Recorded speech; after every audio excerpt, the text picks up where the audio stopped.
Alright, more Darksiders. Let's go. Really enjoyed the dungeon last episode. It seemed like it was a really robust, long, like, Majora's Mask style dungeon, so I'm curious how many of them are actually in the game.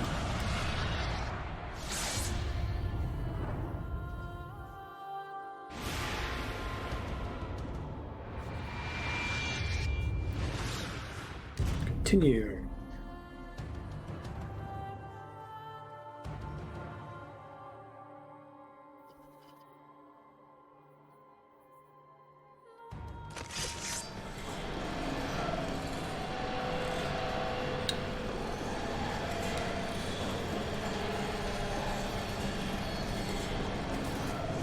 I think it's gonna make me refight some stuff. I've just gotten to a new area, but I guess I didn't trigger a checkpoint. That's okay.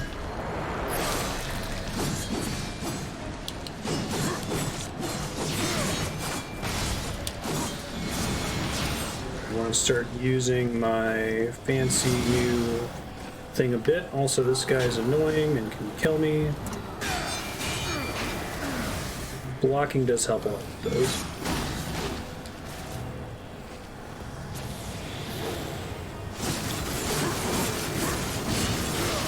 I didn't realize that the boomerang, like, stun locks them in place. That's good to know.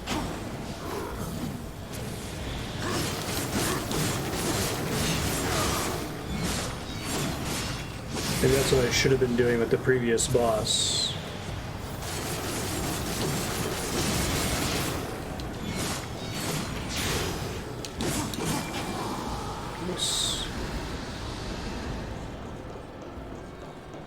I haven't had any micro outages since the cable was replaced, but I also typically don't have them on the weekends anyway. They're mostly a weekday problem. If we can make it a whole month without any micro outages, then I think we're probably okay.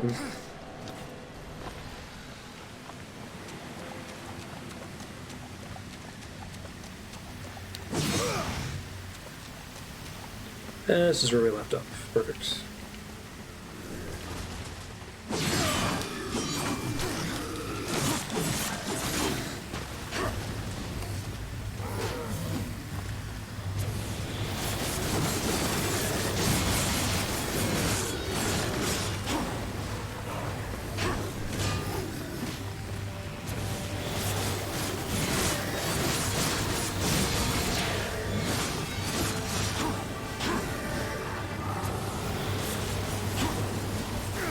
The thing I basically have to block or it's almost insta-kill. Okay. Screwed it up there.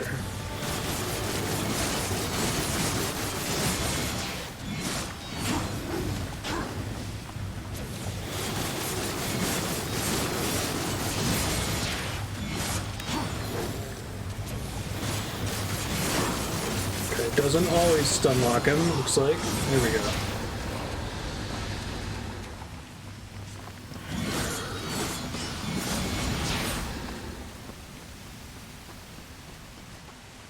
Yeah, it's like buff, Hulk-looking characters.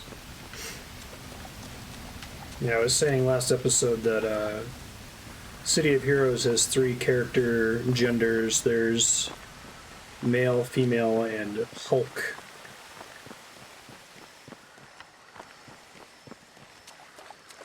So like the Gears of War meathead look. It's an aesthetic.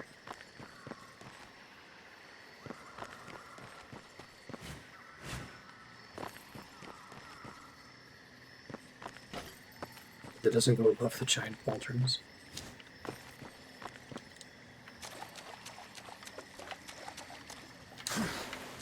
Maybe a thing we unlock soon.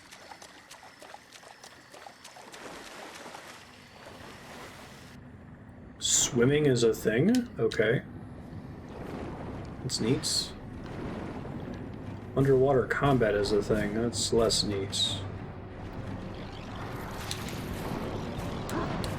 These things are not targetable. Looks like they die instantly? Okay.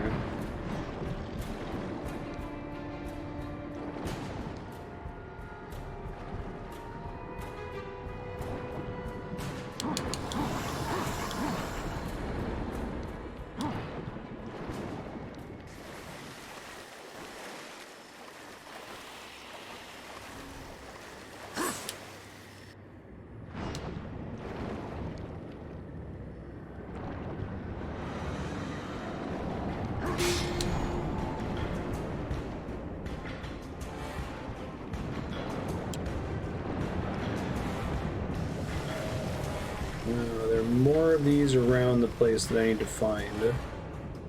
Or is that like a platform to jump on later? Let's see.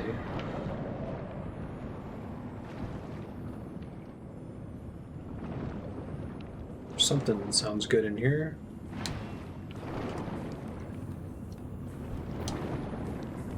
Hey! Cool.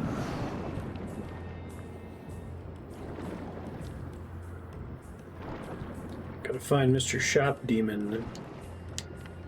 Haven't talked to him in a while.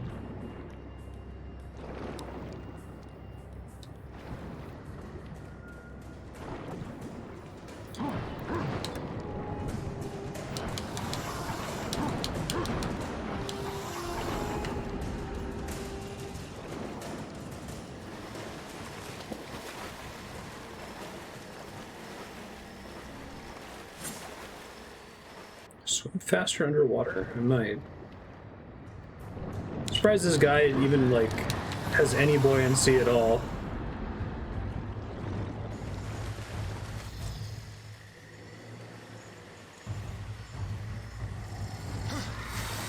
One of his special powers.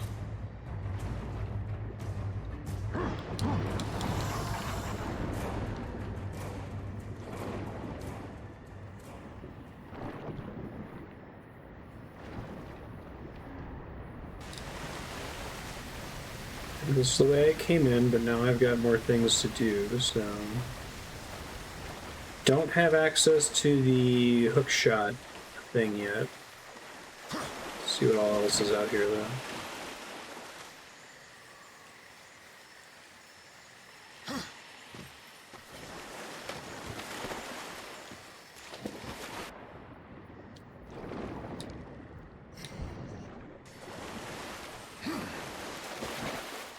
Nothing in there.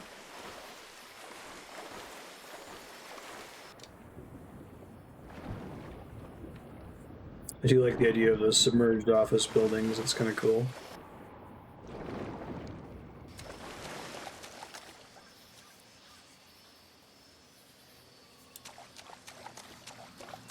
This is where I dropped down earlier. Can't jump back up. Try to follow the objective marker for a second, see what it takes us to.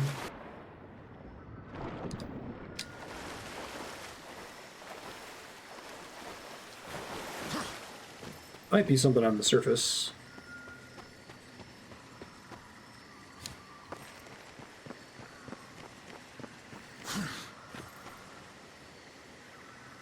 It's that thing that I knocked up from below the ground there.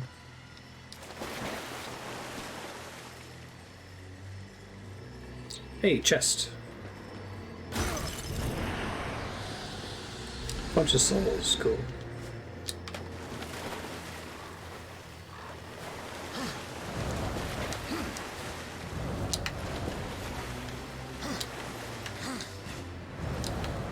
This doesn't seem like this kind of game that would require me to do platforming shenanigans over here.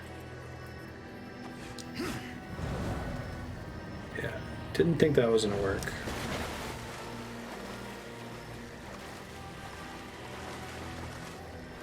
There must be another way up there.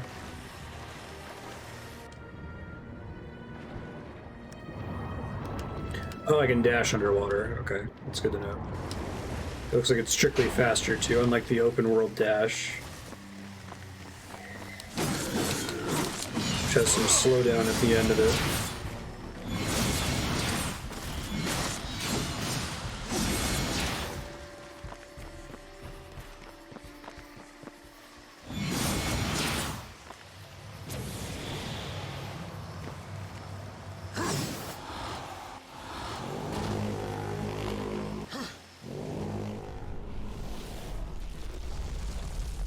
What's up, rock friend?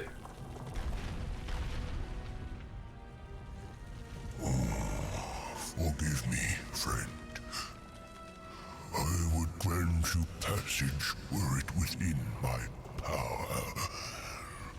Do for me what you have done for my brethren, and I will hinder you no more.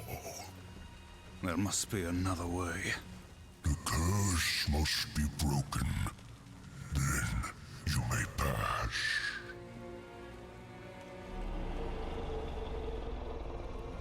Hey, we're doing this again.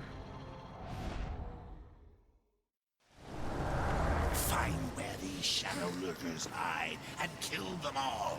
They can't be that hard to find. Twilight Princess / arena combat. I guess we'll see. Maybe this version will have different arenas. They won't just be the round little battle challenge areas.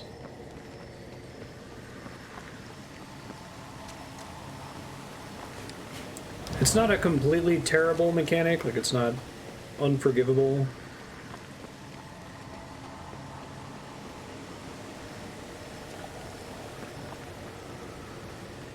I do think you see this issue up until maybe just a few years ago, where video games, especially AAA video games, really feel like they have to have a lot of gameplay, and that it's not okay to just have an area that doesn't have lots of monsters in it, you know?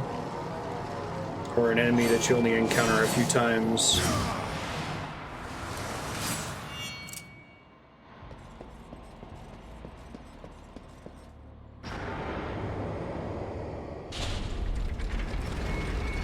At least each of these has some kind of unique challenge to it. You can't use certain buttons, or your health is draining, or whatever. Kill 30 enemies in chaos form.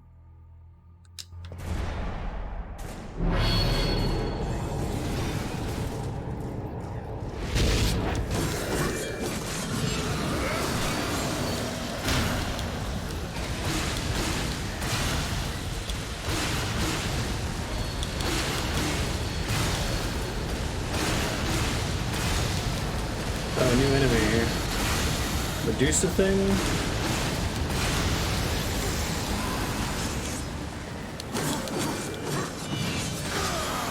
Takes a while to regen that. I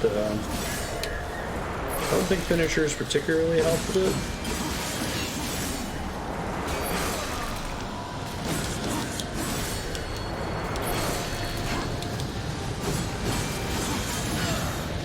They may have increased the rate of generation in here, which would be nice.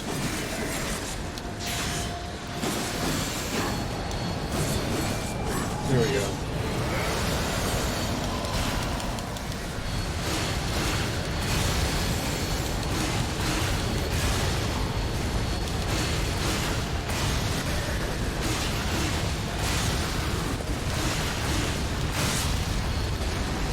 One more transformation, we should be good.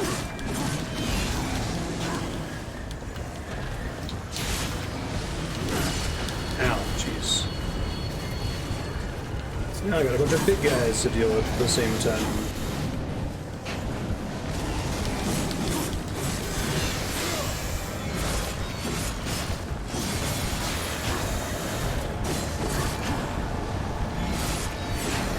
Can't see anything!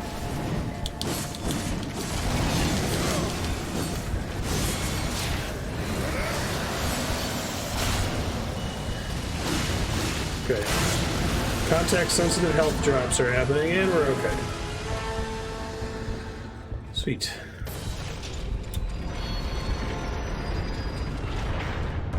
I don't think those bars could have blocked me from killing this thing earlier. Can we do it again?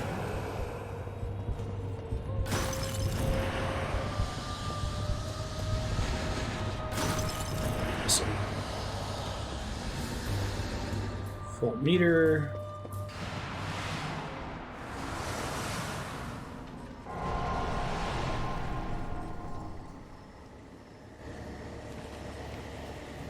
I'm trying to remember, but I think the Hunt the Sprites missions in Twilight Princess did not have combat. Well, this game is much more combat focused than Zelda. It's kind of in general.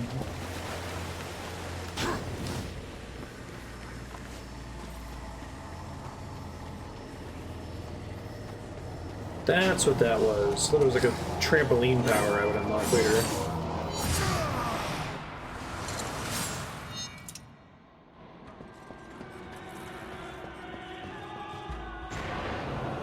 Let's deal with this one.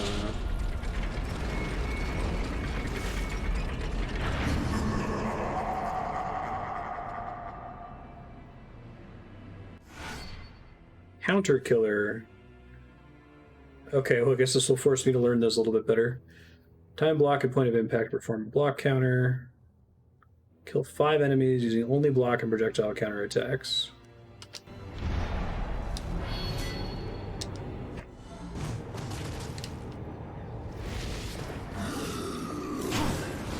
Well, no dash.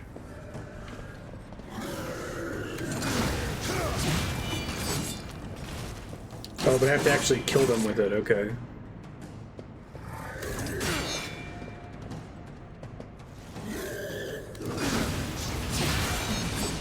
That's one.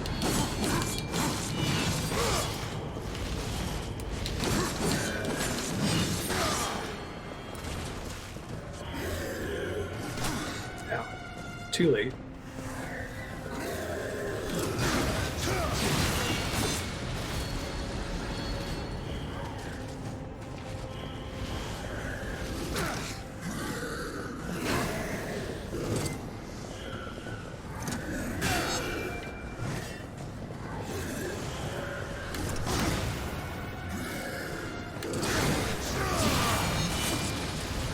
Okay, me one.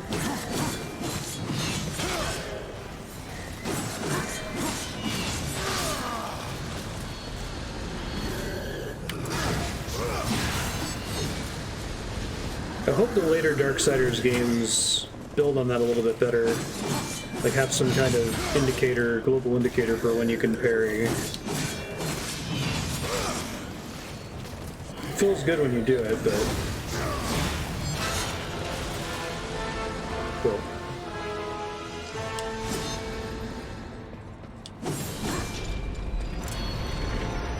Could totally hit that eyeball through the gate. Now that was entertaining.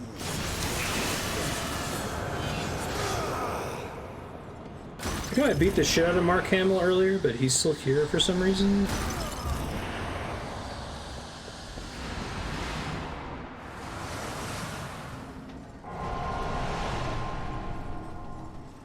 Samuel was like, beat him up. And then I did, and he was like, okay, well. Anyway.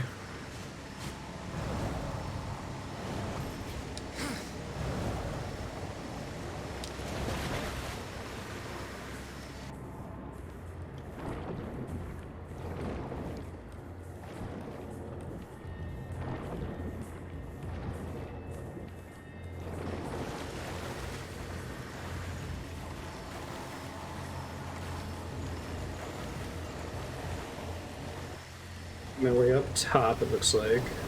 Maybe this will take me there.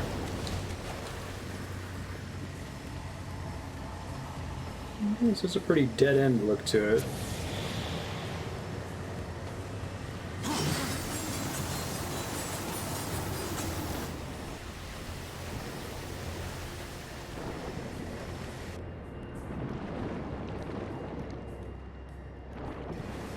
This might be promising. Let's see.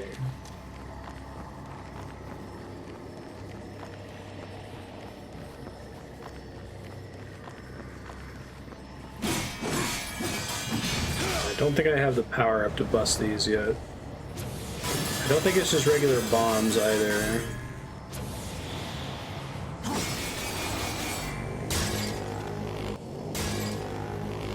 I don't think so.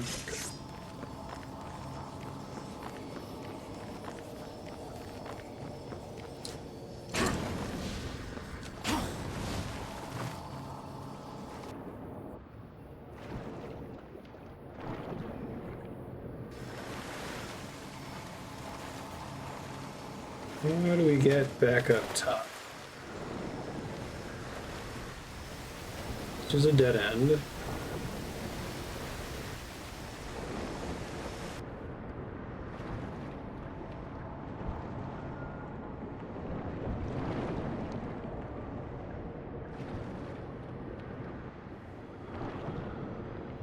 This looks good.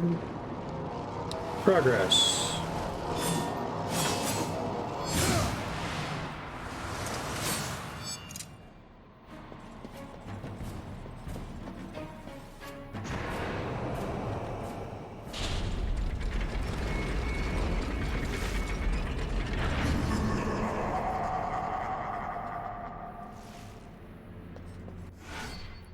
World of Pain. Use environmental weapon attacks.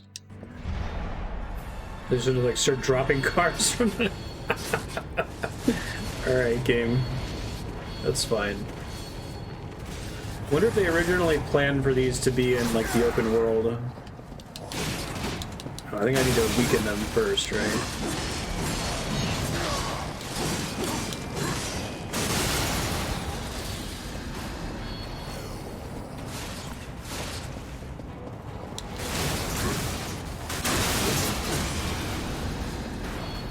It's 2.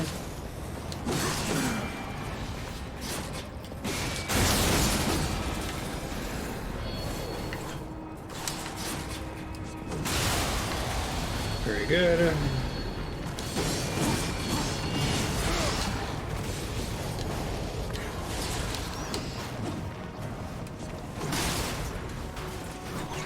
Not good enough. There we go.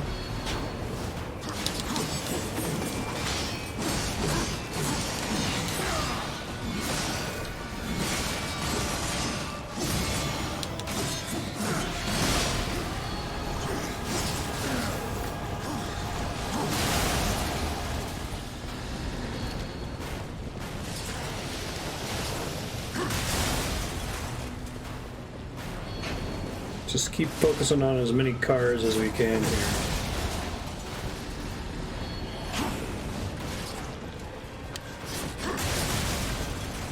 Yeah, the cars themselves don't actually do very good damage, unfortunately.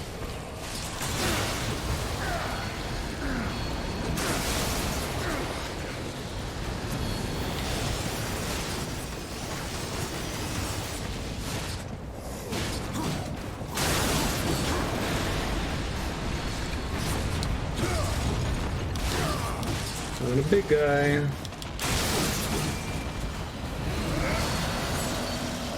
Hey, only I might do that.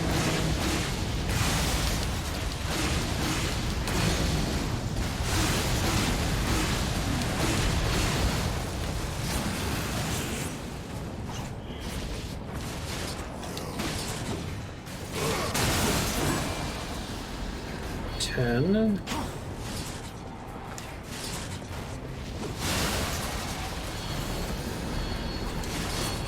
The whole environmental weapons concept is pretty funny. I think it might be one of those, like, this was a cool, like, concept idea for Darksiders. And every now and then they have to remember, oh right, we gotta put cards in here.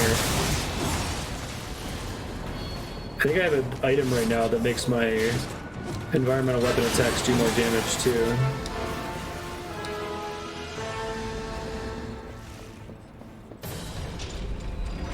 There's a mechanic like that in Bloodstained where your character's supposed to like point at things to make them move, and then the devs forgot about it after like the first level. And then towards the end of the game there's like a library where you suddenly have to do it again after many hours.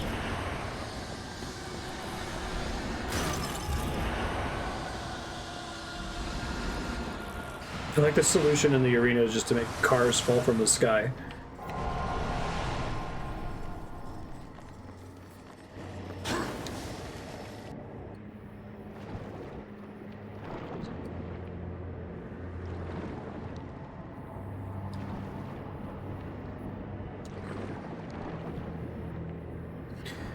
I think of other video games I've played that have sudden, like, and now it's the video game part sections, right? I guess Deadly Premonition, big time, game could have been fine without having any combat at all.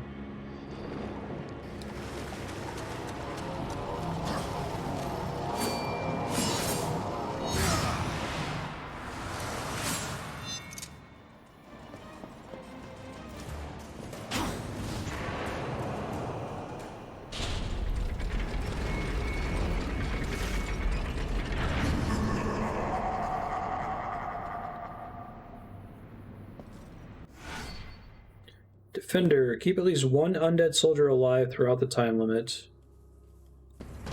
Oh, so it's like pacifists? My god. 5 minutes. Alright. Here we go. Oh no, they're being attacked by other shit. I thought this was like, just don't hurt anything. Should I kind of want to restart if it'll let me? I don't think it will, it's already too late.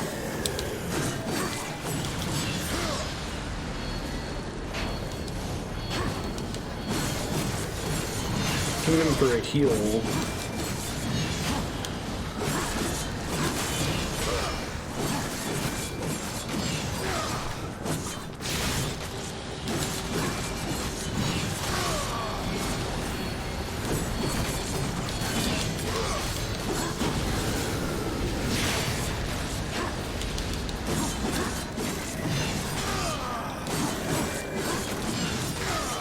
5 minutes seems really long for an objective like this. Hopefully things will turn out okay, but I'm a little worried.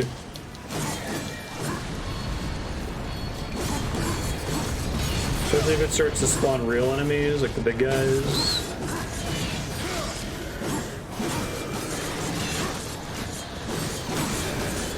Yep, sure does.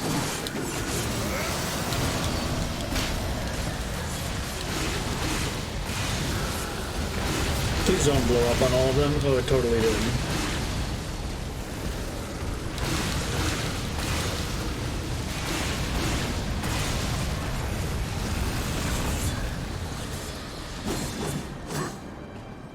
We'll see how forgiving they are with the enemy health on this one, but I'm pretty concerned.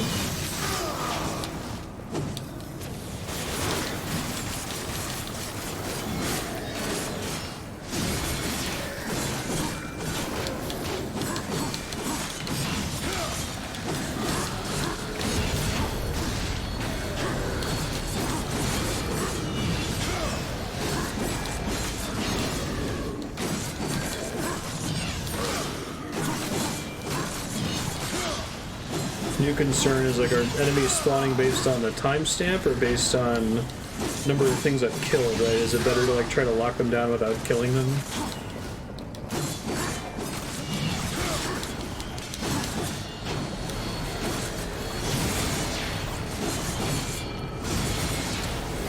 I think it's based on timestamp. It's better.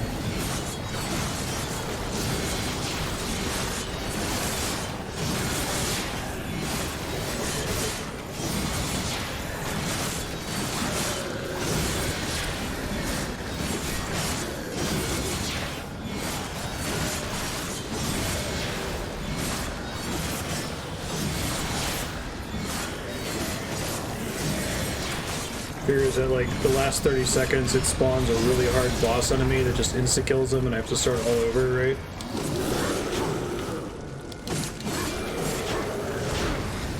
Like a Dark Souls 2 tracking there.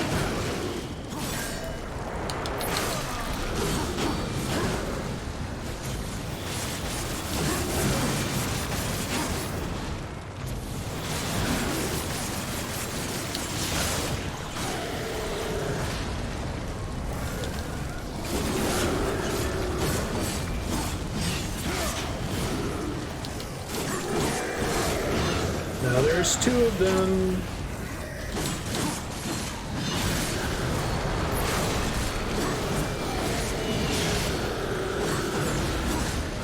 Big guy's down, that's good. Lost one of my... That's exactly what I was worried about happening. Alright. Hopefully I'm getting souls throughout all of this. Because this is a pretty awful challenge right here.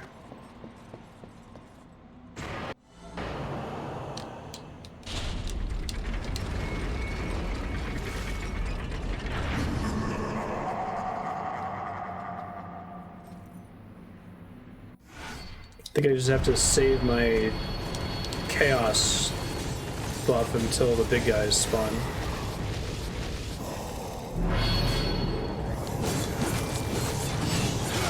I think enemy health only drops, it's only context sensitive, so you won't get it from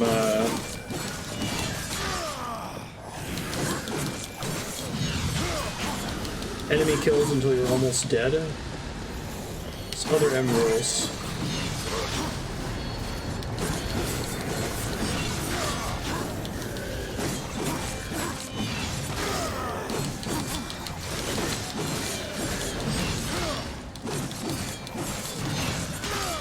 don't know if the computer can... Okay, they can.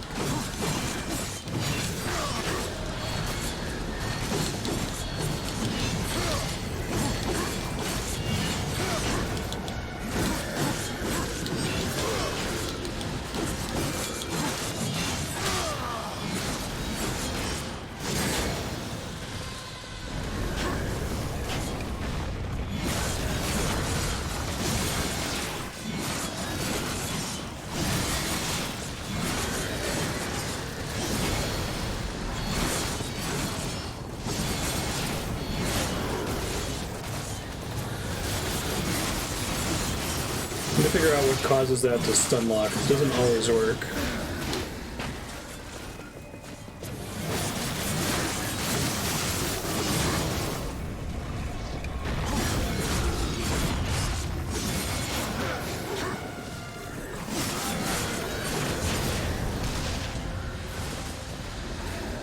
So I also don't think I can save my allies unless if I try to lure the thing way away from them and blow it up far from there.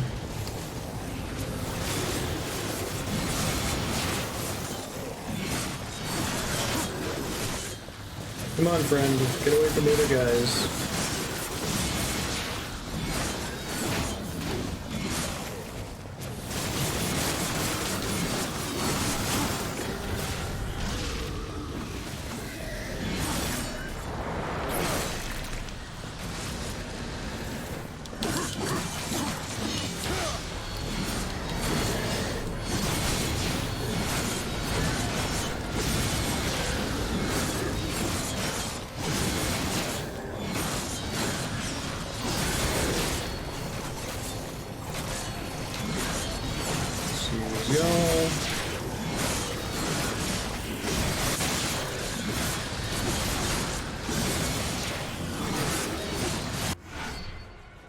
Oh, side flip. That's nice.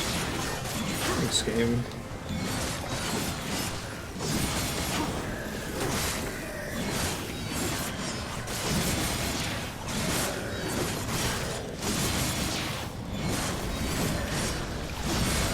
Oh, somehow I lost my... Okay, there it is. Oh, I didn't realize I can't build rage with the scythe. Maybe that's a different thing. Okay, that's good to know.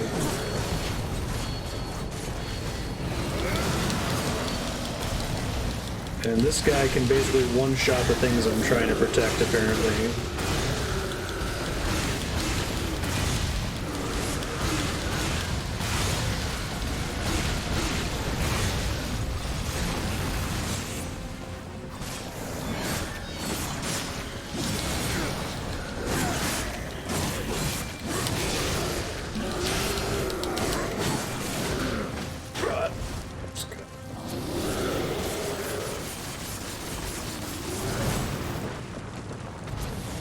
That attack hits like a truck if it's allowed to land.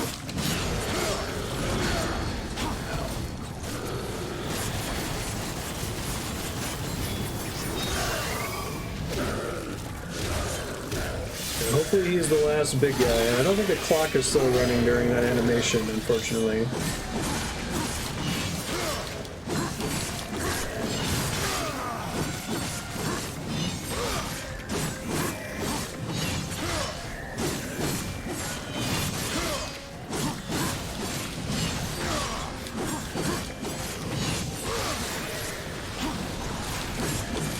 Seconds, guys. Stay alive.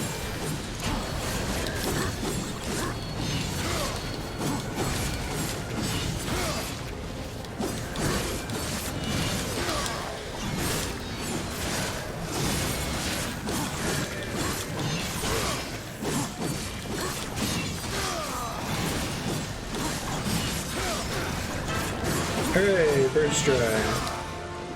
Yikes.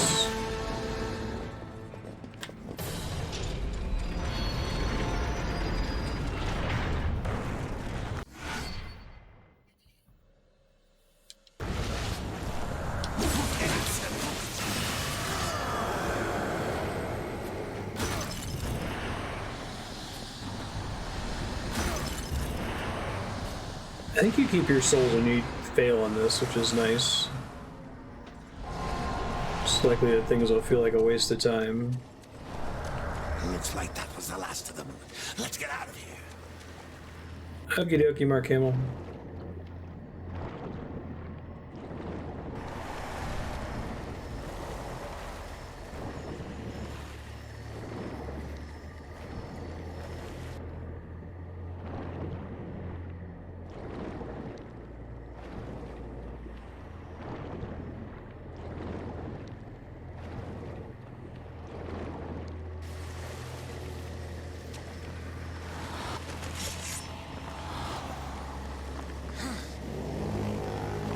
Hey man, I did the thing. I'm ready to play the game again. Sisters praise you. Soon we will be free. Hey Erm, how you doing?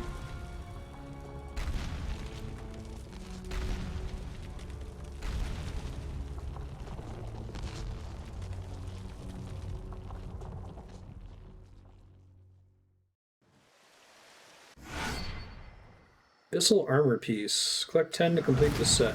Okay.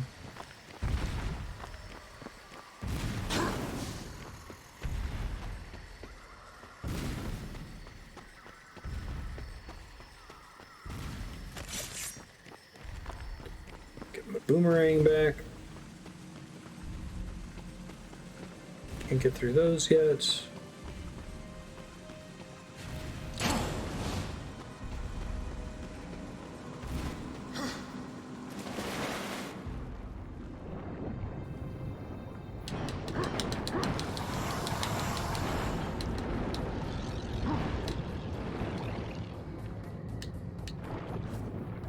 Cool. Yeah, no pressure. Just let me know whenever you think of something and we'll get you set up.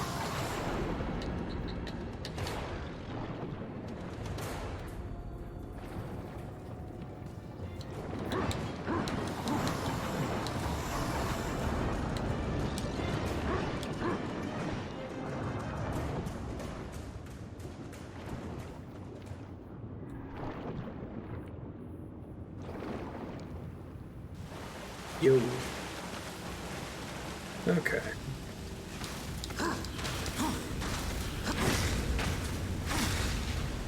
Well, that happened. Didn't think you could get bell mounted in this game, but...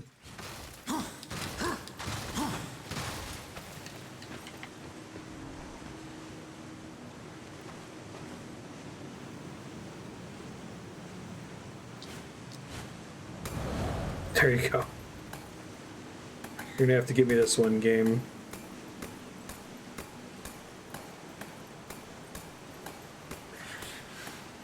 Oh, hey, there's a merchant up here. Cool.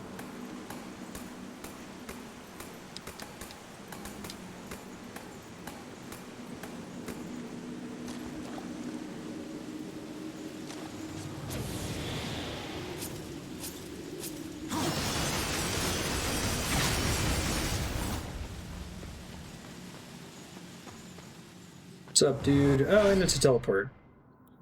Perfect. Old Voldem's got something new for you. I do want generates wrath over time. Let me know if I can help you. Session. Scythe upgrades.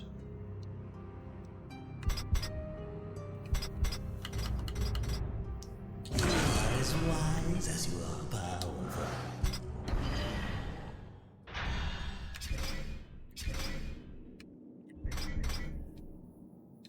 Info. Guarantee souls from destroying environment objects by any means. Boost the damage inflicted by a weapon's attack.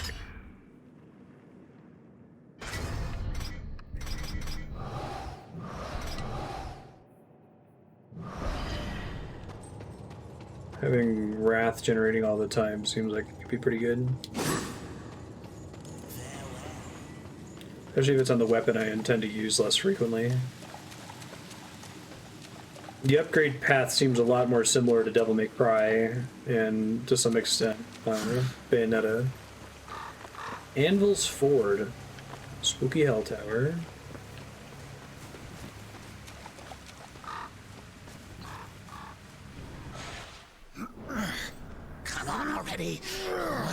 looking for?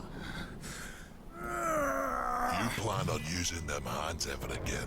It's a hotkey for every You best accented not go character. touching that what ain't yours. Alt 0233 is Pokemon E. Uthane. You know me. Windows I don't know semicolon is the emoji I keyboard, but I don't don't like know anything for strangers. specific letters. Especially the uninvited kind.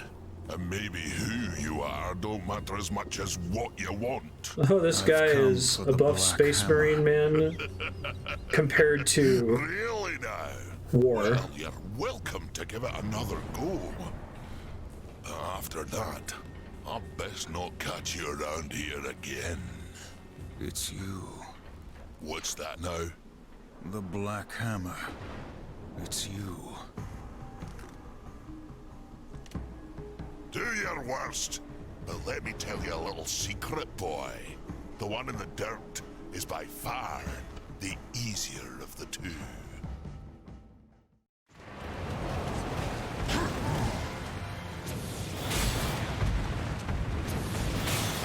He is immune to that. That's good to know.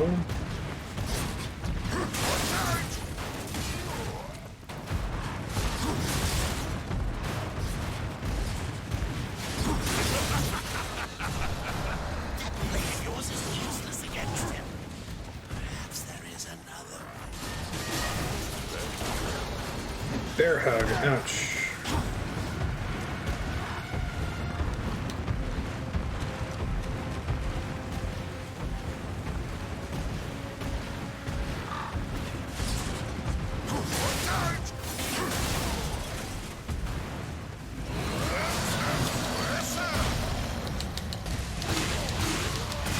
That seems like that works.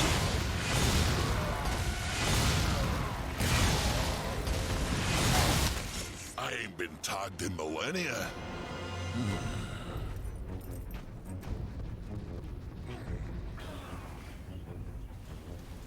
It's angels. 100 years. Since the day Abaddon was taken from us, I have prayed for this moment.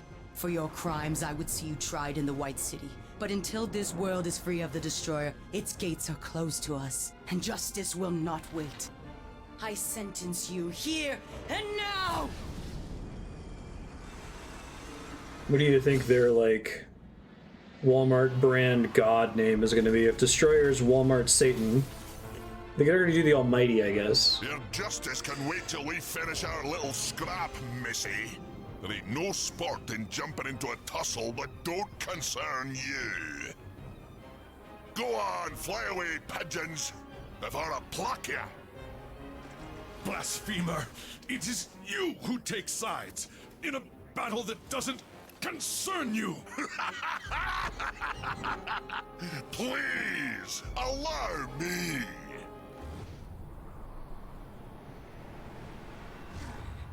So unnecessary.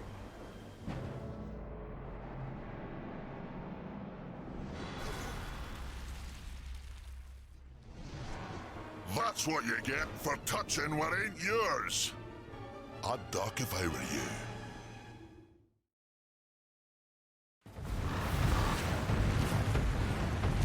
Bunch of angels now, too.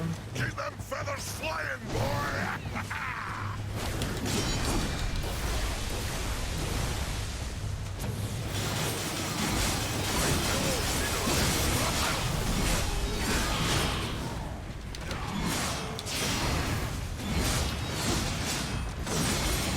It's pretty funny.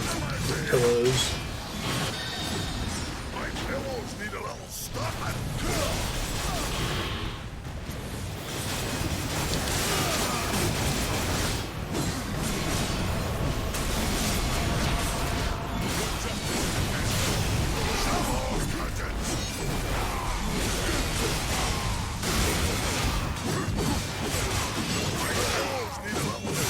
Okay. It was funny the first time, but now it's a jump on the Hydra's back style line. Oh, cool. I just noticed that there's a little kill count thing. Like Legolas and Gimli.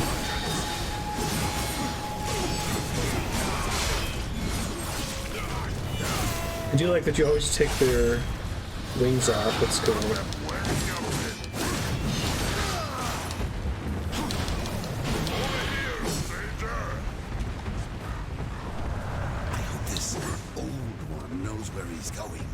We came for the Griever's heart, remember? I do, thank you. Get over here, Marstead!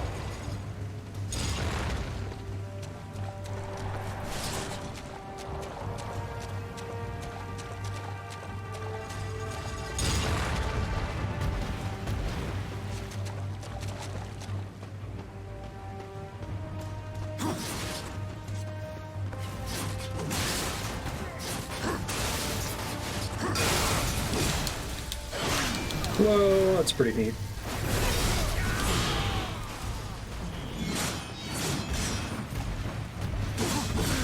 Okay, I had a chance to insta-kill him, I guess.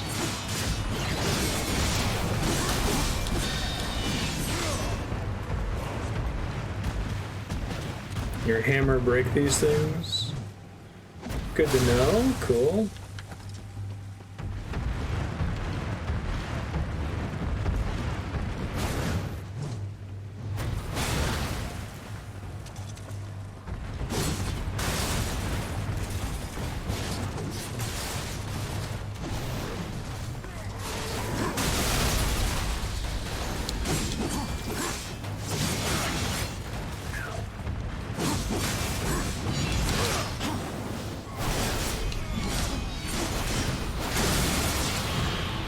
Boo, that should have been my kill. So only counts as one or something. All you've got!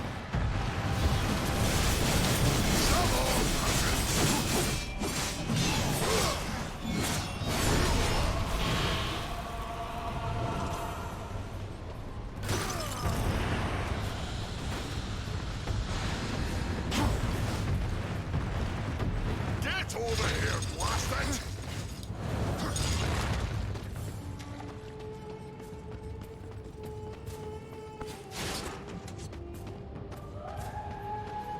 Where are you at, angels? I love his little, like, saunter when he's holding a car. Looks like he's just having a jolly old time.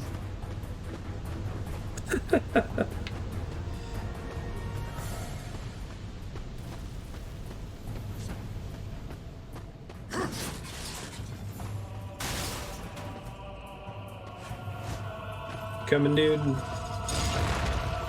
think you have to event flag spawn these things. There they are.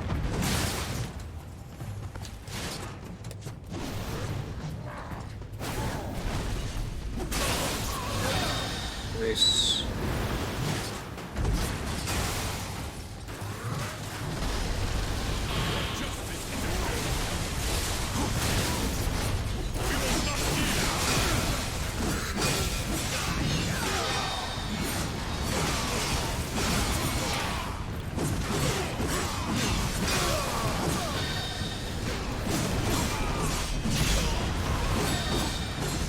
There we go.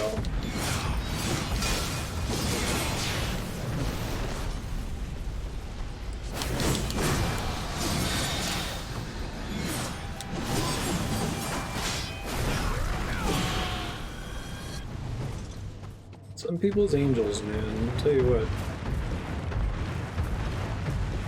Hey, Genji, how you doing?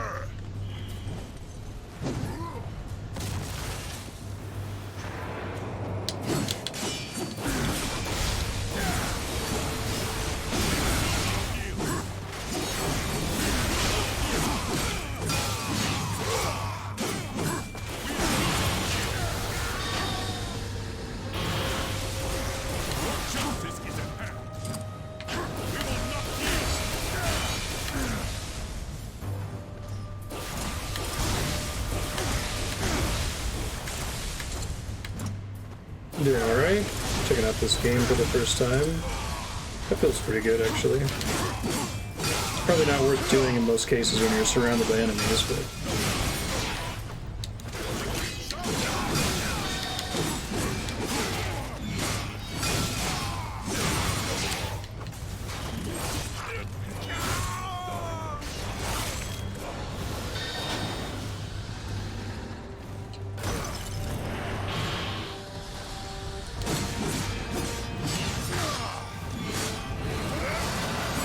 Whatever the default difficulty is, I'm not sure.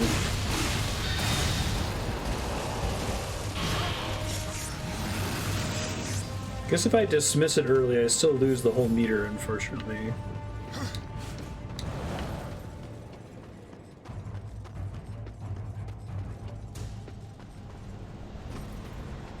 Okay, save the healing. What are you waiting for? Drop this thing!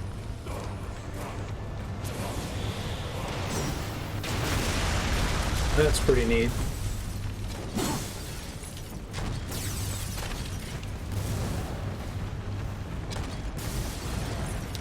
Well, I assume that was what they wanted me to do, and it does not appear to be the case. Must be another way for me to get back there. Yo, what's up?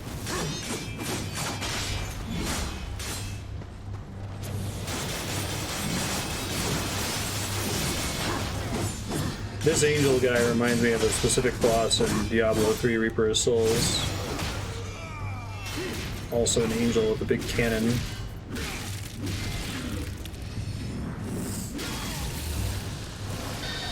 Get him, angry buff Link.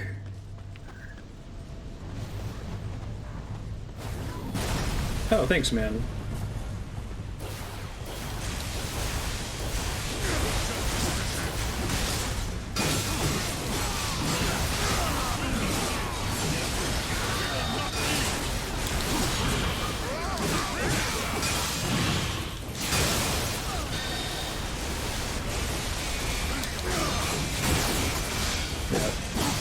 Uriel, I think.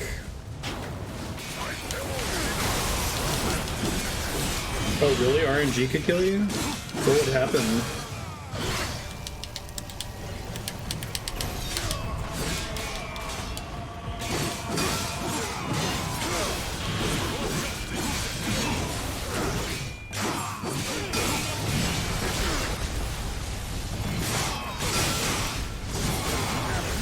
Don't fall off the edge. Wow.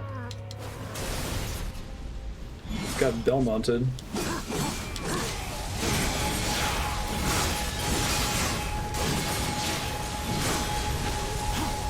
There's some healing back here. I'm gonna go for it in a second. Oh, I meant to be able to use this. Oh, that's cool.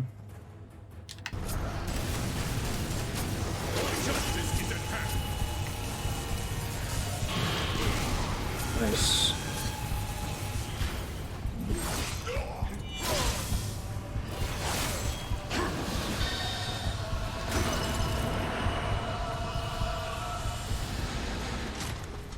That's what I should have been using this whole time.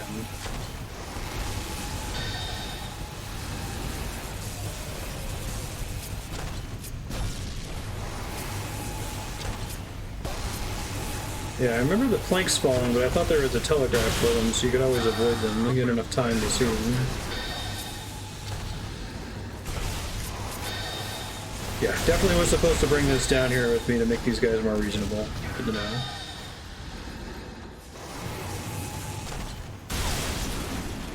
Doesn't break those, though. That's good to know.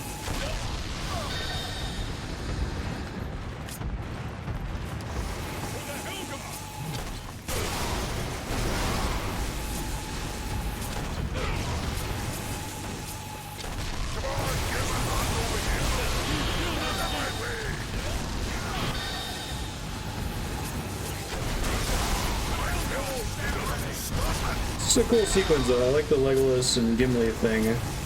Comparing your kill counts. It's fun.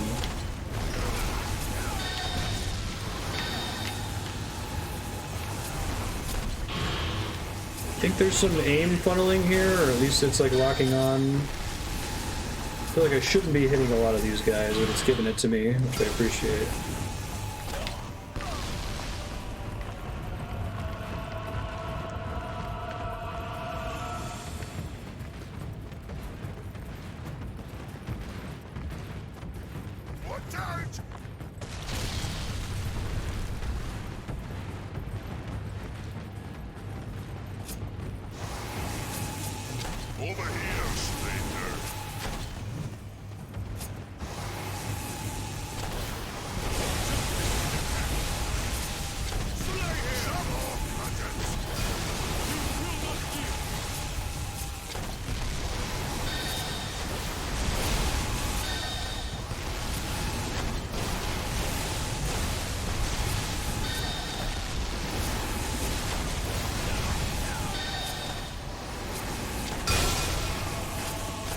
Interesting. It's not.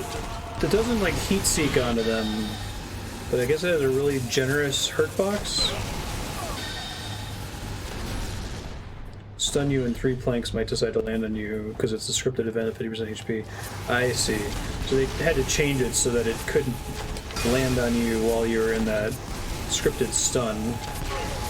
Gotcha.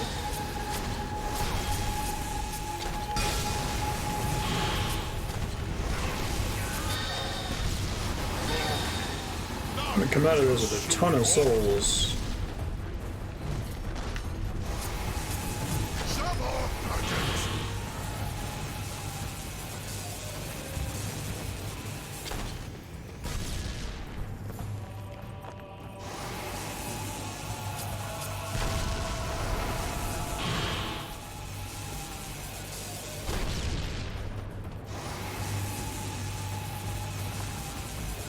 He's still getting at him over here.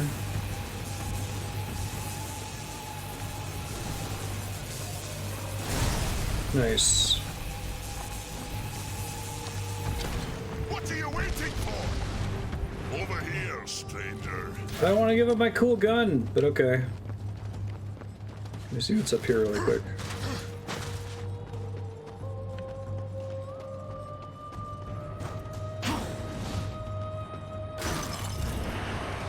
I checked.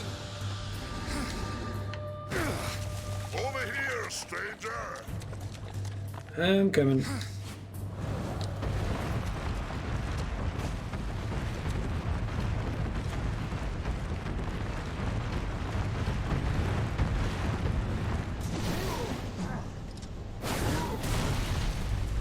Over here, stranger. There's one thing that's clearly conveyed by the end of this. It's that the hammer breaks those crystals.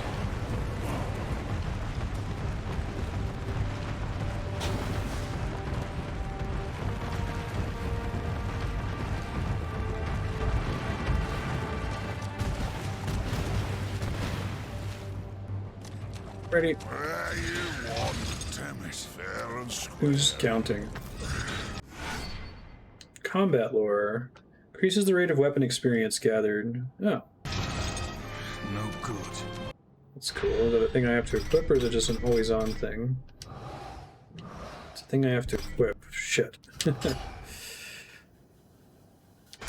Guess I want both of them to be something that's always on, instead of something I have to worry about managing all the time.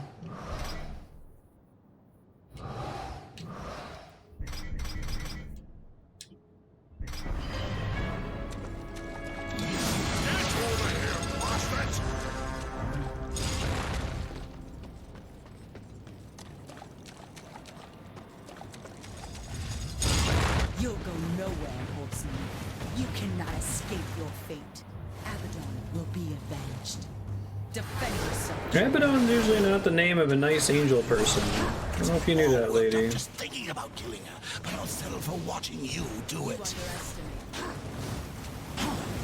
Want to pick up a car? No. Alright.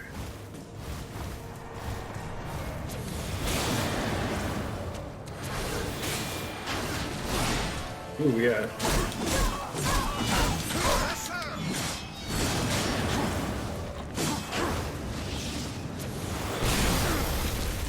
Get away from her when she does that.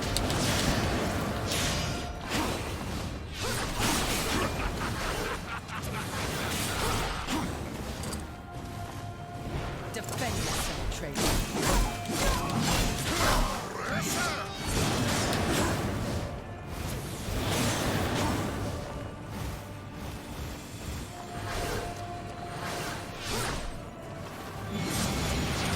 You underestimate me. Ow.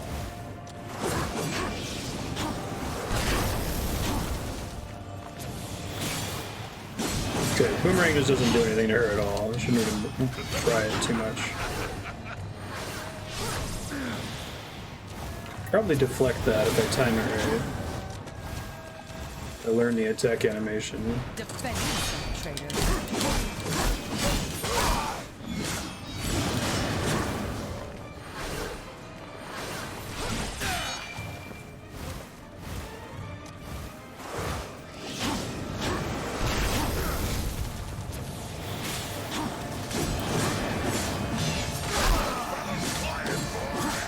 Working on it.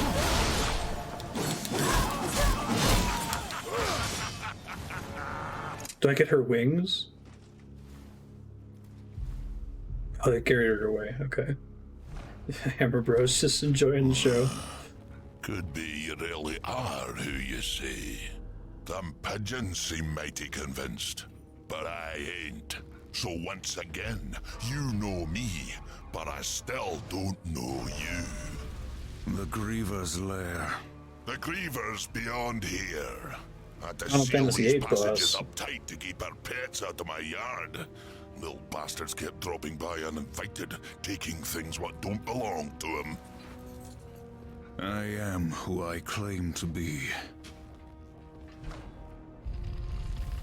You kill that Again, I think it would be Griever. improved if Even War make didn't it talk. back out to that hole, that'll be proof enough.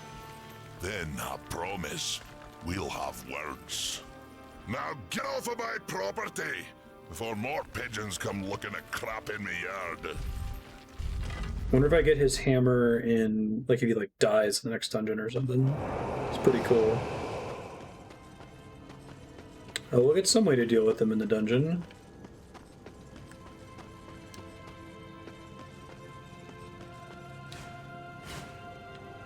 Assume it's not always going to be a big key chest, right? Like the first dungeon was.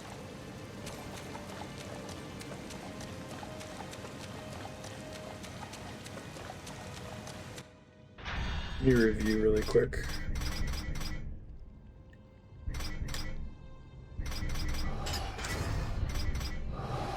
Boost weapon experience gained during combat, boost war's armor level.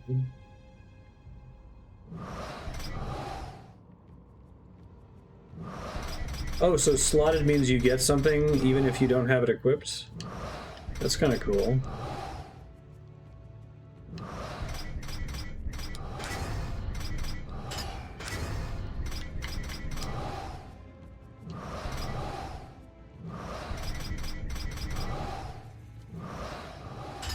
Because we want to have, well, let's see.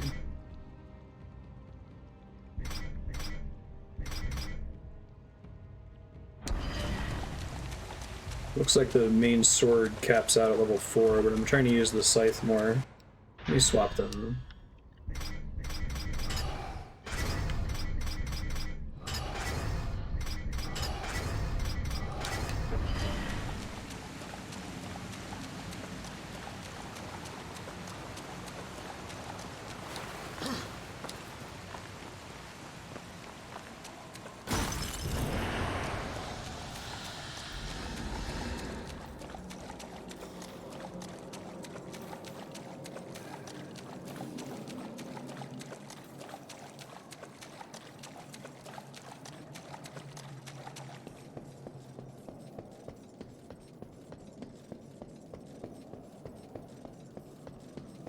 I really like the mix of fantasy and like modern technology.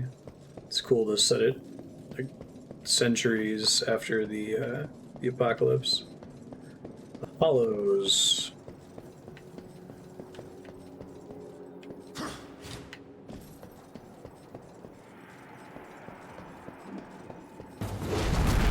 Hey, oh, it's Griever.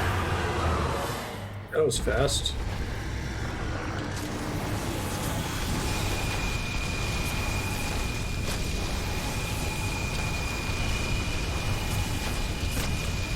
Okay, so don't use this thing right away, apparently. Already having a bad time as a result.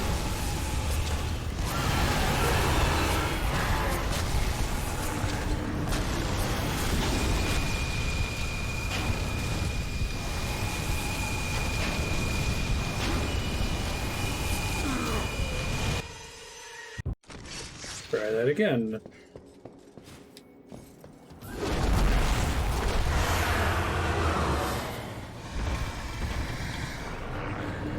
So this is like a train station. It's cool. Can't get too close to him.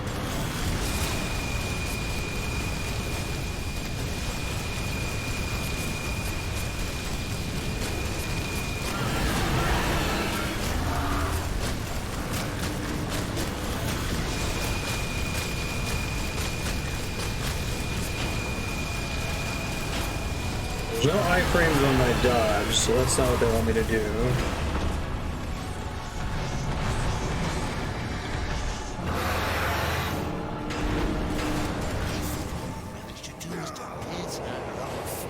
Let's find her and finish the job. Okay, so that was the introduction to the boss. Let's go. And this was the progression clock the boss knocked over, so I can leave this room. That's cool.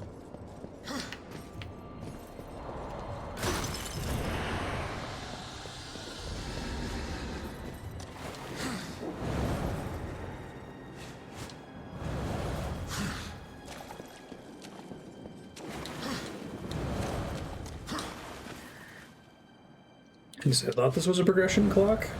Maybe it will be from another side or something.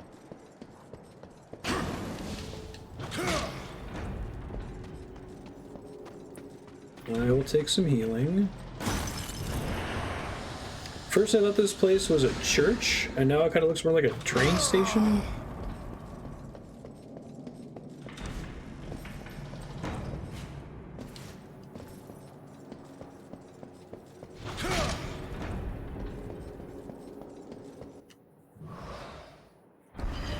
Either of those could be progress. Let's see.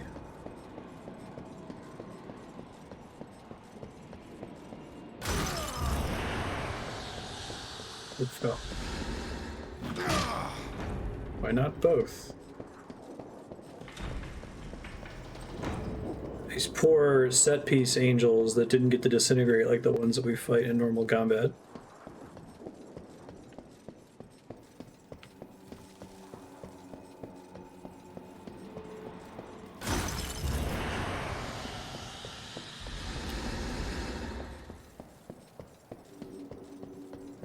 It's a sad life being a set piece angel.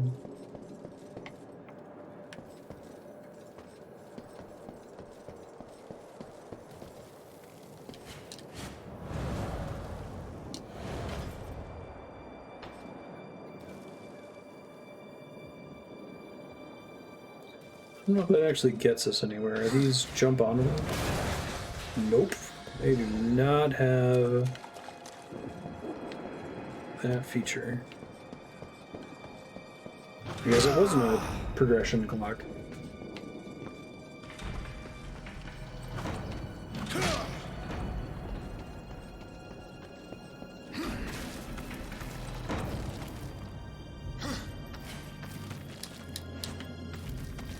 I got the sculptural web.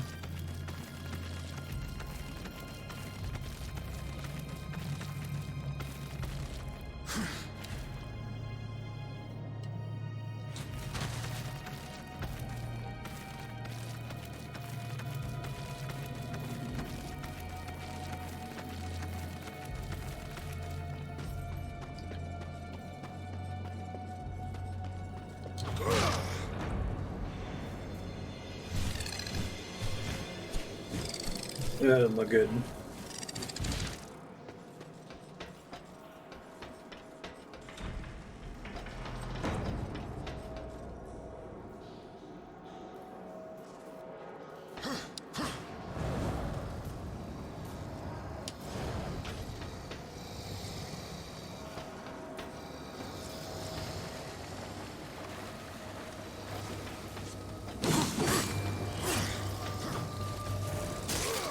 Just rip them apart.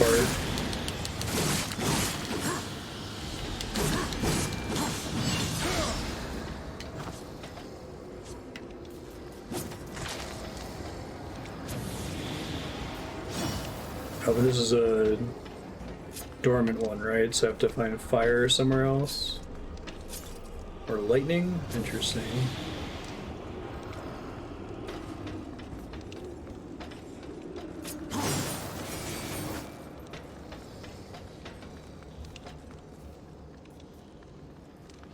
What else would I want to electrocute?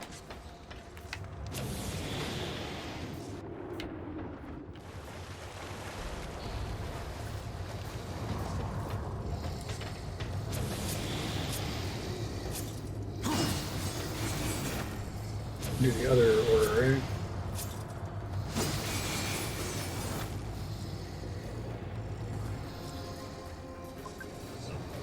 Maybe not. Hey, thanks, Kevin. How are you doing?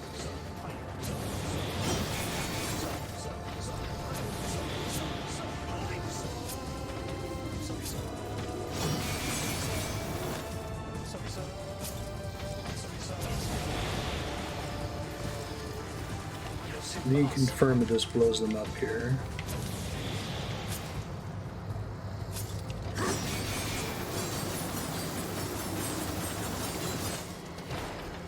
Does not. Interesting.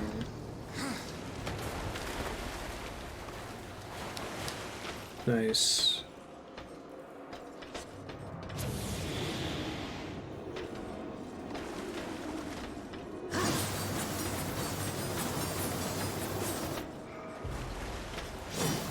Alright, so I was pretty sure I understood the puzzle in this room, but maybe there's more to it than I'm thinking. Let's see what's down in the water.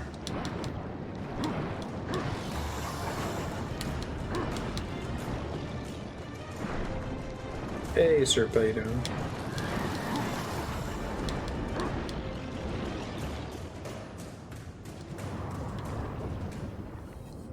Context-sensitive eel music.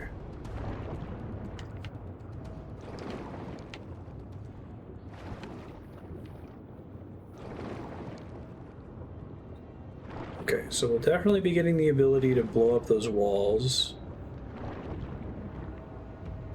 At this point, it would be cool if it was or wasn't the hammer.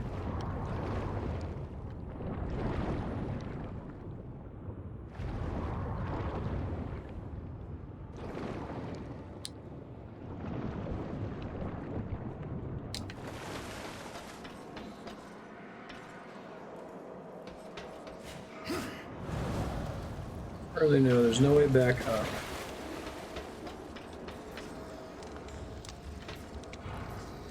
Wait, there's the crystal.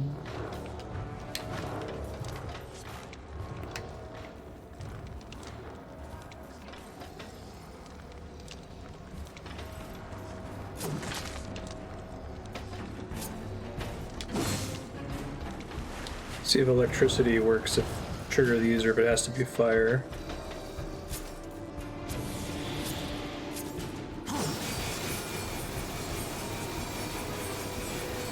I don't think it takes electricity from those. I don't see fire anywhere in this room.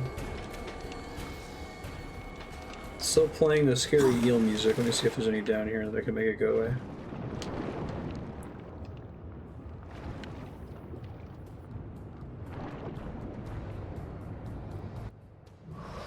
Might have to ask for a tip here in a second.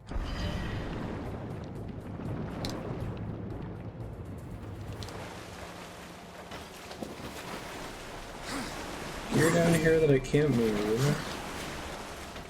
The electric cables all around the room. My theory is that I'm supposed to use the boomerang to carry the electricity from node to node, but it's not clear to me that the boomerang is even moving the electricity when I select it like that.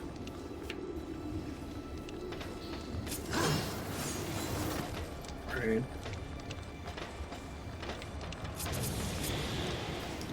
That's the only one that's sparking right there. But it doesn't actually show as being targeted separately. Maybe it's trying to tell me to break more of the pipes? Doesn't seem right. Oh, there's the eels that were causing the music to be all excited.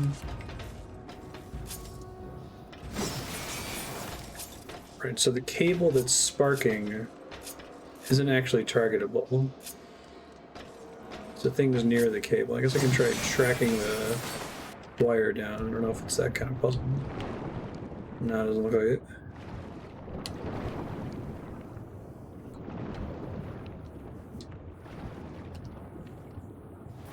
This seems promising, possibly.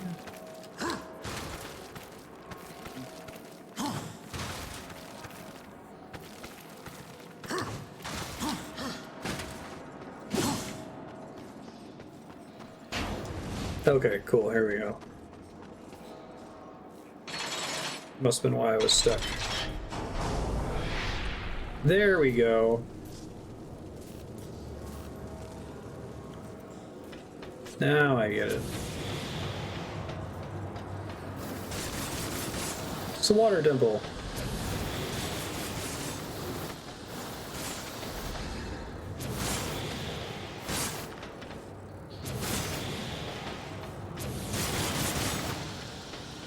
War, the character who can miraculously swim, has buoyancy.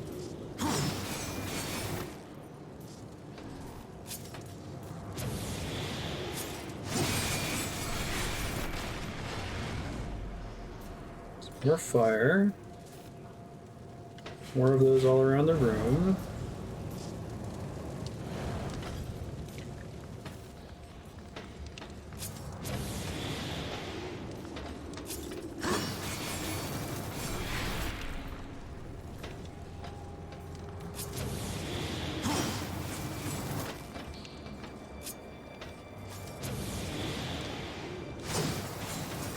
So I need to get closer up there to be able to blow up that door, I guess.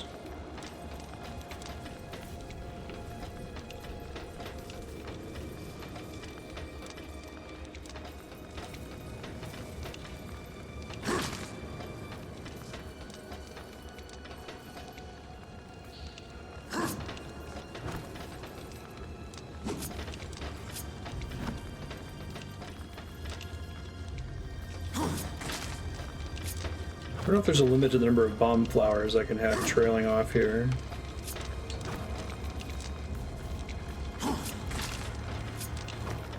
So I'm gonna start despawning them if I do any. It does despawn them if I do too many. Okay.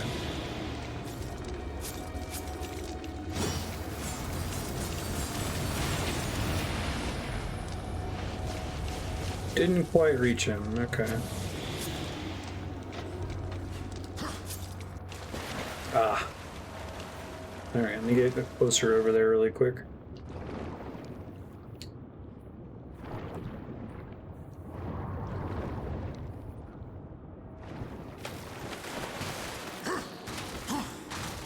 It's the train temple, right?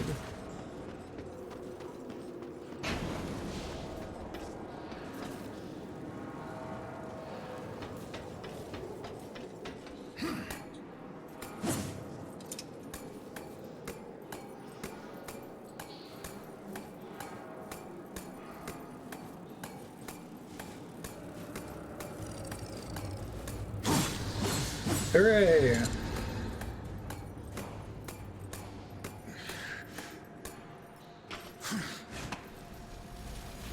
Sweet.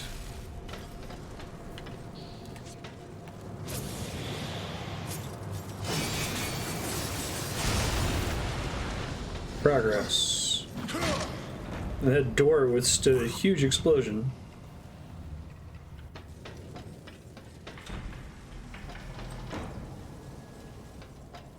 Well, I think this actually is the train temple. That's kind of cool, actually. The other dungeon was set up as like a very explicit dungeon. It's designed with puzzles and everything. I think it was built that way, and the character is not just using their environment to solve things. It's like a more naturalistic dungeon. It's pretty cool.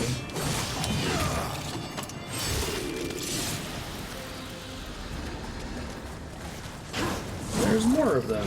Okay.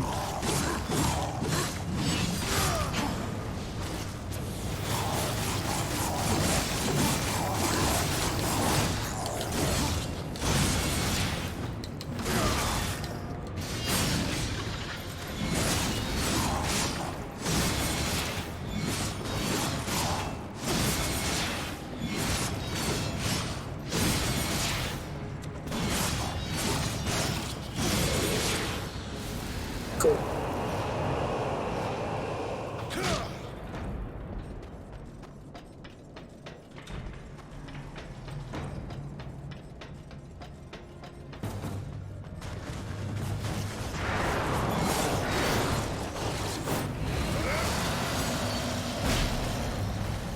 Devil trigger, I mean, chaos mode.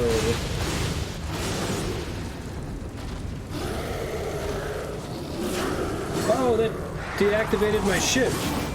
Super rude. At least it didn't drain my whole meter. It's nice of them. Ow. Get out of the corner. Oh my god, he punched me into the wall. Okay, I got out. I thought I was actually like stuck in the wall there.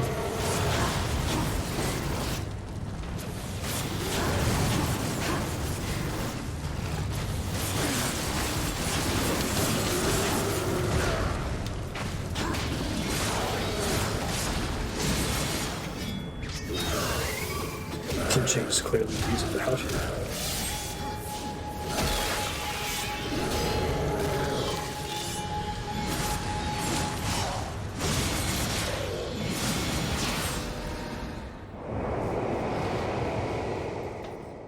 He's juggling me.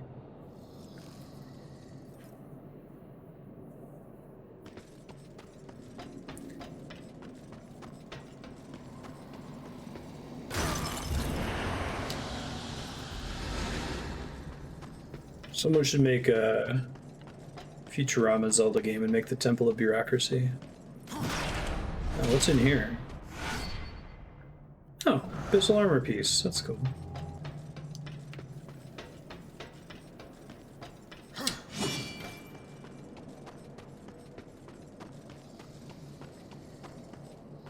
Minimap has a little Napstab look at the top of it down there. Spooky tall ghosts.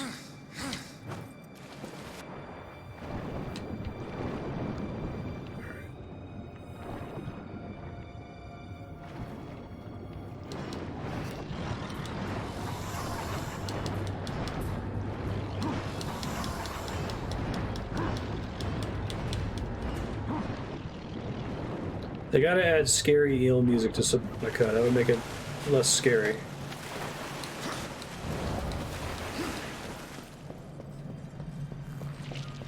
Yeah. Kafka Temple.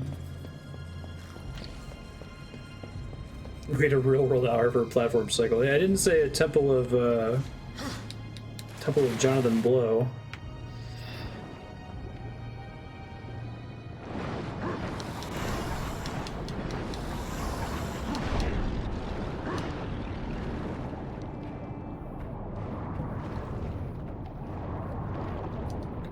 Okay, got it.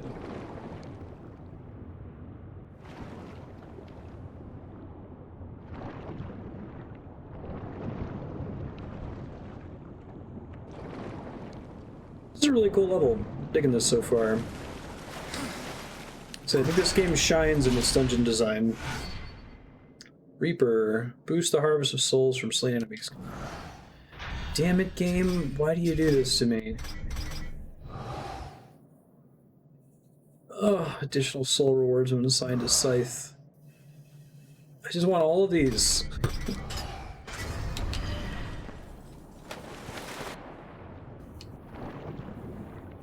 Guess let's do the weapon speed then. I got an outfit in Ring Pit Adventure that increases experience gain by 5%. And I was like, no! It's GG, I no longer care about equipment upgrades.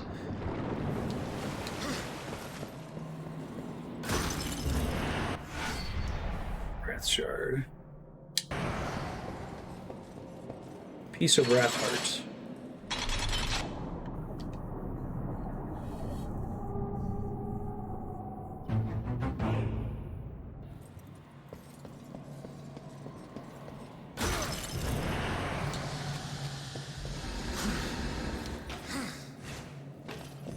Opportunity cost of selecting an XP boost over something else.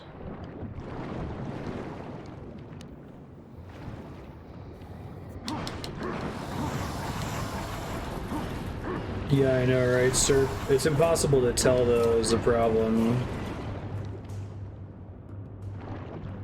Like, I can immediately feel the effects of plus 5% XP, but I don't know how much attack translate to the enemies die faster. It being an exercise game complicates things too, because depending on your settings, like the enemies might die before you finish all your reps. There's a way you can set it to make you finish the exercise even after you've depleted their health, which I think is recommended by like personal trainers, so that you don't under-exercise or over-exercise one half of your body in the symmetrical ones. So in that case, if the enemy's gonna die anyway, if you kill them on rep 10 out of 20 and you have to finish the remaining 10 reps, then the XP boost armor is probably better. Hey, Calic, happy Labor Day. How are you doing? It's not a small key. It's a beholder key. That's different.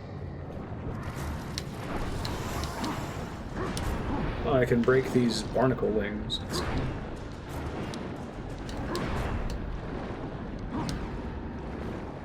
Oh, did Darksiders get a switchboard? That's cool.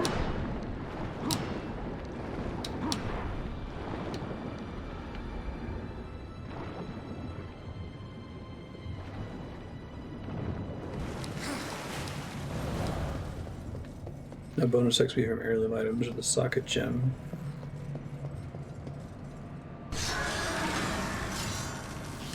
They're finally doing a level squish in WoW too, right? That was pretty clearly needed in Battle for Azeroth.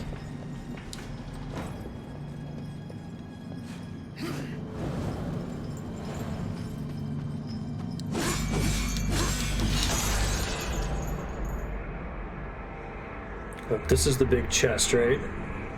Whoa! This is the gauntlet that lets us break crystals. Wow, as if he... he needed two big hands. Tremor Bringer. Okay, that's cool. Tremor Gauntlet.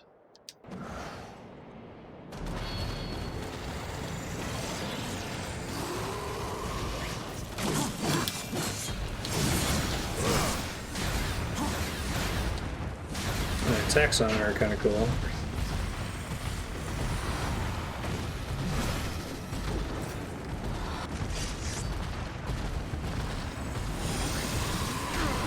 Interesting. So that always replaces the scythe?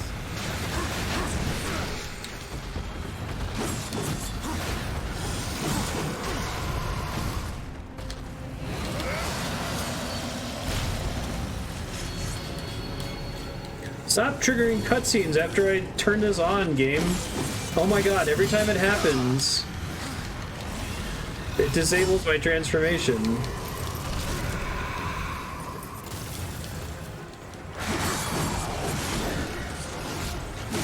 Super rude.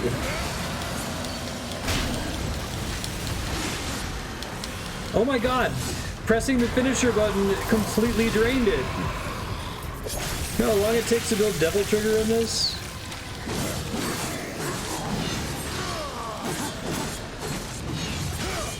It's the worst. At least the cutscene like refunded the amount of meter I hadn't used.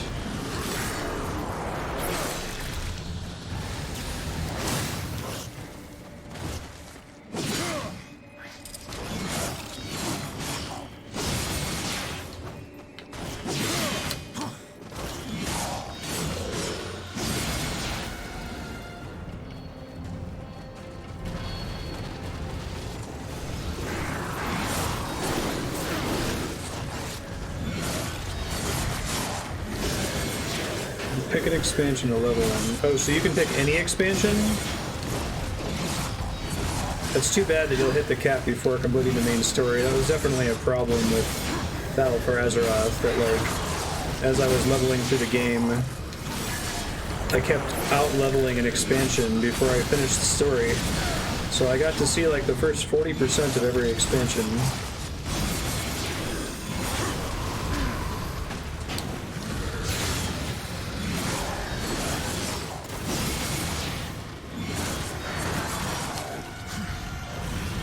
Chromie to pick others. That's cool.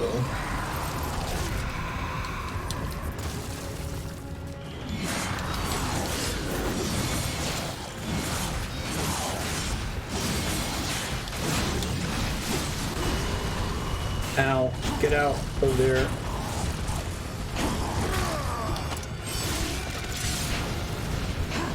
Context sensitive health? Thank you.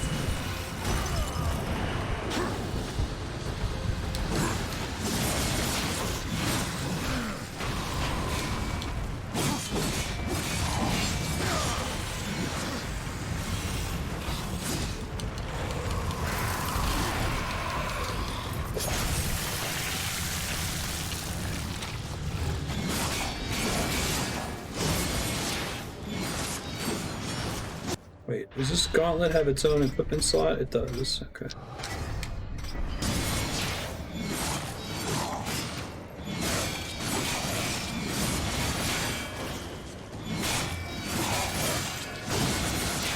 Too bad the finisher doesn't give me the bonus souls from the scythe.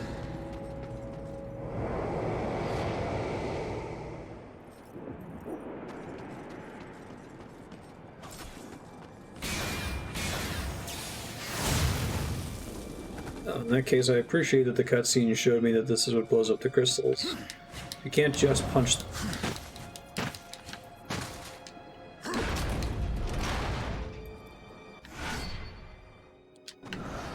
Totally not a small key.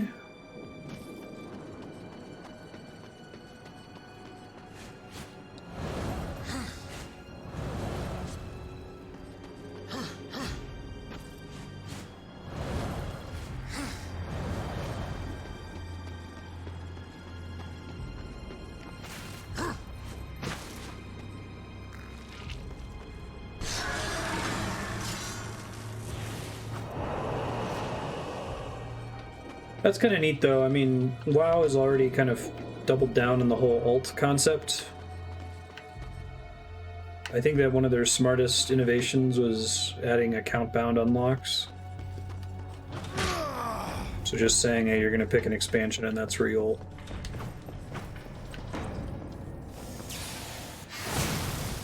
hit level cap. I think that's pretty smart.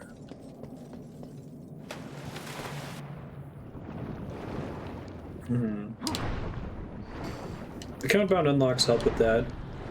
I wonder if they're... I guess that would probably make the game feel less disjointed. Like, another problem I experienced when checking out BFA was that the timeline is completely fucked, right? Because it's like you start... At least as a BFA, you start the game in Cataclysm, which takes place after Burning Crusade and Wrath of the Lich King. And then you time travel back to Burning Crusade and Wrath of the Lich King. And then once you finish them, you time travel back to Cataclysm. Anyway, it was a shit show to keep track of what was going on. You would go to Orgrimmar and there'd be like 3 war chiefs standing there, depending on which ones you'd done already.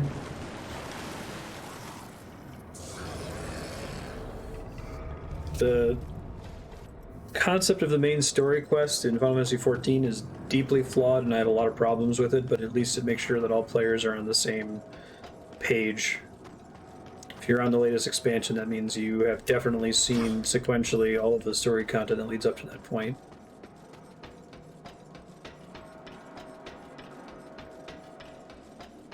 Vanilla WoW doesn't exist anymore, other than as WoW Classic. That's another thing that's kind of janky, is that, oh, that's cool. It's a neat little effect that uses the existing drag mechanics. Like, Cataclysm includes lots of references to quest lines and events in Vanilla WoW, but those quest lines and events are no longer playable unless if you go play WoW Classic.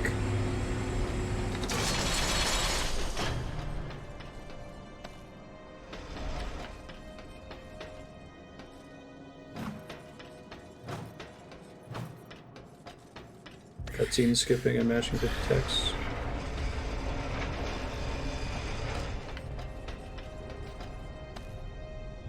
Well, I mean, all of those things being equal, you can cutscene skip and match through text as well in WoW, and you will be more lost than you would be in Final Fantasy XIV.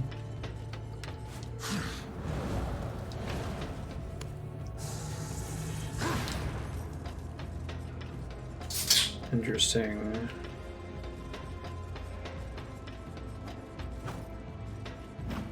I think I need to move this thing back there. Oh, I can turn it side to side, huh? Oh, that's cute. Okay.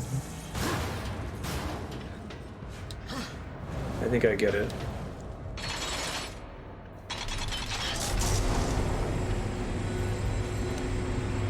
Yeah, and like the nature of a couple of those expansions, or at least one of those expansions, makes things even more confusing. Because Warlords of Draenor is about like actually time traveling. So now you're going to the area from Burning Crusade, but in an alternate history, and like you can still access that alternate history in later expansions. I remember there was some content in Legion that had you travel back to alternate universe Draenor.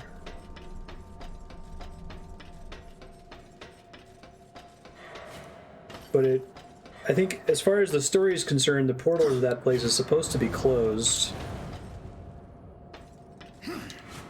Anyway, it's a shit show. It's interesting. Try to keep track of.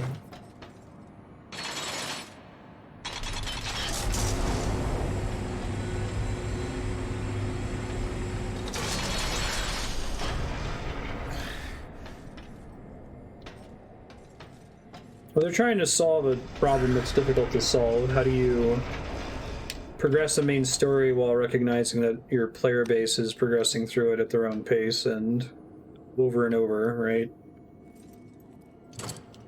They had a pretty smart solution early on, which was phasing, which every MMO does now, but I remember... Oh, that's not what I meant to do. That's annoying. I gotta go all the way back down now. I thought I would just reach an edge and then I could punch it.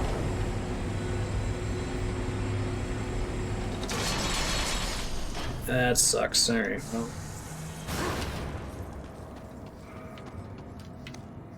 Phasing would allow different players to see different content based on how far they were in the same area.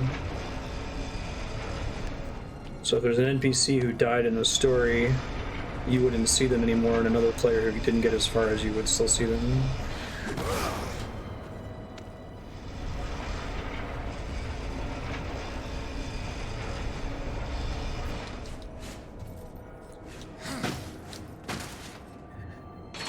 Alright. To this train temple puzzle.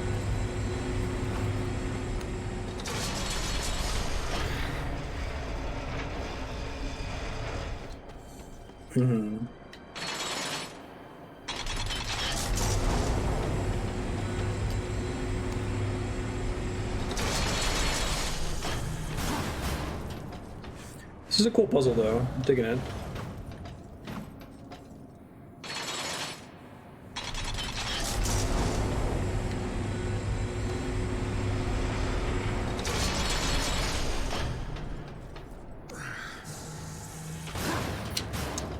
Do I have to lower this one first? No, I don't.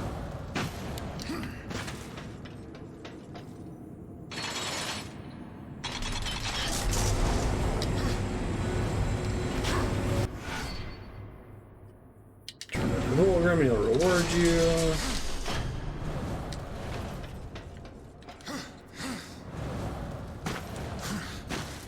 Over you again.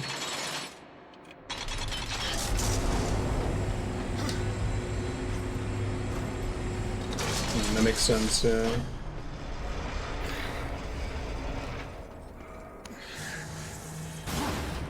I like that that's both necessary for puzzle progress and it makes the puzzle faster. Once you make a mistake, it's easier to recover.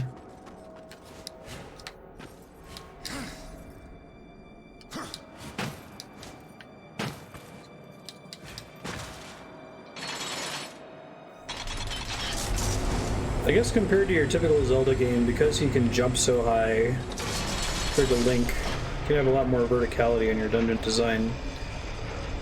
I guess it depends. Like, Wind Waker has some pretty vertical dungeons because of the way the Deku Leaf works.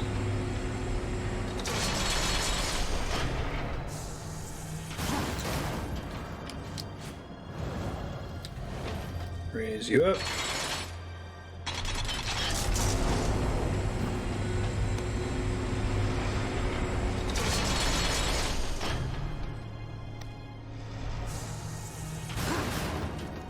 Basically have context-sensitive locations where you're allowed to jump.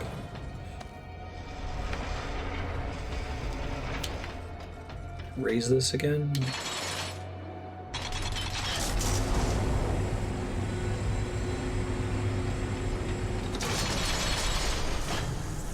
It's just a platform to jump off of, because that's kind of great. It is! That's cool. Nice. I would very much like to open a shortcut after all that nonsense.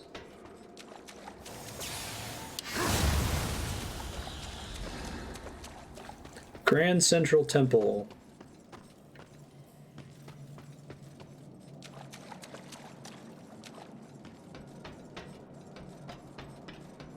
Is there anything else important up here? I don't think so.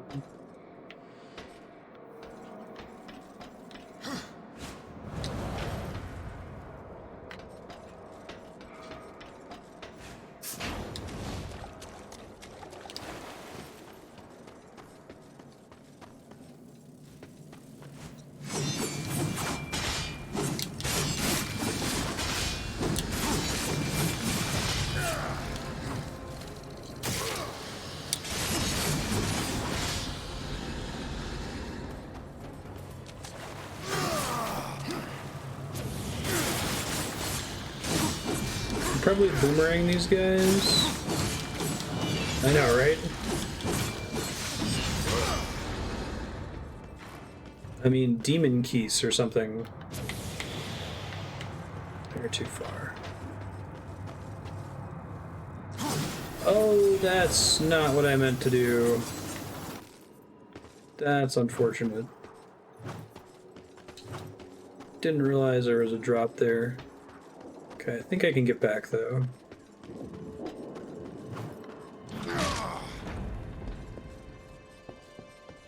I only kind of die after that.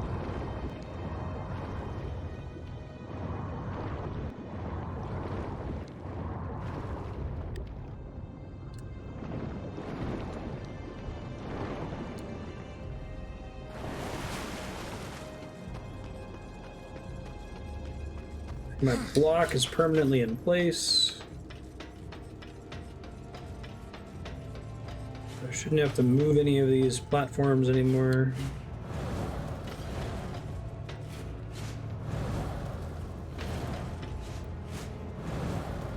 Thank God. Okay.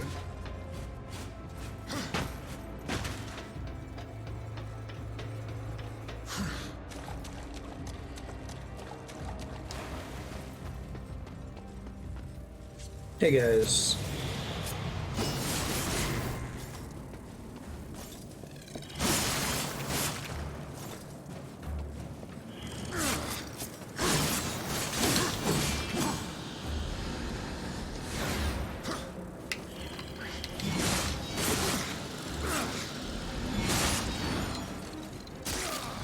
That takes so much longer than just killing them normally.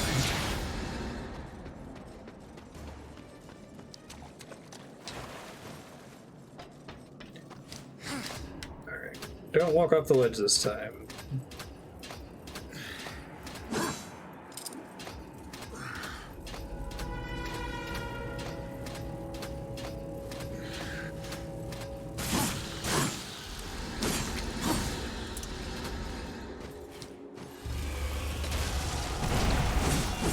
Oh, what's up? Hey, it's Griever.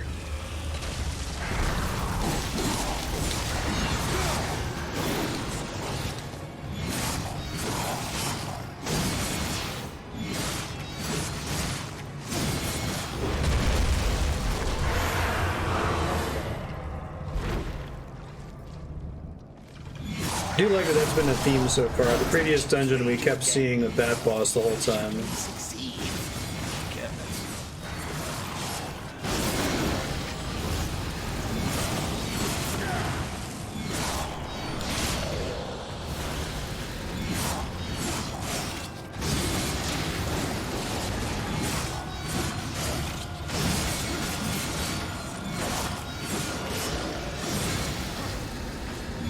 Alright. We're about to fight Griever on Thursday, or tomorrow rather, that's right, I moved it.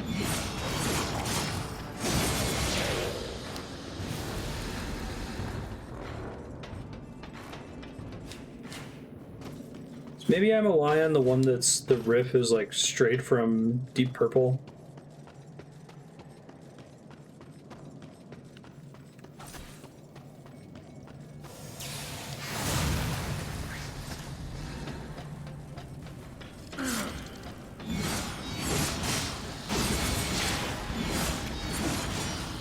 It's like smoke on the water or something.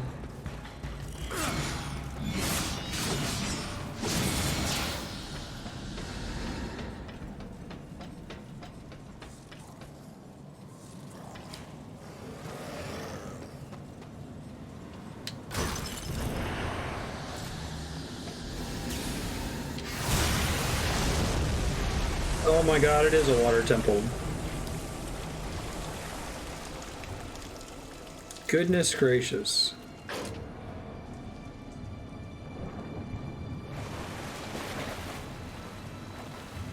Let's go.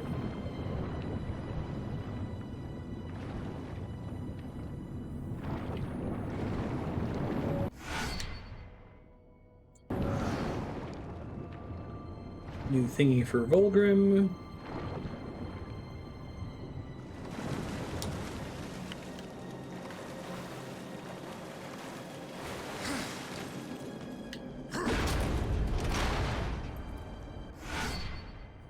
Hey, it's the map.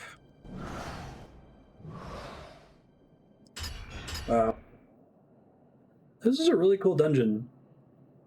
Wonder how many more of these we'll get.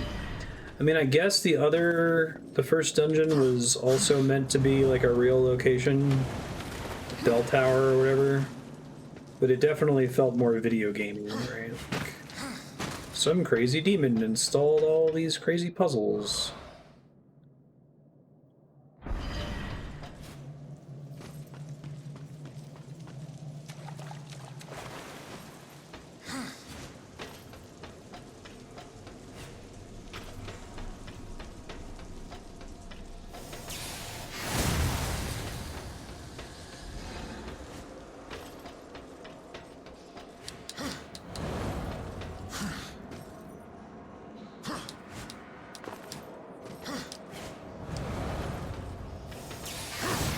I should be able to climb up in here. I don't know.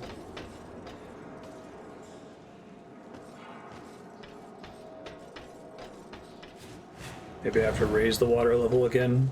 Oh dear.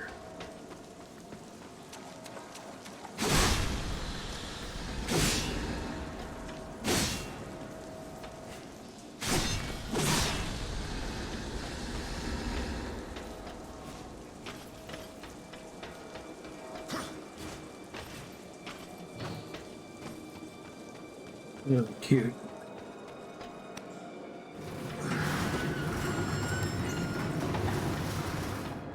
Do do do do do do do.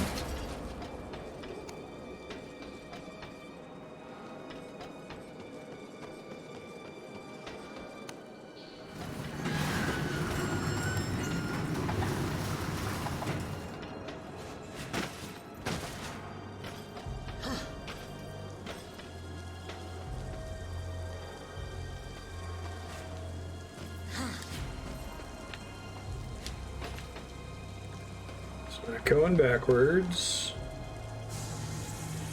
So I can climb back up, presumably.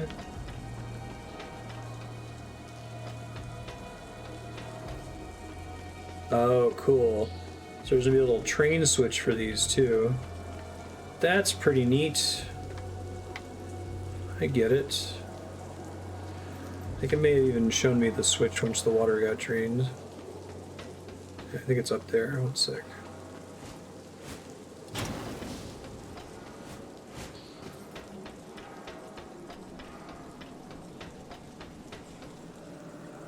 Oh, you do?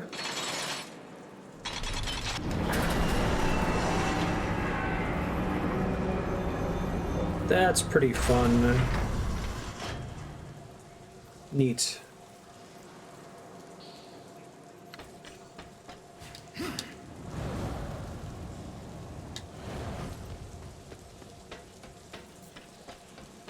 So let's me get the train all the way to the other side. I don't think I need to move it.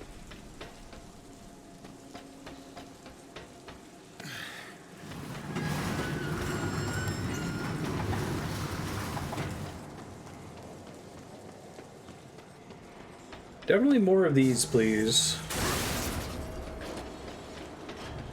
I see, so the lights are red if it's like over the edge, so you can't pull the switch when...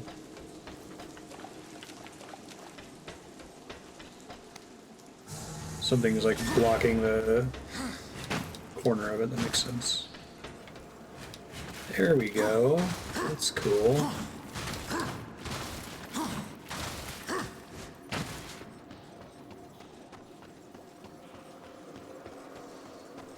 What is this like? Okay, this is familiar.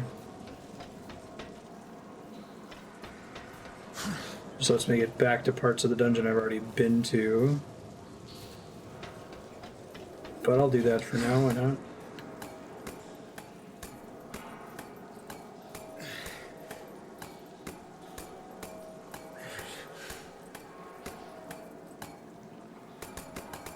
I feel like there's gonna be more puzzles in this main room later, but...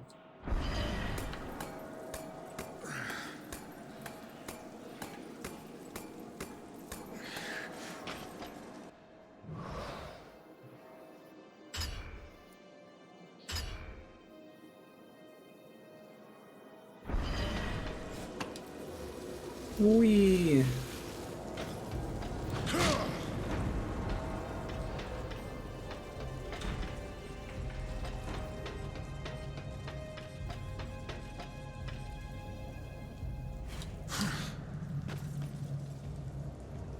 Okay, so I don't think that got me any progress. These are all places I've been before. So... something else is afoot here.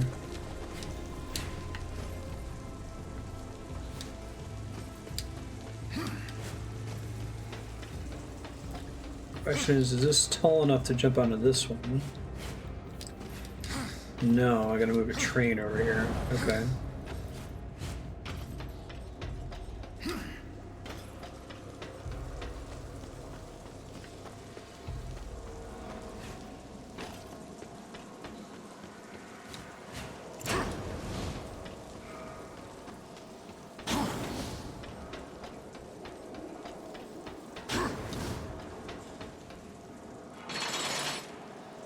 Basically have to get to like a storage area. We got 1 degree of freedom in this puzzle.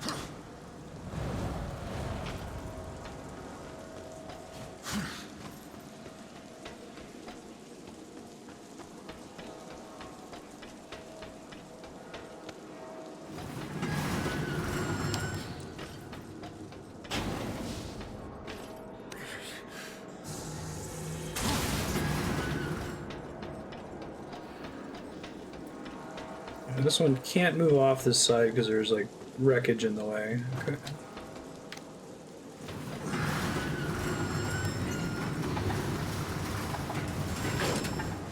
I would expect that these could rotate. Maybe there's another switch in here that lets me rotate them.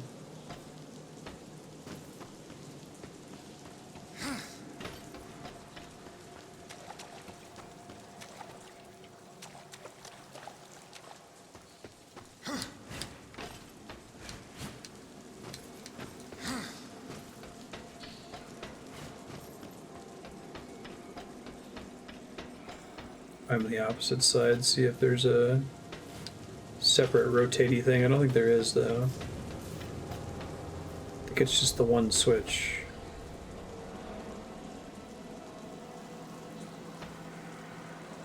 Because that one up there turns on the fire. That one up there is just an exit from the room, I think.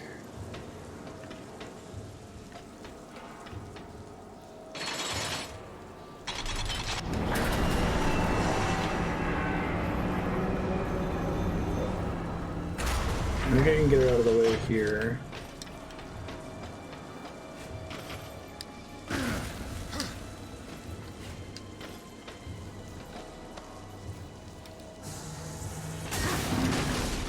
There we go.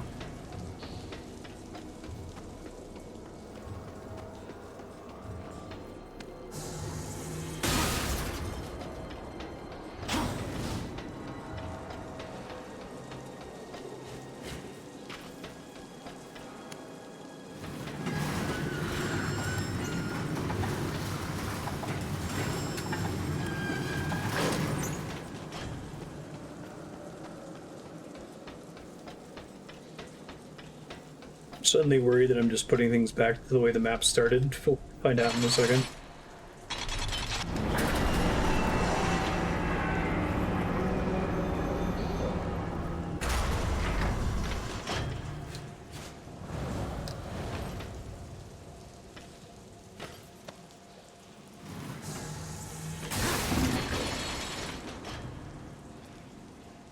Oh, thanks, game.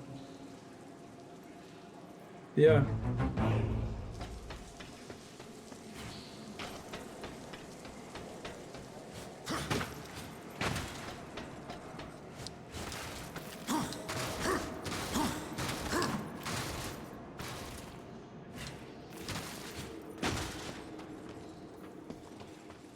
Cool. Progress.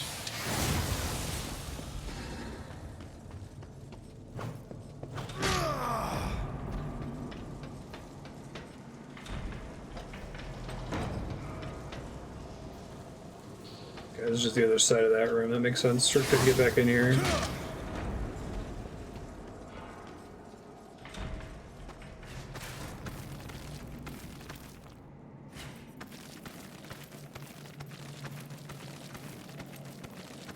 That's super good. I can't think of too many other like games that are intentionally trying to be Zelda-like.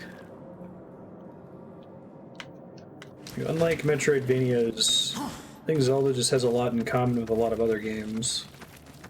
There's like Blossom Tales, which is a 2D Zelda game.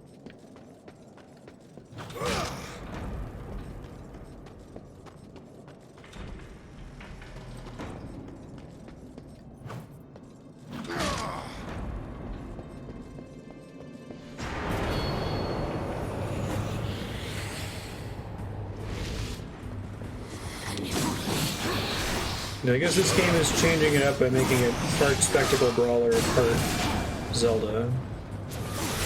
Which it turns out I think that those work together pretty decently.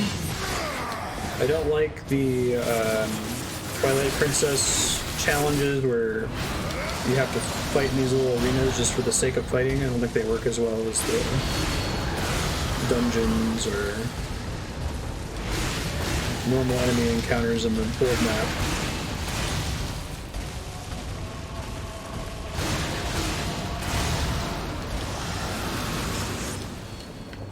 Because you think about the total number of encounters in a typical Zelda game, it's not that large.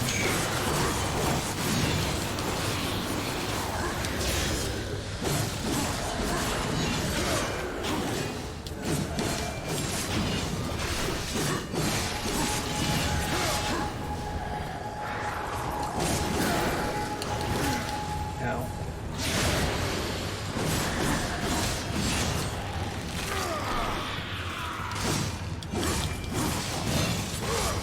It'll do.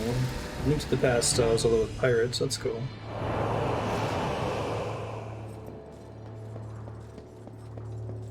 Yeah, it's a feel thing. I forget the context, but we were talking about that in Discord recently.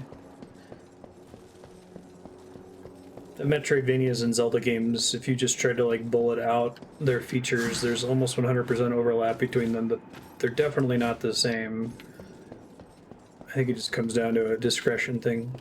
Oh, it may have been in the context of talking about how Other M is not a Metroidvania, it's a spectacle brawler.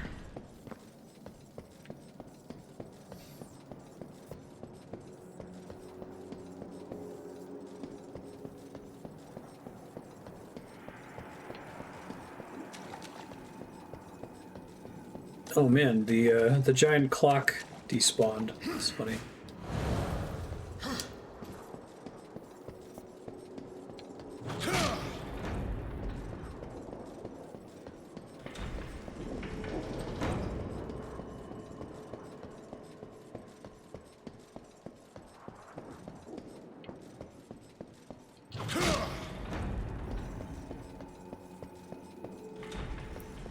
Crystal is probably progress.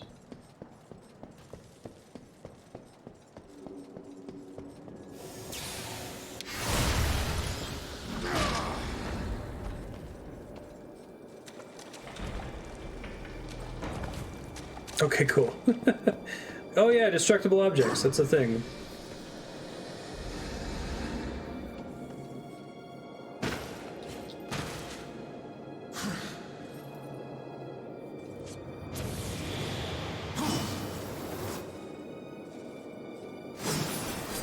Alright. Where are all the fridges? Insufficient number of fridges in this game.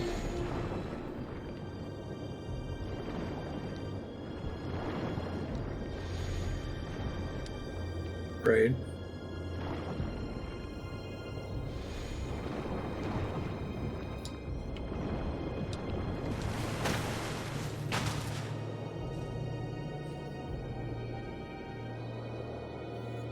This game is like nominally a platformer.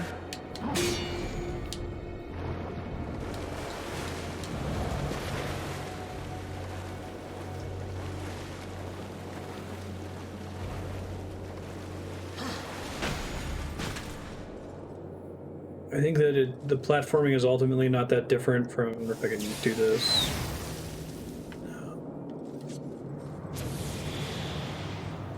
It's not that different from Zelda. They give you a little bit more control over it, but it would work almost the same if it was just scripted jumps whenever you walk to a ledge. Those things go up when you hit the switch, but I can't climb on them fast enough once that happens. Yeah, this game does feel very clean. That was the thing that stuck out to me most last week. Hey, Sohardan. Thank you. Did you pick up Ring Fit Adventure yet?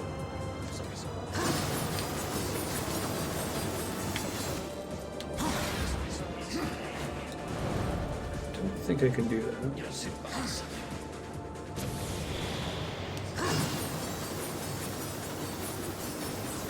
Did you pick up Ring Fit Adventure for the Switch yet to stay in shape?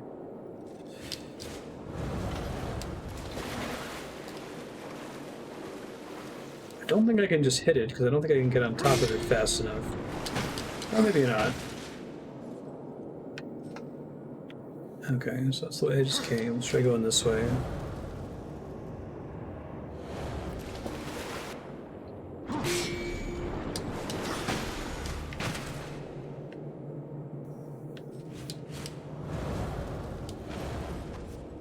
Hi, Ben. Sitting on my lap. Sorry, Ben, this is a two-hand game. I can't pet you very much.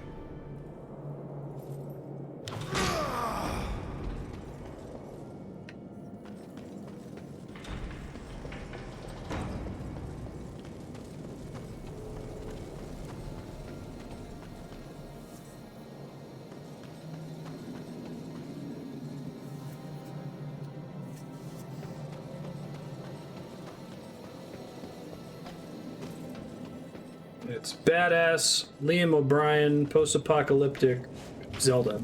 It's pretty cool.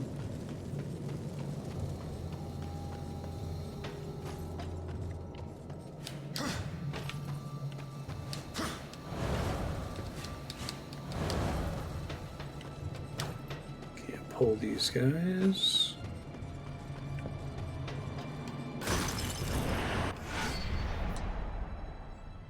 Zelda with a buff as fuck Link. Very angry Link.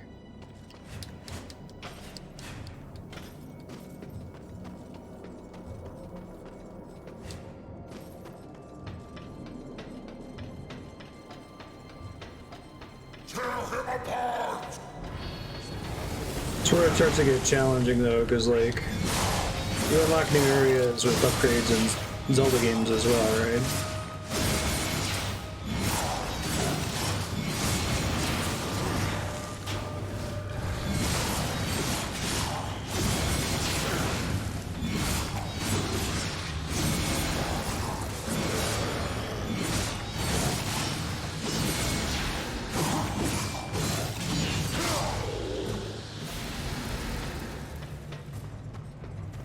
Guess maybe Metroidvanias are more focused on overworld backtracking.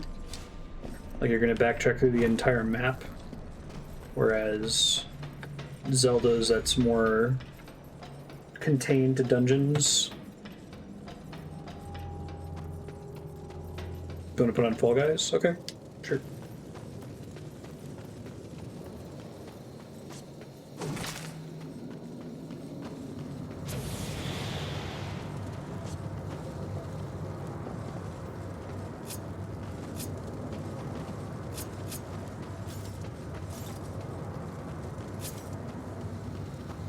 We have to do those all one by one.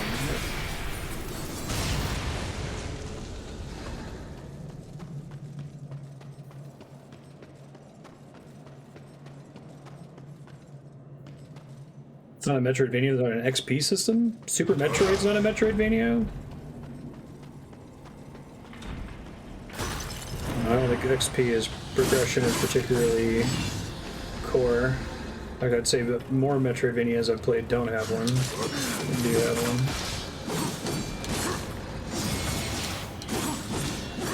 This one does, and I don't think I'd call it a Metroidvania.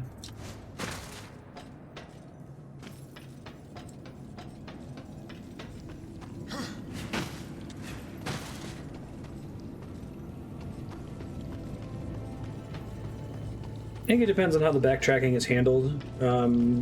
Depends on how good of a job the game does of tracking the things that are blocking your progress. To mean Egovania, yeah, I guess that makes sense.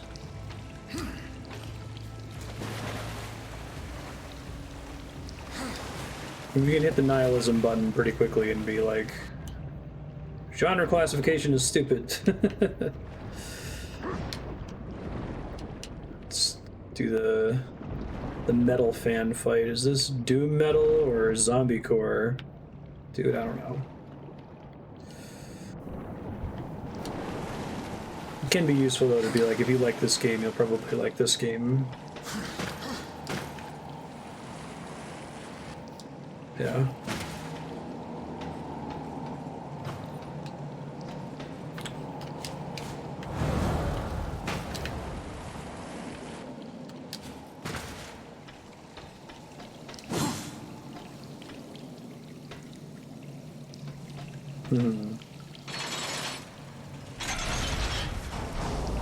Genres are slider options.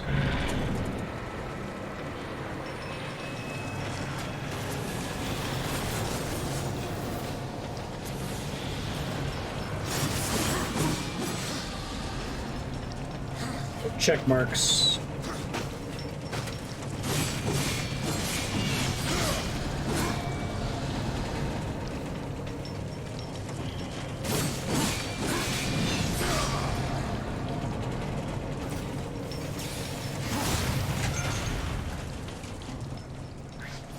Yoshi's stories are roguelike. Everything is possible. Yeah. We haven't played that many games on stream that completely defy genre classification, though, which is interesting. Out of, like, hundreds of games, maybe a dozen have had to give them a genre classification of just the name of the game.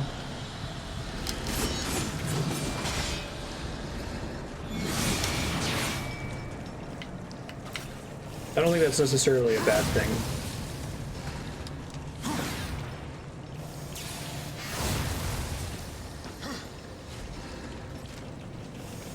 Sure, so you're saying it's less of a binary thing and it's more of a gradient for each of the features, yeah. I know there's some debate about is Souls-like a genre, and I think that gets challenging because there's so many things that make a game feel Soulsy that I don't think are strictly necessary. Like, the only thing that really matters is deliberate combat, but once you say deliberate combat is all that matters, Darksiders kind of becomes a Souls-like.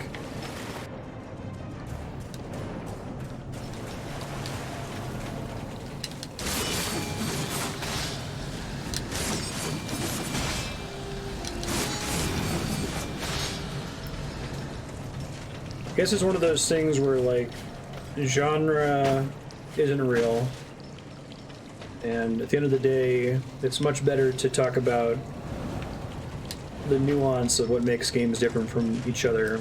But if you kind of like, you know, Metacritic score doesn't mean anything. Let's talk about the nuance and top 10 games lists don't mean anything. Let's talk about the nuance. But if you don't have a lot of time, you're trying to summarize something quickly, it's still pretty useful as an abstraction.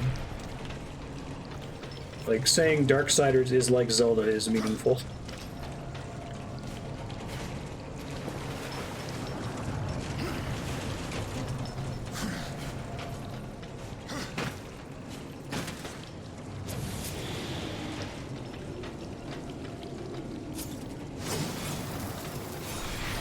Dark Souls gives me all the dopamine. Monster Hunter gives me 0 dopamine. It's a difference for me anyway.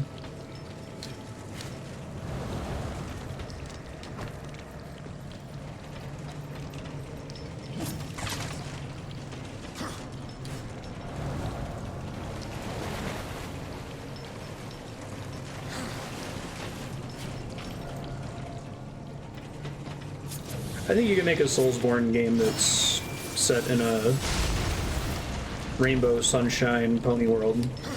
I would play it.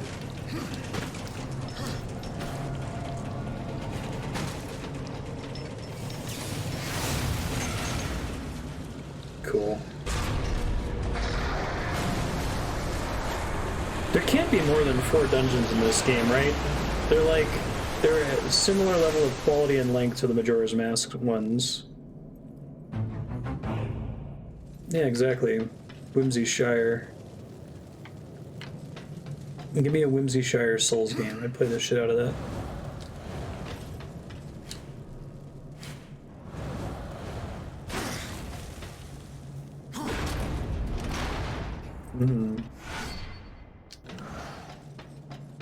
I think the tone is more bleak in Souls games than the color palette.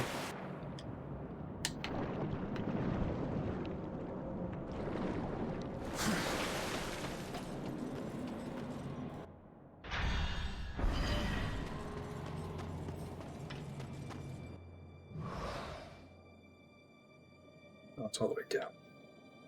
Think I'm going the right way?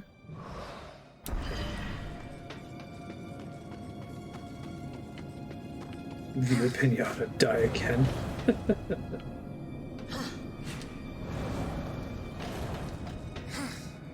I don't think that the color palette or the style are really the first thing I would jump to in differentiating Monster Hunter from Souls games, though.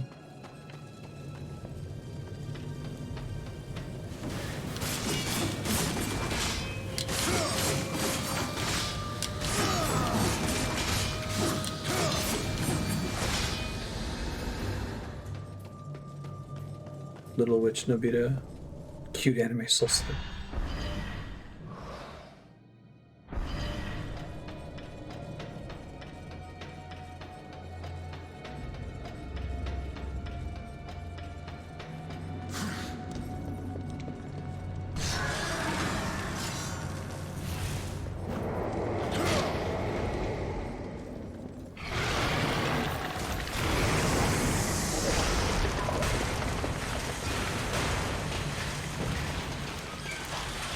Got it, Roger.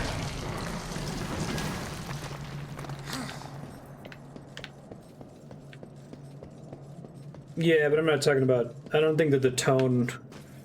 I think if you exactly ported Dark Souls tone into Monster Hunter, but the rest of the game was the same, I would still not like it at all. And I don't really have a full grasp on that. I think not having damage numbers, monster health, the kind of lack of authorship in the layout of the stages is a big part of it.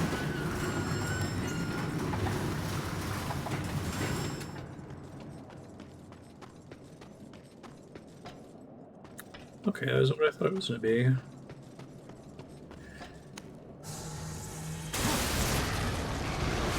Oh, perfect.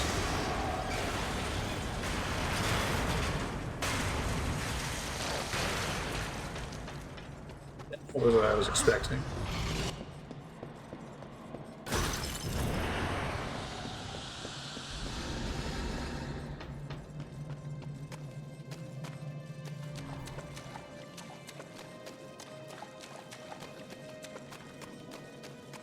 Monster Hunter is one of those franchises that I'm glad it exists for the people who are into it, but it just doesn't... doesn't give me the good brain chemicals for some reason.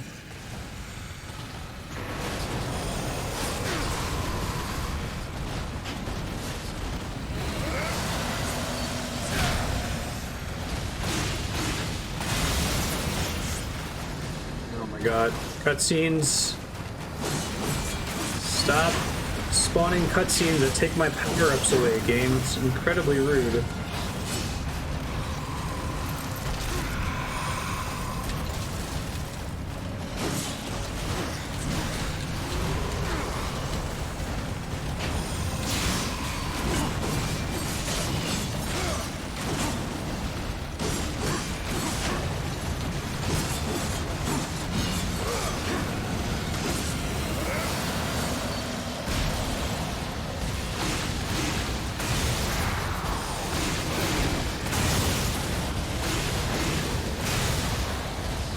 Double trigger.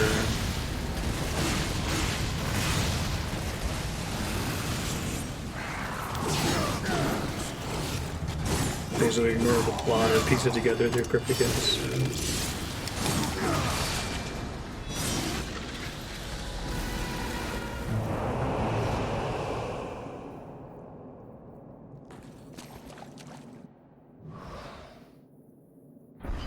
Obtuse lore.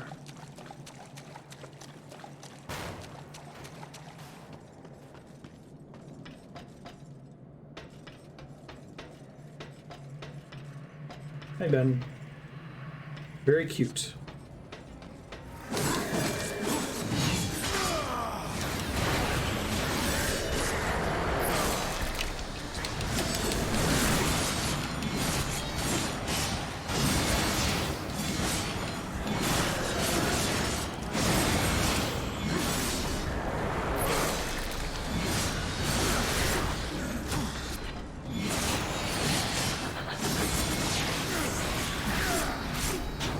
God, that enemy is annoying. I'm trying to kill with the scythe since it gives bonus souls, but it doesn't really want to let me, does it?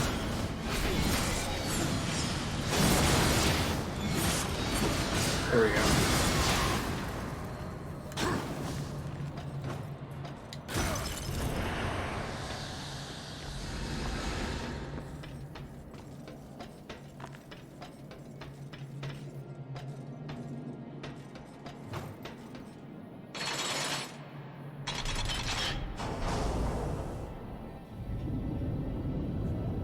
Hi, Ben. I think a lack of cutscenes are pretty important to Souls. It's kind of walking around the map and things just happen. Boss fights just start, right? Like, I guess you'll walk in and there'll be an initial cutscene for when a boss wakes up, but it's always super brief and usually not something that's foreshadowed. You're not like running into the boss 7 or 8 times before you fight it.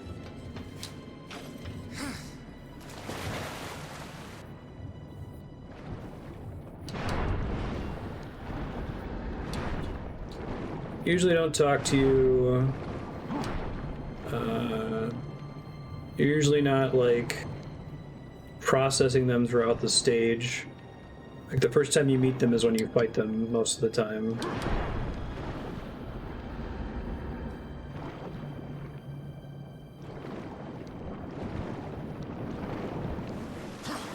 There's not always fog doors, only after you die.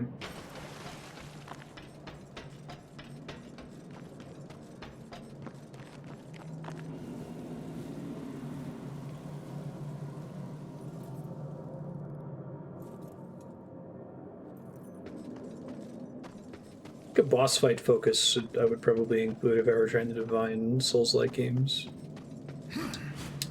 Because they don't technically have to be. You could make a game that has no bosses, it just has a lot of Souls-like regular encounters as you progress through the stage, but...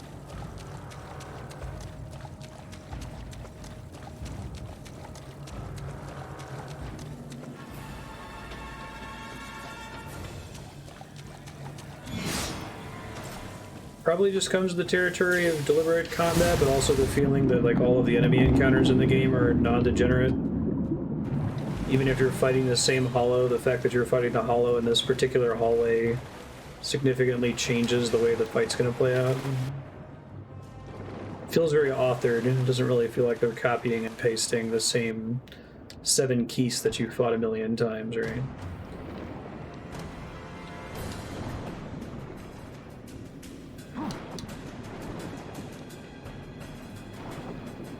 To that end, I find that the Souls games have a surprising number of unique enemy types. Like, we've talked about this notion before, but it's really expensive to make an enemy, model it, texture it, set up all the animations for it. So a lot of modern games after like the PS2 era, you'll notice, do their best to reuse enemy designs as much as they humanly can because it's so expensive to make new ones. Even like God of War 2018, which is heavily polished and focused on the visuals, has like, I don't know, 10 enemies that you fight, typically.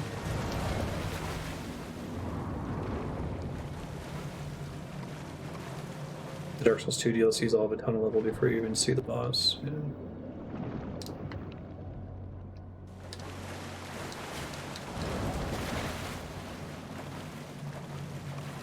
I'm not saying there's not repetition.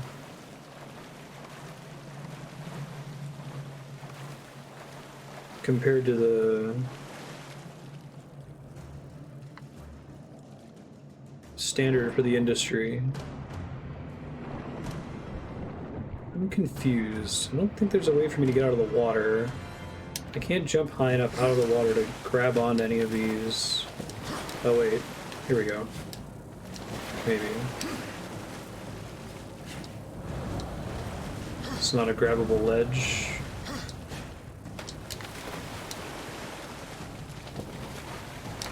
There must be more of these around, though, that I can jump on the top.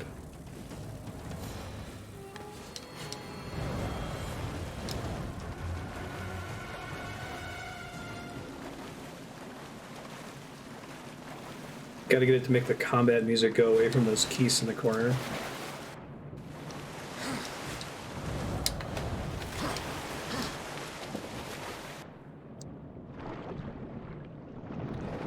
I think it's less about boss fights and it's more about, let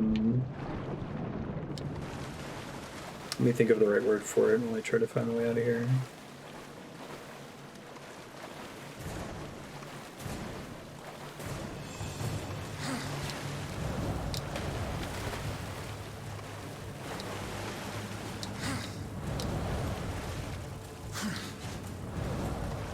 Yeah, I'm actually stuck. I might need to look this up or ask for help. Hold on. Wait, here's an exit. Never mind. Hooray! First try.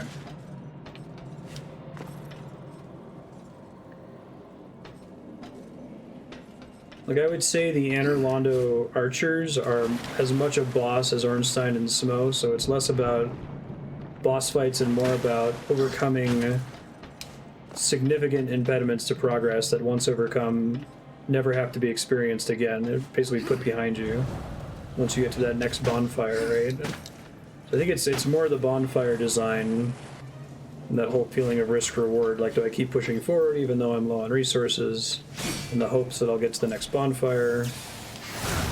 Or do I back up and refill? Hey, more water temple shenanigans.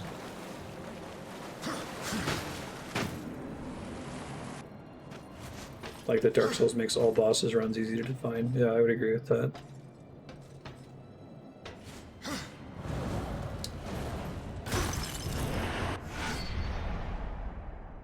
Another piece of wrath. Very cool. What does Liam O'Brien need wrath for?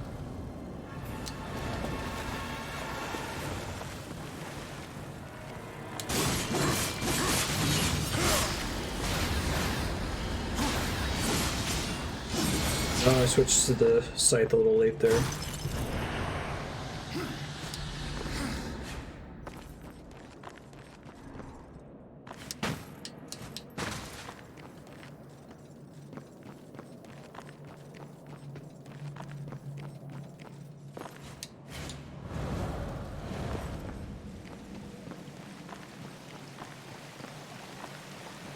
Maybe breakpoint is the word I'm looking for.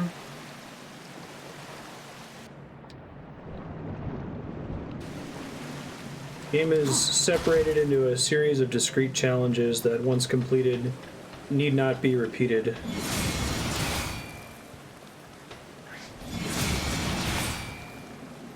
Those challenges are actually quite difficult.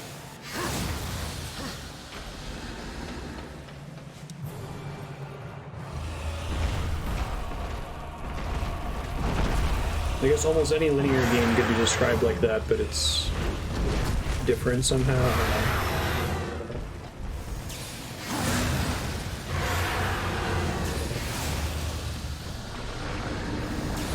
The boss spawn more of these crystals during the fight. Oh. Well, I'm destroying my own protection, apparently.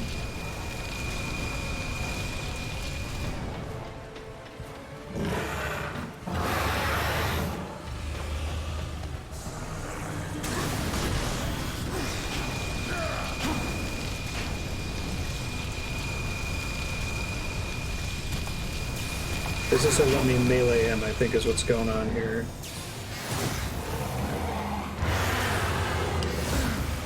Is this one not destroyable while it's hot or something? Or is it because the platform is touching it? I think I see. Oh, weird.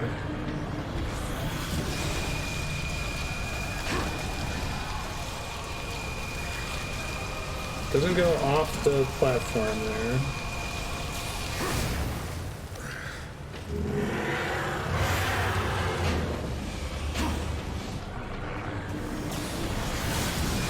There we go. He's probably going to spawn more crystals later in the fight.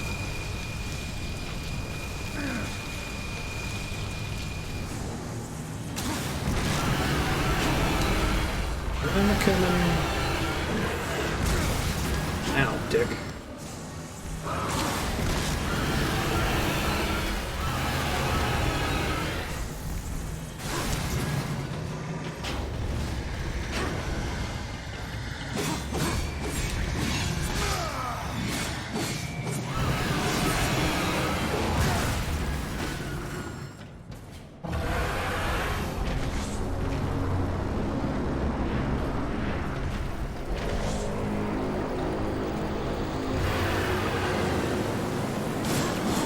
Hey, do you guys give me healing, maybe?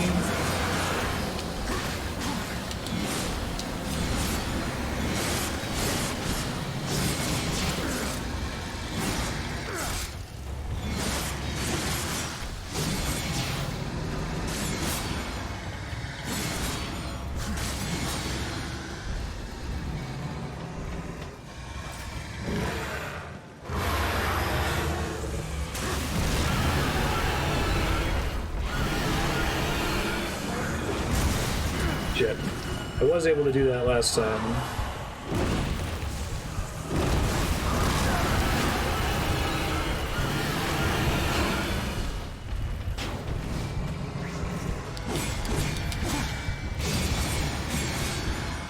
Not sure if that's doing anything. It doesn't look like it is.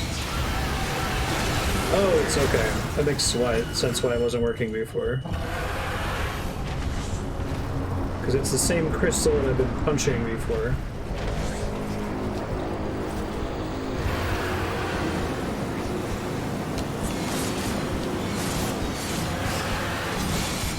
Come on, healing.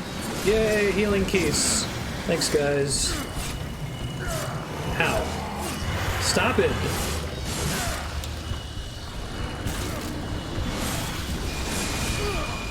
Well, that sucks.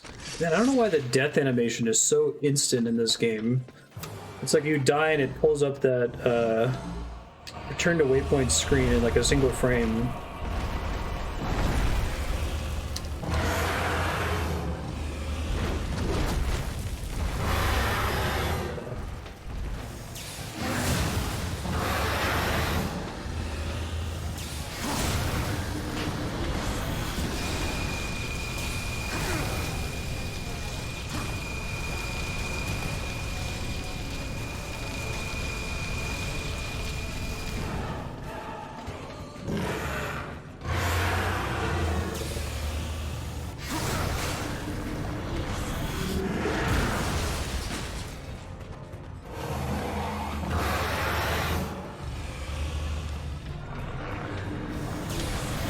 Got it. Just in time.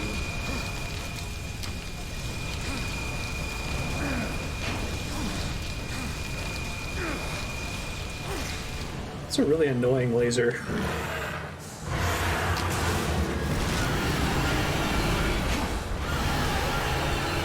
He knocks it back, which is fine.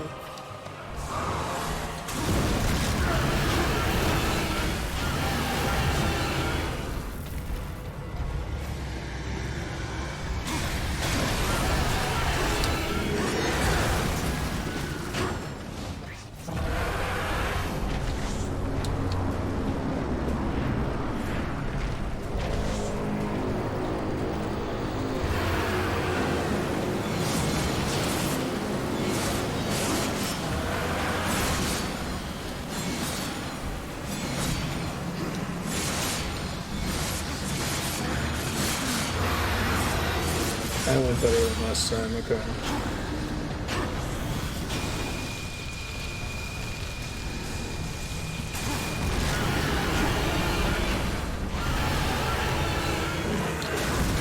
Ah, that's so frustrating. Definitely done it before.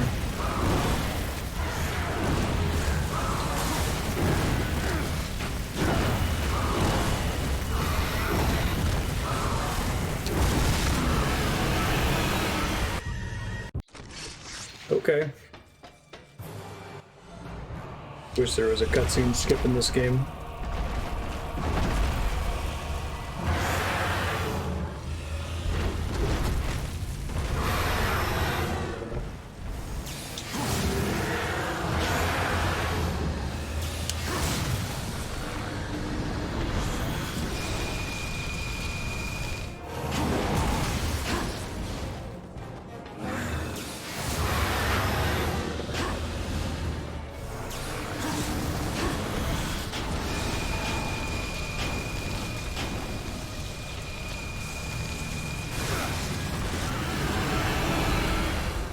Knock it back.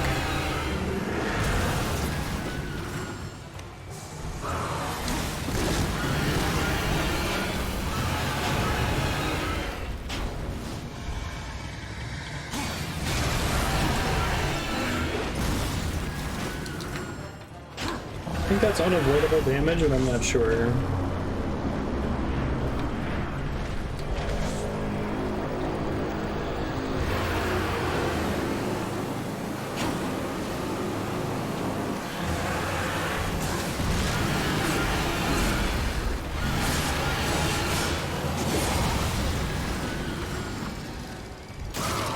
Totally meant to do that.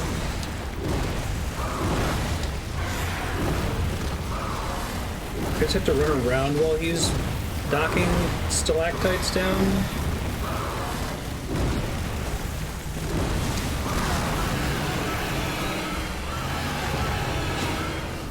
I'm coming.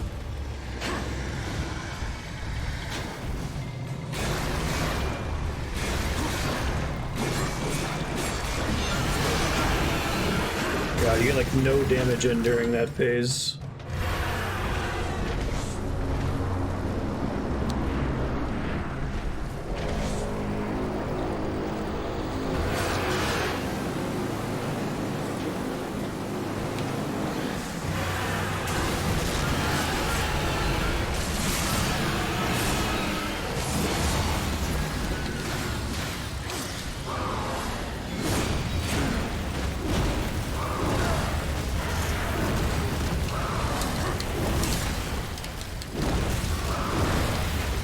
I'm not sure if I'm invincible during that animation or not.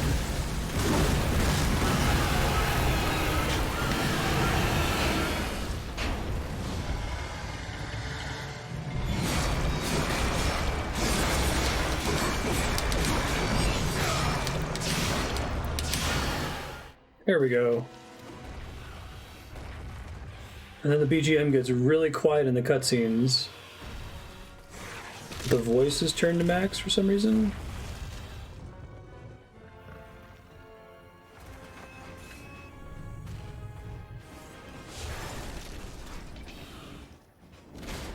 It's pretty cool.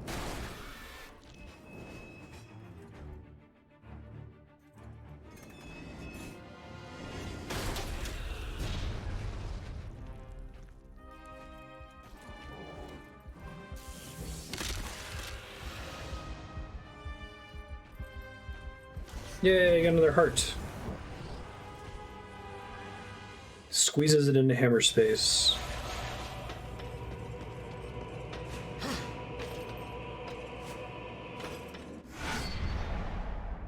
Hey, got a heart container.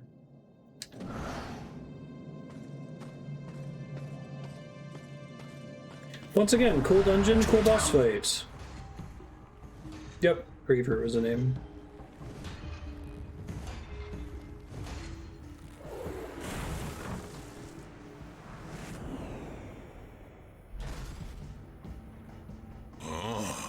Welcome back, horseman.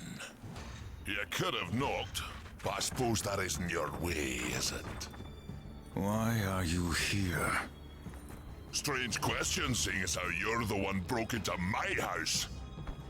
You weren't always the Black Hammer. You huddle in exile, a hermit among tombstones. Why? What role did you play in this, Ulthane? Horseman, I've got something for you. A fair bit of work, but it's a bit dainty for me. It'll serve you better. Is it a fucking gun? It's so dumb. I love it. You didn't answer my question, old one. Maybe I like the scenery, what's it to you? You asked for my help and I gave it. I guess it fits in the setting, know I'm but... being ungrateful and I'm liable to get upset. What's wrong with you, War? Do I look like I'm afraid of death, boy? He's a giant, goofy Hulk space marine in a world It's where everyone's a not giant, death goofy you should spoke. fear.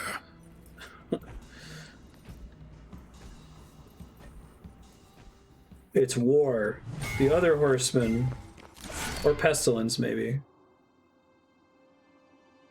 Unending supply of supernatural rounds. Alright, it's all the way Devil May Cry now. There's hover shooting now too, because of course there is.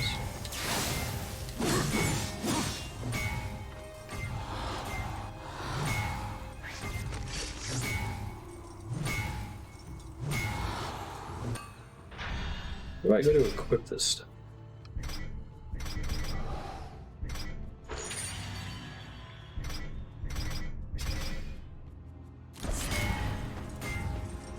Get off of my property! Before more pigeons come looking at crap in the yard. Look at this dude. He is a giant, ridiculous Hulk-sized space marine next to me, who is also a giant, ridiculous Hulk-sized space marine. Is there an even bigger version of this guy somewhere? Scurry away now! Thanks for the gun, dude. Or something.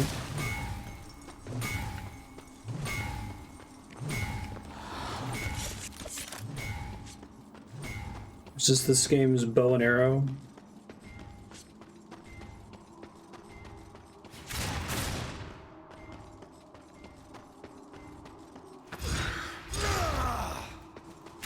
Famine. It's a completely different game. Famine plays like Papers, Please.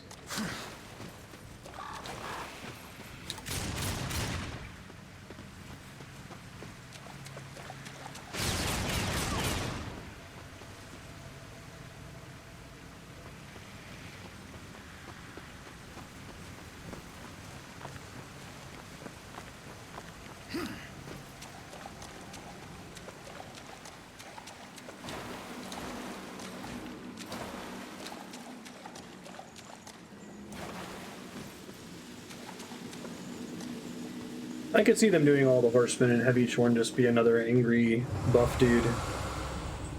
Slightly different power set. Old Voldem's got something new for you. Augment the damage inflicted by mercy. Please take your time. Trade artifacts. Those just give you money. Didn't see that button before. Good to know. Blade Kaiser level 2.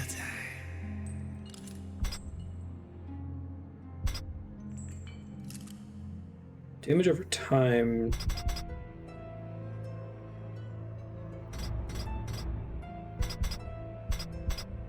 You are as wise as you are powerful.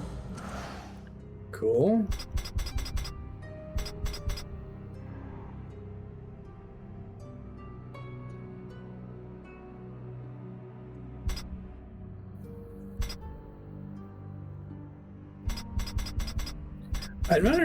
I'm not clear on how the empty vessel works. It sounds like it's an energy tank that while I have it, extra health goes into it.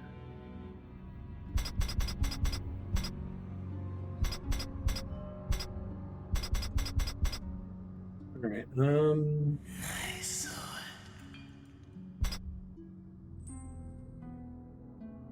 oh, it's an empty bottle. Thank you, Scarf. Drive too hard a bargain, friend.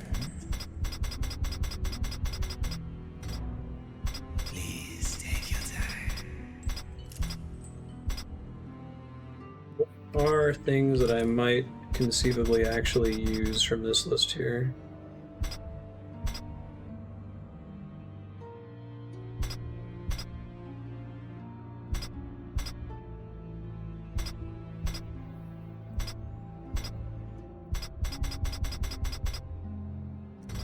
Please take your time. Yeah, but these are all consumable, right? So I can only use the empty vessel by buying these other things that go into it. Don't get over here. I don't think I want to spend any points on that until I've bought all the other upgrades. Excellent choice. You've given the Griever something to cry about. Well done. Now then, He said cry about. They put the emphasis on a really weird syllable there. He sounded like Christopher Walken.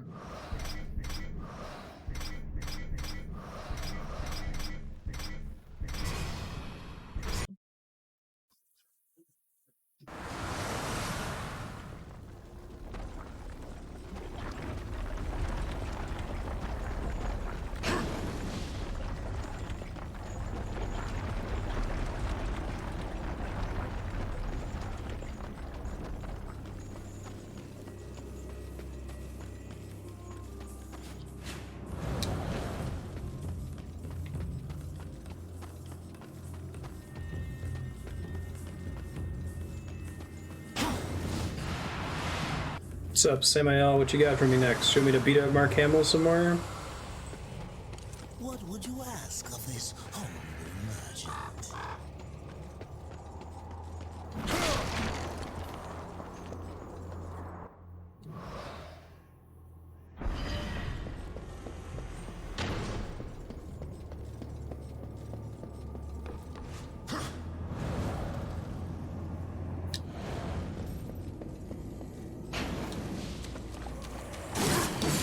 Hey guys, what's up?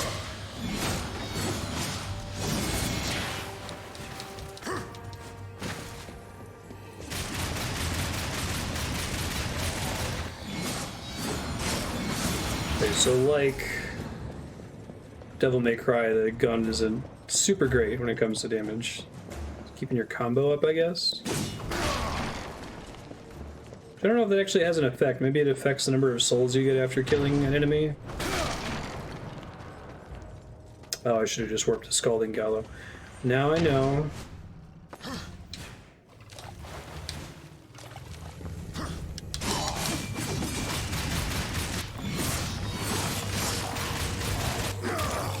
Maybe it doesn't affect your combo. Weird.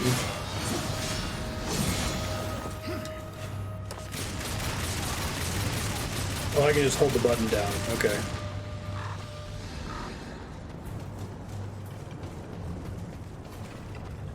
I don't know what's so funny to me about games suddenly having a gun. Or gun being an element. Did you enjoy yourself?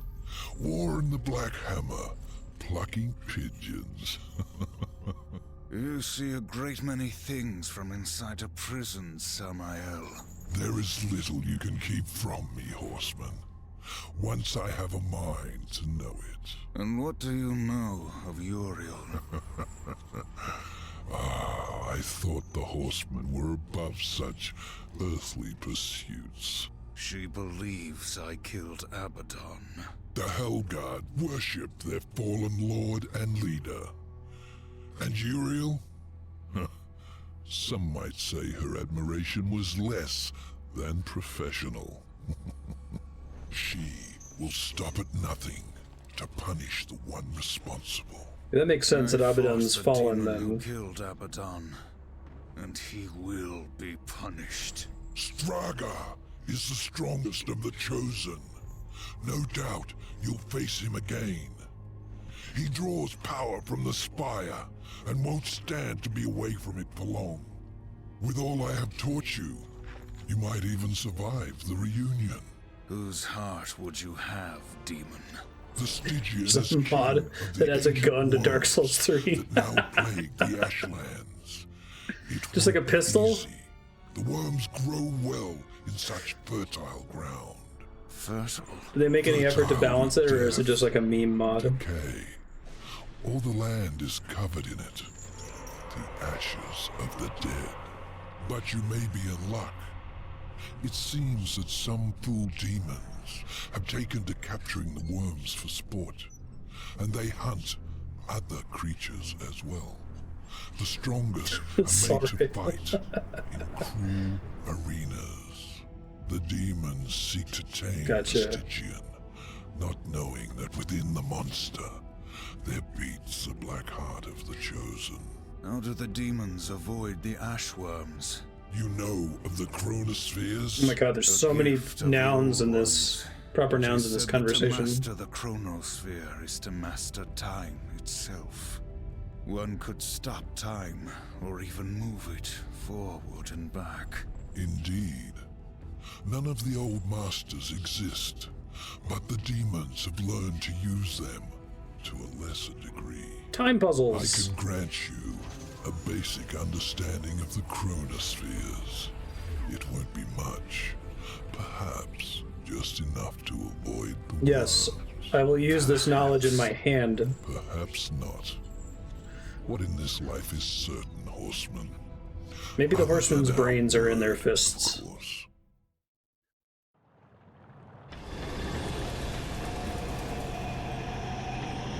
Later, Samael. Good chat.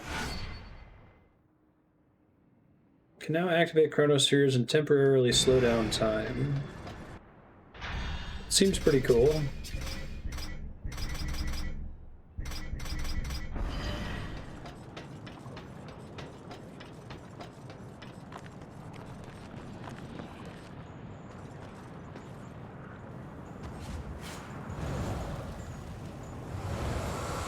What's up, dude?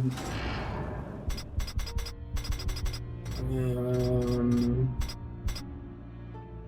are as wise as you are powerful. Let me know if I can help you. What's the deal with Harvester versus Scythe? Drive too hard a bargain, friend. The Harvester is just a strictly better one? Huh. Nice sword. Weird. I'm gonna try to save up for Blade Geyser upgrade. What would you ask of this humble merchant? The dot's probably pretty good.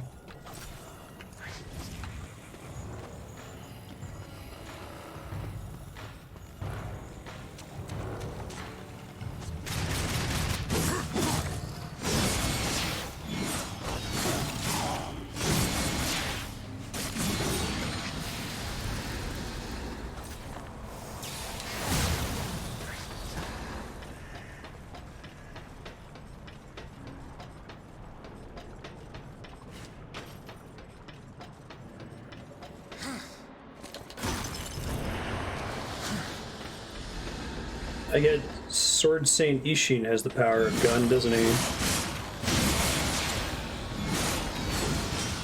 He's a real dick about it, too.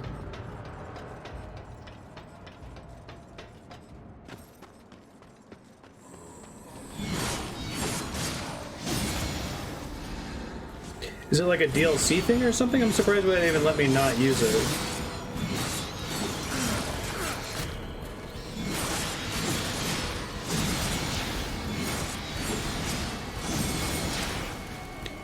Has anyone ever made a bullet-focused Bloodborne build? It seemed like there were stats that affected it, but I was always under the impression that the bullets existed almost solely for parrying. I didn't know if those stats were actually any good. Using chronospheres. Use your boomerang to activate chronospheres at a distance. I admire how you activate the chronospheres from a distance.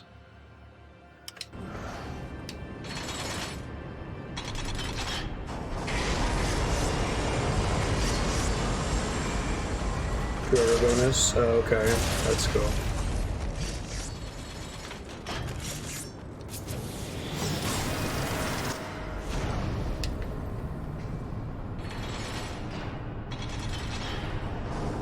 On the contrary, I called you in here because our odds are beyond scary.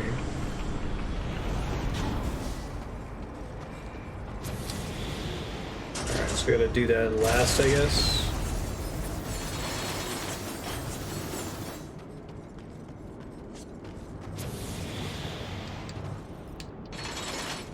Andrea watches it every Friday night after our contactless Taco Bell run.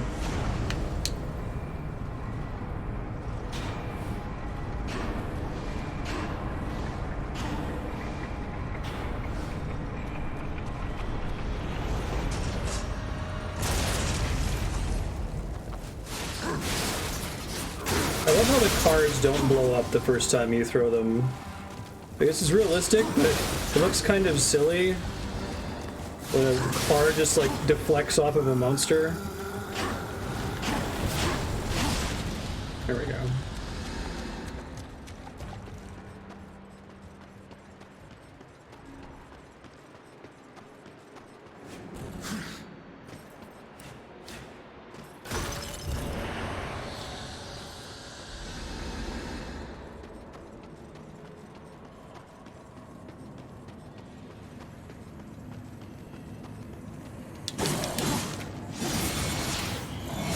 Alright, well the Harvester being a DLC or pre-order bonus makes a lot more sense.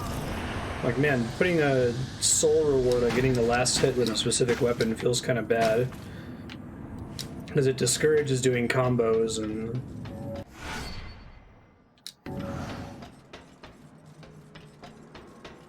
otherwise doing more interesting finishers like the B-button ones. So I guess that means that it must not be that significant of a change.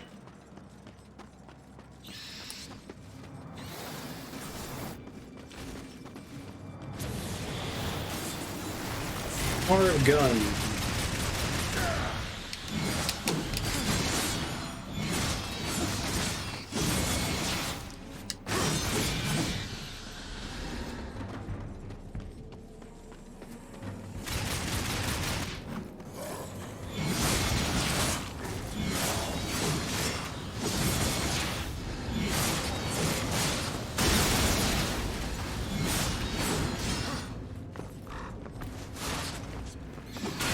For a van.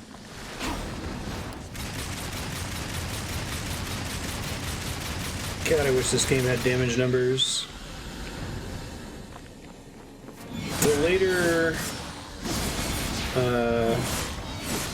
Darksiders entries add damage numbers or health bars, that would greatly aid my enjoyment of them.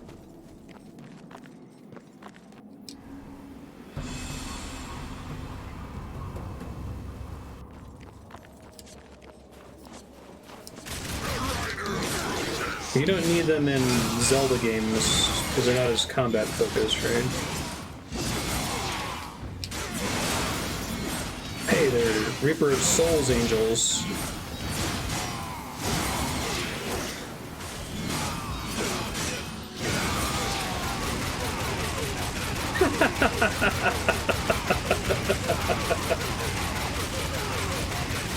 Wonderful. So that's what the gun is for.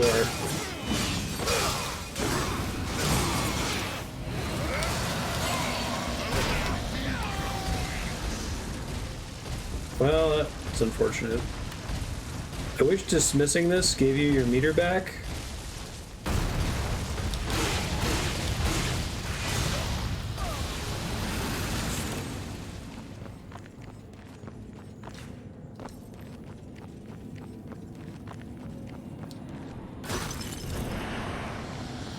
Juggling.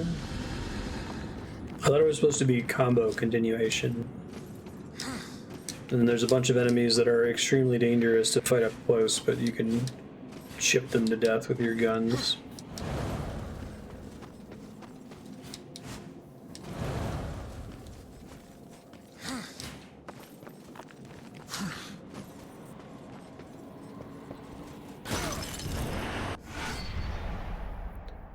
Hey, one more piece of heart.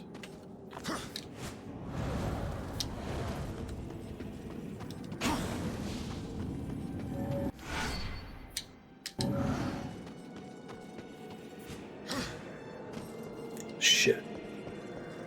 Alright, I gotta do the Twilight Princess thing. Try to find where it starts.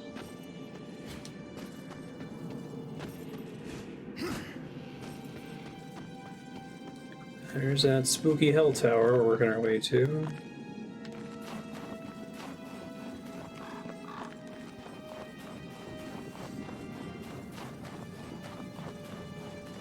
Giant piles of ash in the city are pretty cool.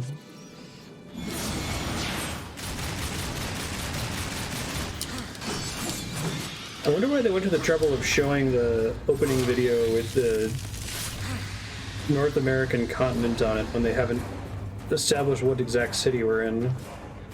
And like all of the Bible stuff is like Walmart brand apocalypse. Like, I feel like the Walmart brand apocalypse would work way better if they didn't make it explicit as this takes place on our Earth.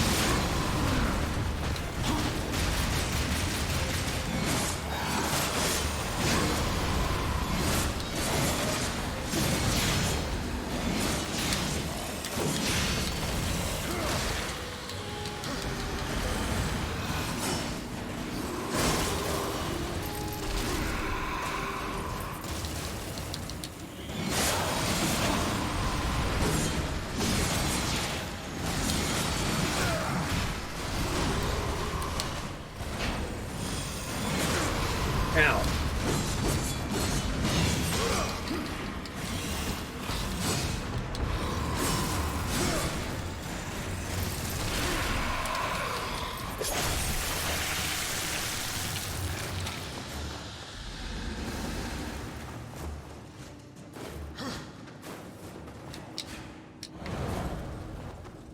The only other game I can think of that's done that was Tomb Raider, Rise of the Tomb Raider. The sequel to Tomb Raider 2013, where it's almost like a weird post-production decision. Like, hey, we can't have this based on actual Christian mythology. Like, that's gonna piss people off. So make it so it's basically that, but just barely not quite. It's like all the priests in this game are obviously Catholic. Yeah, but don't ever say that, whatever you do.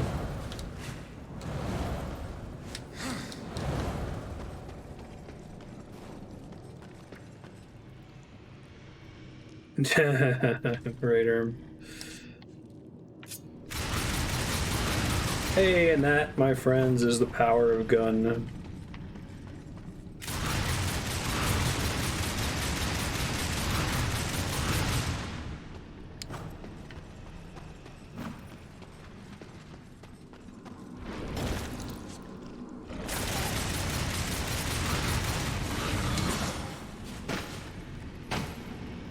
Oh, I get it. So he picks it back up and then we can jump across. That's clever.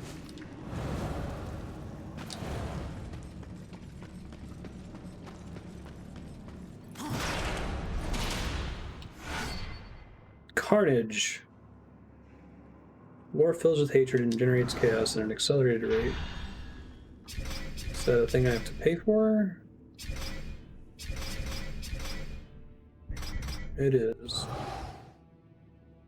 How's chaos generation by all weapons? Oh, that seems pretty good.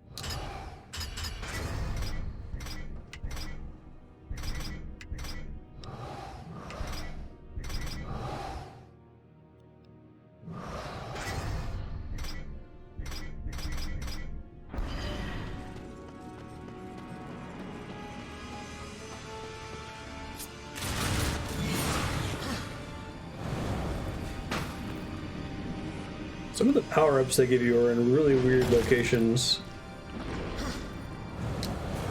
Random tunnel chest.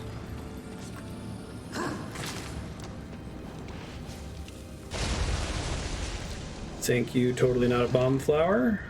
Appreciate that.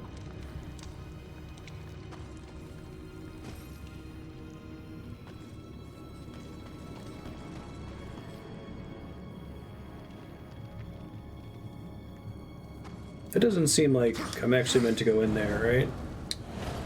Okay, well, props to the game for letting me try. Now I'm gonna fall and die.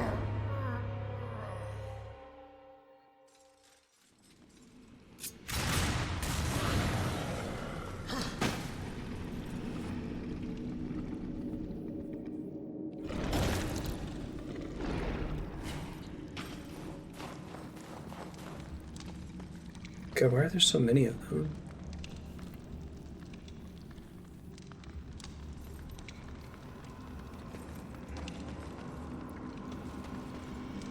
It doesn't look makeable.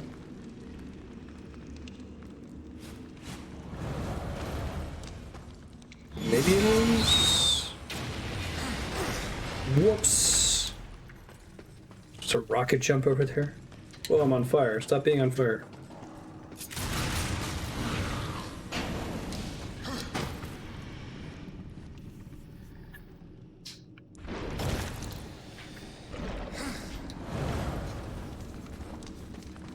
Well, this isn't gonna work, but let's give it a try.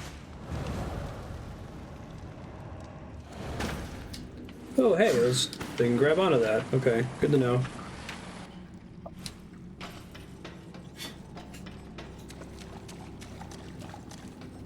Pretty sure I was gonna die there.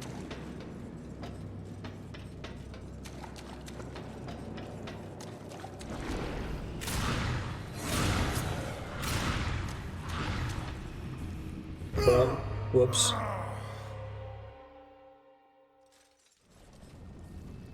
I have this expectation that while I'm in aiming mode, the game won't let me walk off ledges, but that's not how it works, turns out.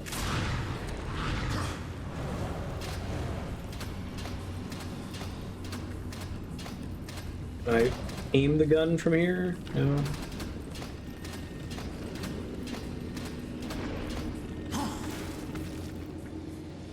Not from there either.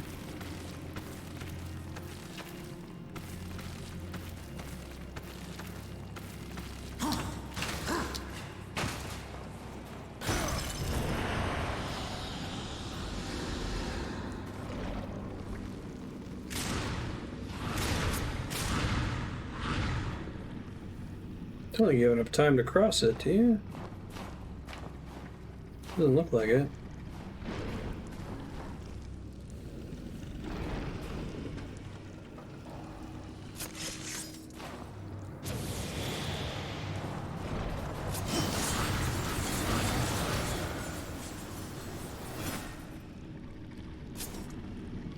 Boomerang also works, okay.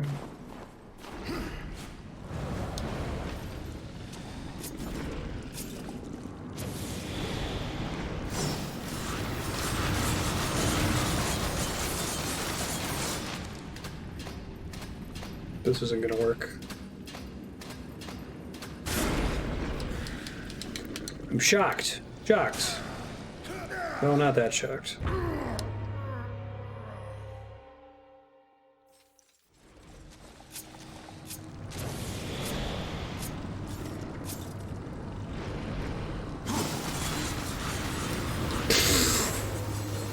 Thanks, War.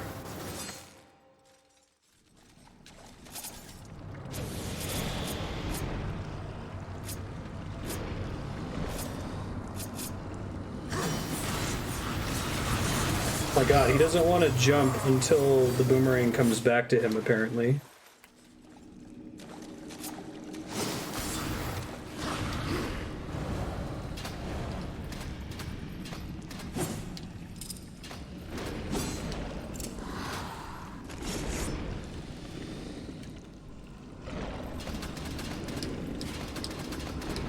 Can't jump off the thing.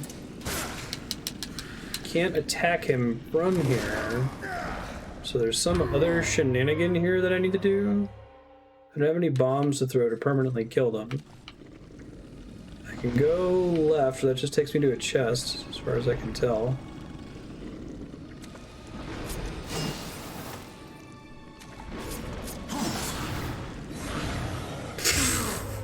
I need to stop using the boomerang.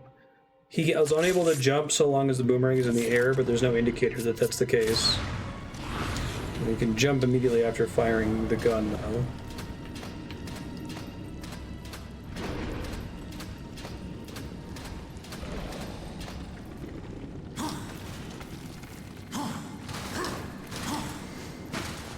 Okay, so you get up here, and then that seems to be it.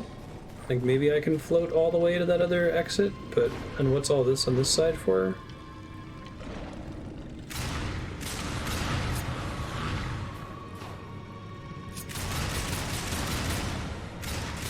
There's not a time-slowing chrono sphere in here, right? Maybe I need to come back here later once I have, like, permanent access to time-slowy powers.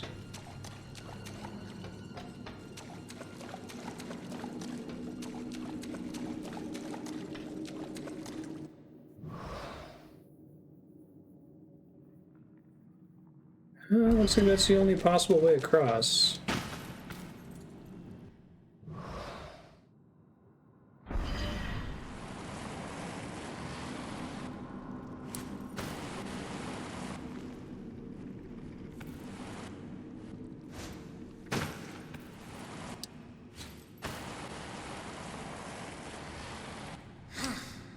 Alright, I might need to ask for help here in a second. Hold on.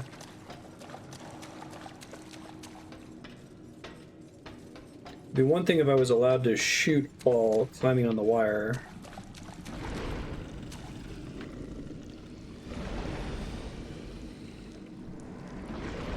Or jump off the wire while climbing on it, which is also not possible as far as I could tell.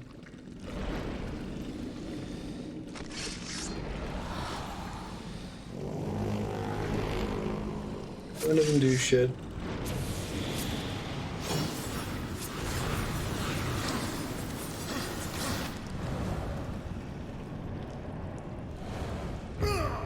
Eventually run out of glide. My guess would be that there's like a chronosphere thing that I can hit in order to hit them and then slow down time and cross the thing. Oh, maybe that's what that is.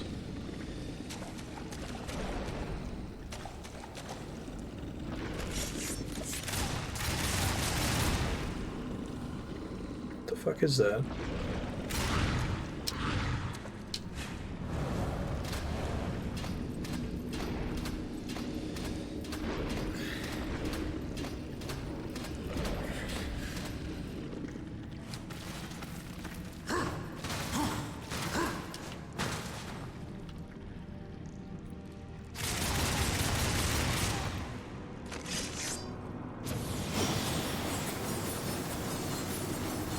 I'm not sure if that's supposed to be up there.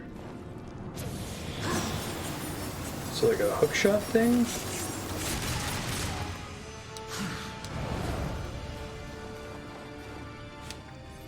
Music's gotta calm down. Alright, I'm willing to accept a tip or a hint. If anyone has a guess. I need to get across this area. It looks like that's progress. But I'm blocked by these things. I can shoot them, and they move up. But they come back down almost immediately, and there's not enough time for me to shoot all three of them and cross the wire. The level is supposed to have these, like, time stones that freeze time temporarily, or slow it down at least. So I'd expect there to be one here, but I don't see one.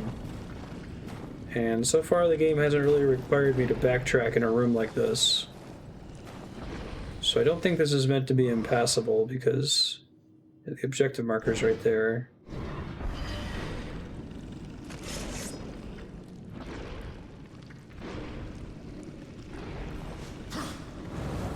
Google it here in a second. Name in this room. Ashlands.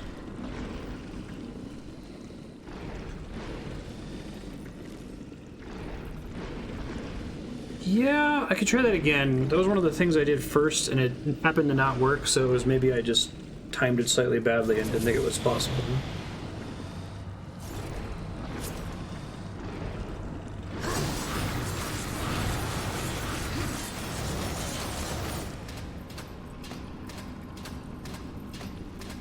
I don't think it lasts long enough. I tried pressing the dash button there and that looked like that worked, so maybe that's it?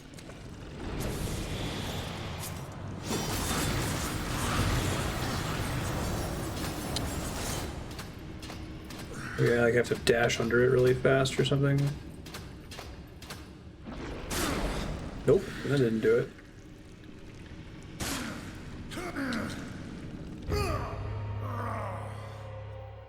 Alright, let me look. Darksiders, Ashlands, Ceiling. Oh, yeah, Ceiling Worms Monster Temple. How do I get past the tunnel worms? Stuck in the room with the 3 worms. Okay.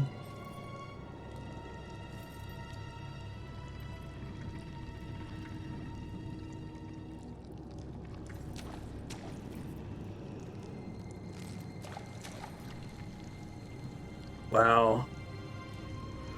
I guess it is dashing, but it's the timing is challenging. Okay, let's try it again.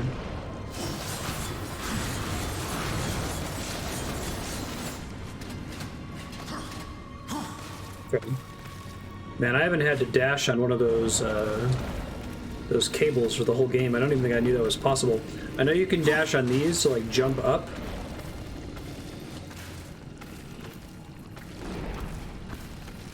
Okay, well, now I know. You can press and hold it, apparently.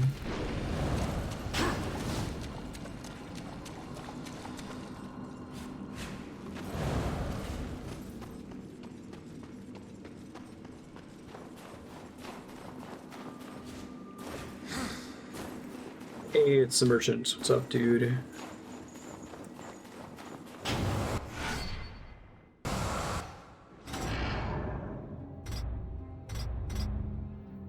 Blade Geyser, I was planning to save for. Just short of it, though. Greetings.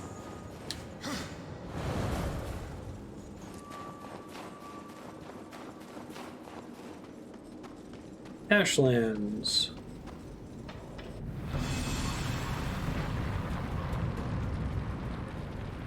That's pretty cool.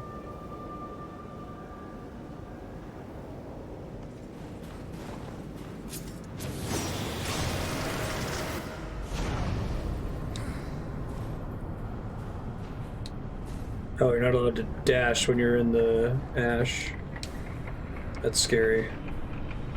I'm definitely not gonna make it on the first try then. Thanks, game. Samael wasn't kidding about those worms. And the Stygian's supposed to be the mean one. Very Dune.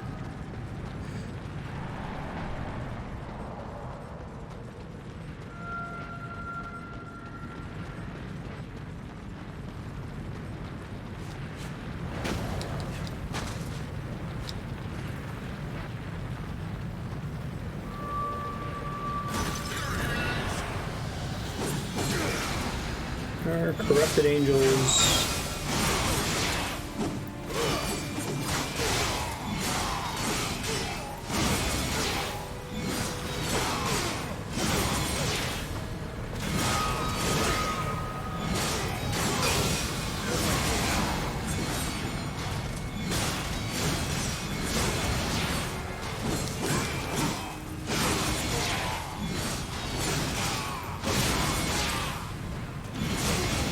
So I think equipping the thing that says all weapons can now earn Wrath, it means it has to be equipped to the weapon that you want to be able to earn Wrath. Which I guess makes sense, but that's not what the text on the upgrade says, right?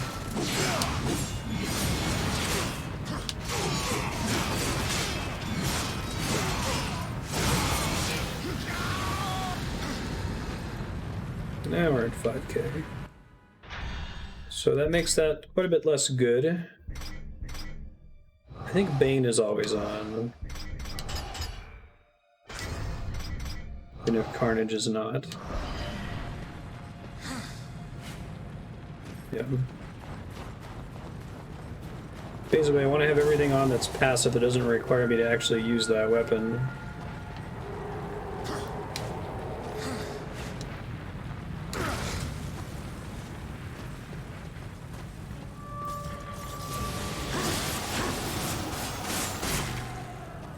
Electricity keys?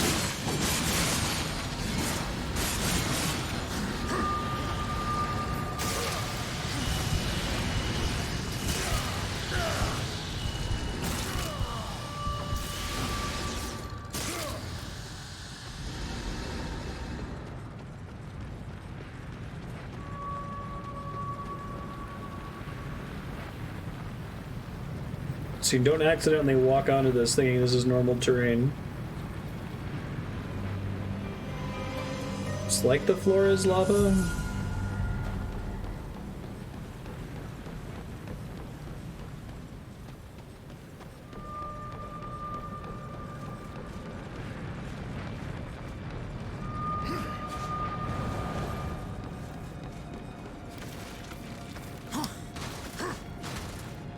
I would thank the, like, Walmart Apocalypse Sculptulas for putting these webs everywhere.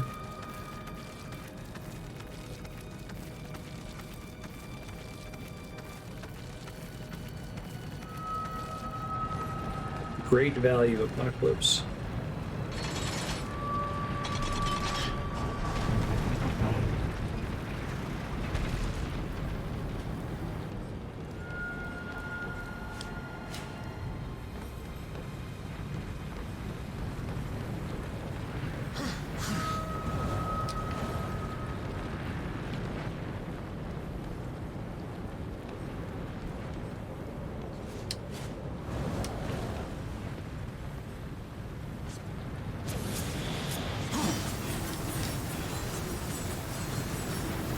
Seriously.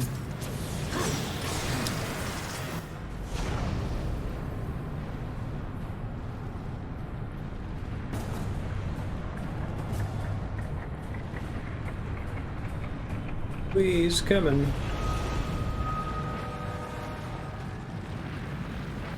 Pretty scary. It's a cool set piece.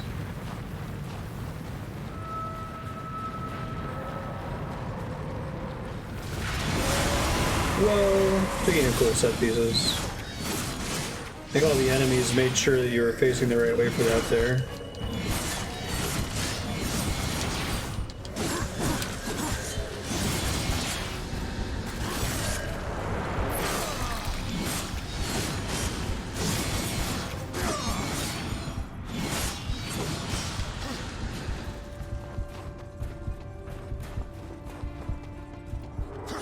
Do you like the Darksiders take on the beeping low health noise from Zelda?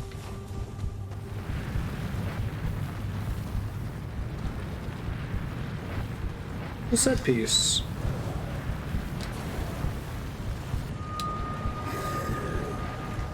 Even if the time control mechanic is kind of a do button, right? Press X to cross this one context sensitive challenge.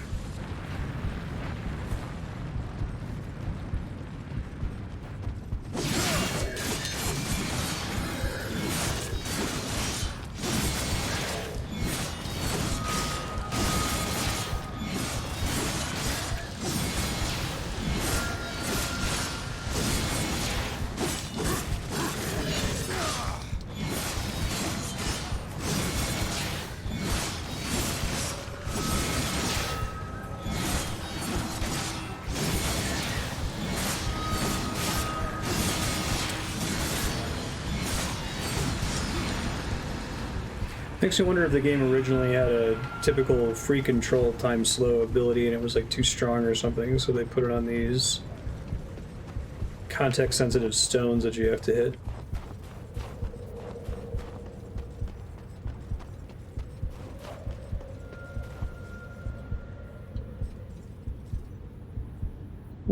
that's pretty cool. The skyscrapers down there.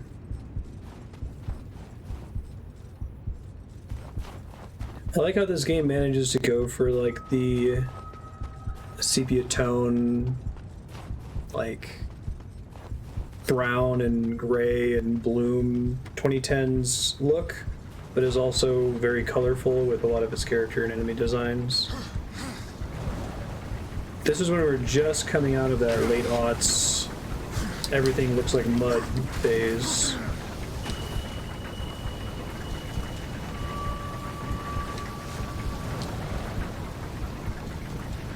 Good graphics means nothing has color.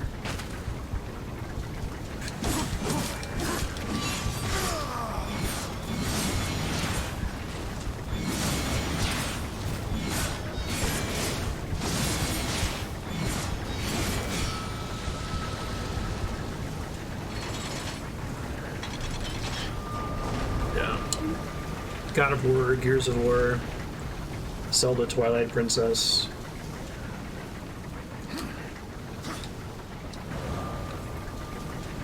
The brown and bloom era.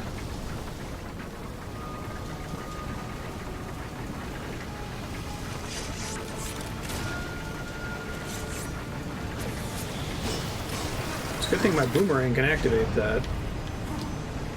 Oh, that's kind of cool. It does slow it down, but not all the way.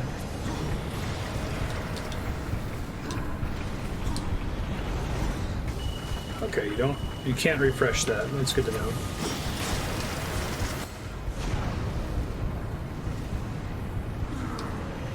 Well, apparently I got funneled into the ceiling there. That wasn't me pressing jump, that was just me getting close enough to the ceiling that my character, like, snapped into it.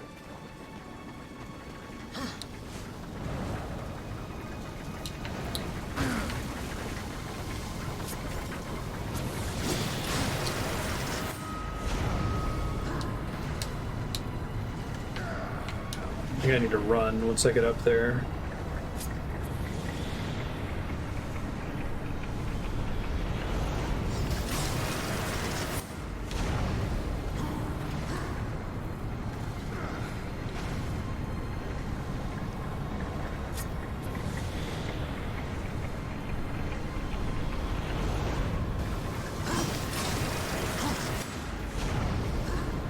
Here we go.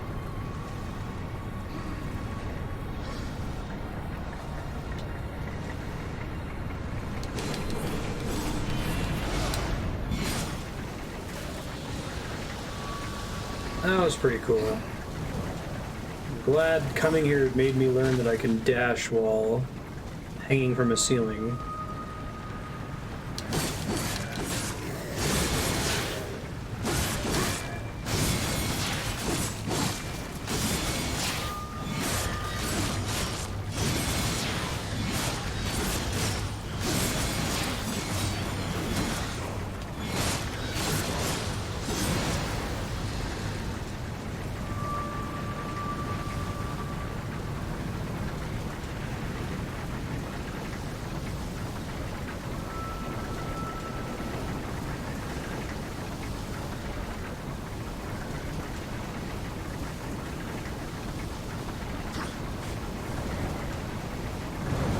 Whee!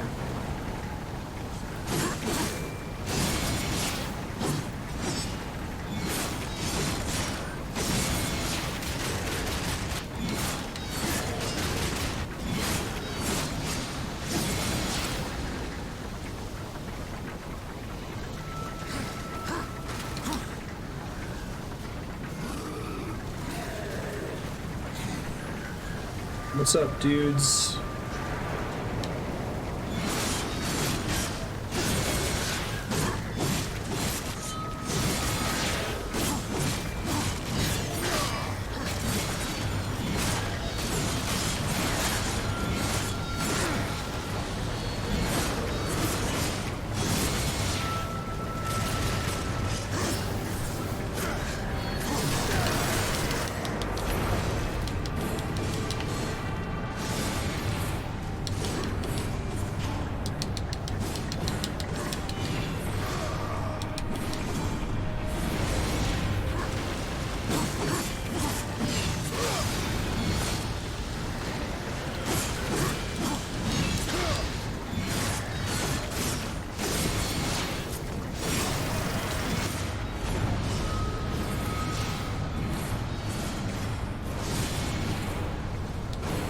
I guess making it context sensitive also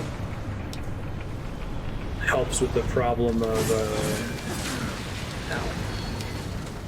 it being so strong that you wouldn't be able to use it for puzzles without recharging it, and that would be annoying.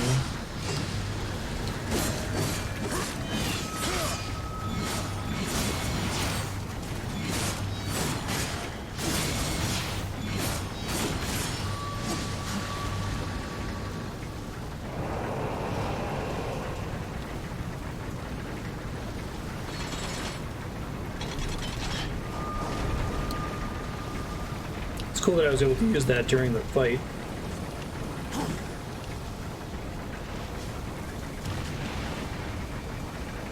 I think there's a crystal down below here that I need to throw this at.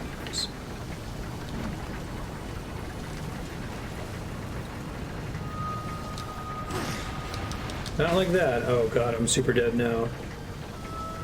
Oh, maybe we're okay.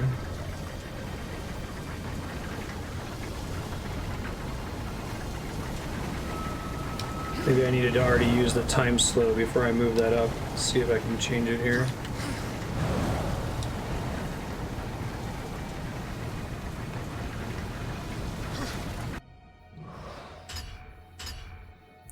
I wonder if the Ashlands is itself a dungeon. That would be kind of cool. They've already kind of messed around with the idea of what a dungeon is in the first two areas. Yeah, I think that's right. I feel like Zelda didn't really mess around with that too much until some of the later games. Does Twilight Princess have an area that's an entirely outdoor dungeon?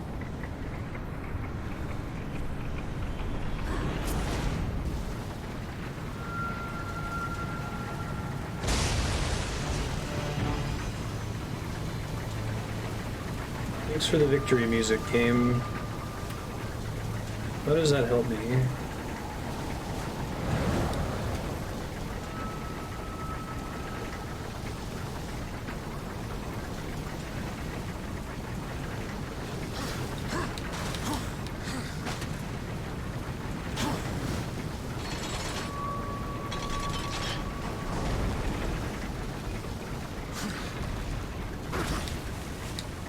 I like the progression of the puzzle in this area. Like, the first area, there's just a time stone. The second area, there's a time stone that you have to move down to make it accessible.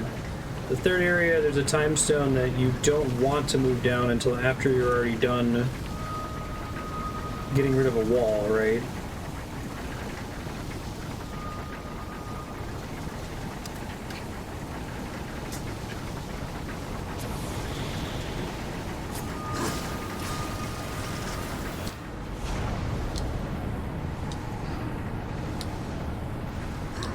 Nothing that was totally outdoors.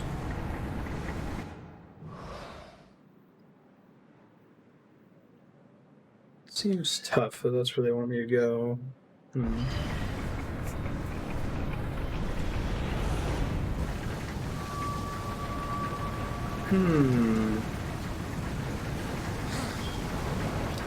City in the Sky, I think the one I was thinking of. Lots of it's outdoors.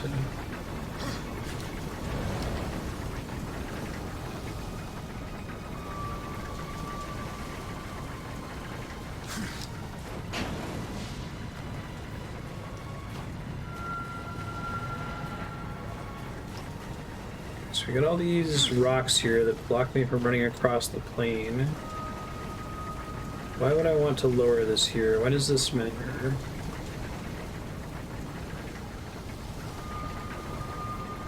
I can slow the spinning of this device, but I don't know why I care just yet.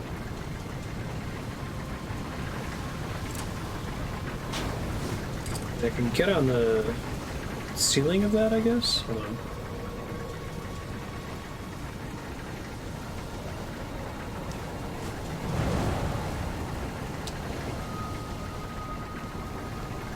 Maybe that's why that has to be broken.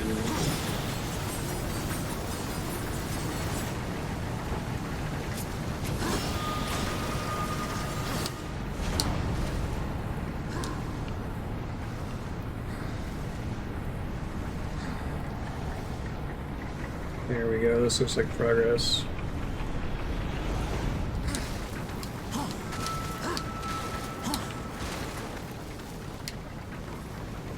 Hooray!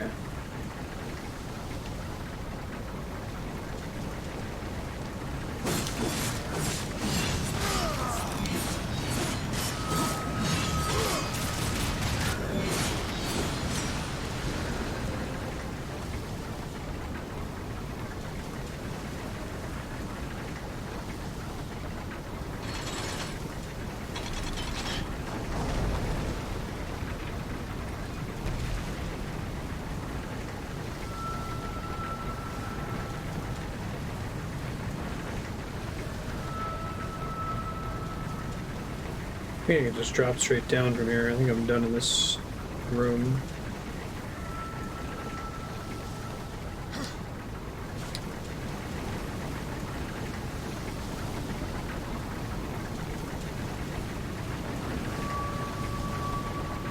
It's a new one I just opened.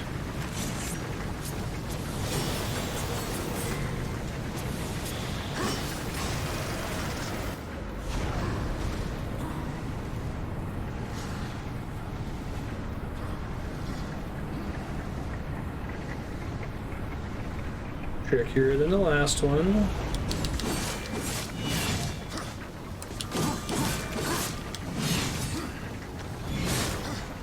You alright there, buddy? Do you not know what to do when you're stuck on a wall like that? Don't you... Okay, I thought he was about to finishing move himself off the ledge. Some people's horsemen of the apocalypse, I tell you.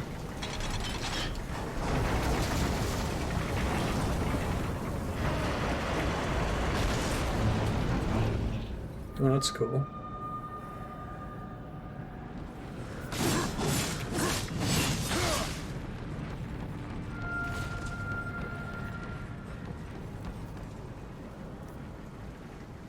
There's a hook shot, which we don't have yet.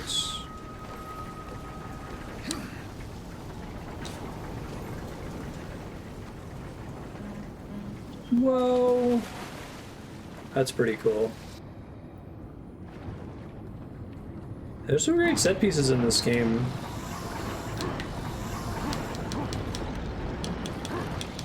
I think that kind of works with the whole let's combine spectacle brawlers with Zelda. Like, you get these cool puzzle set pieces that are huge. You doing okay there, Mr. Fish? Just spinning in circles for a second there.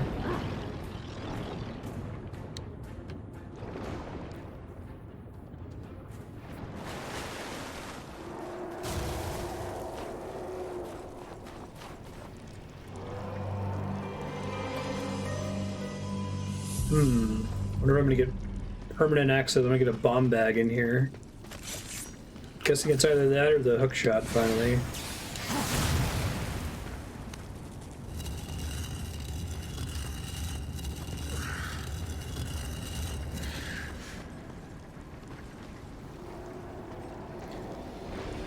I like that solving this involves...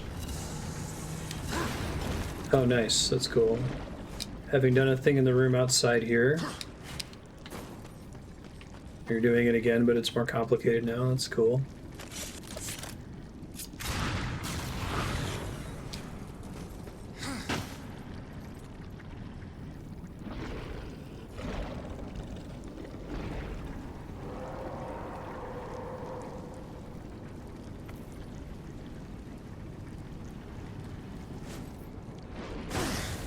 Okay, that doesn't work.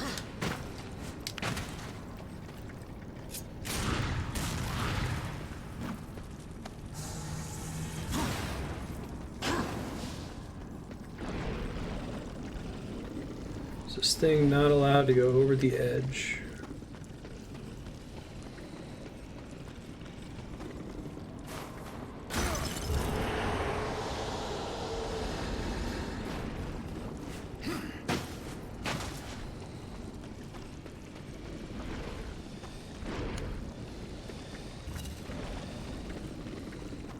I don't think it can. I think it's stuck in this general area.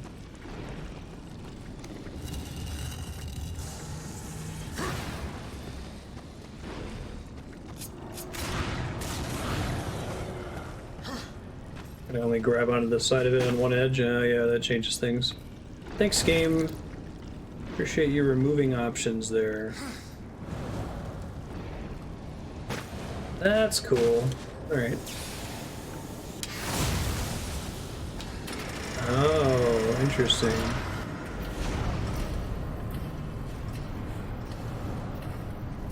What does that afford me now?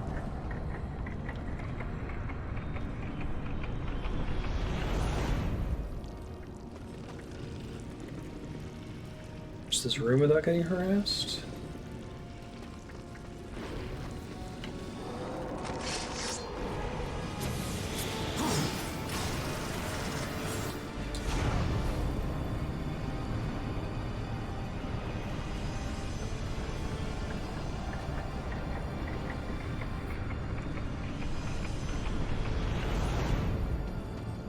I see.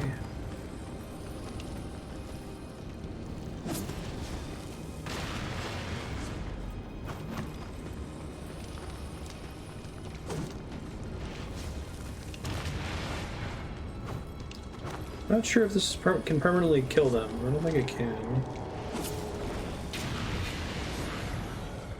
No, it just hurts them for a second. Okay.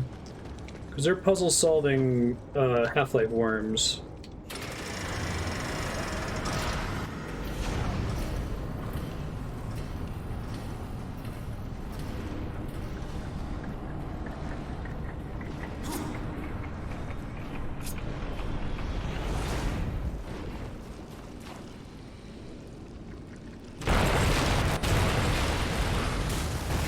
Nice.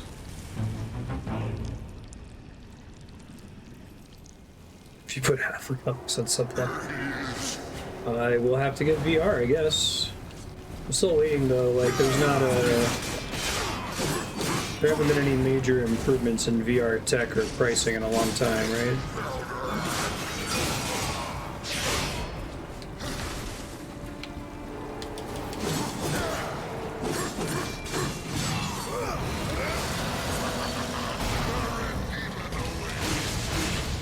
Yeah, it sounds like Alex is the closest thing to a killer app for VR. I probably want to wait to pick it up until there's at least a few games that are really, really launched. Probably have to do Beat Saber. Probably have to set up an alternate area to record it. We don't have a lot of room in front of my stream office right now. That's why we're not, part of why we're not recording Ring Fit Adventure.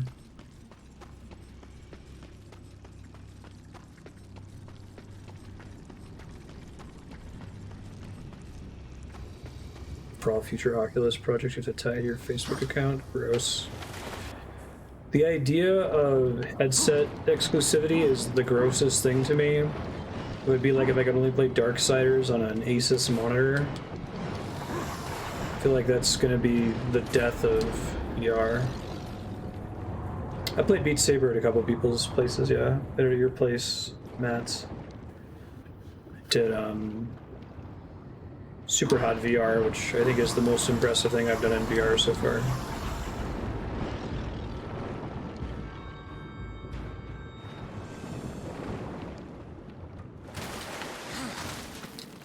Beat Saber's really good though, as far as like rhythm games go. God, Subnautica VR.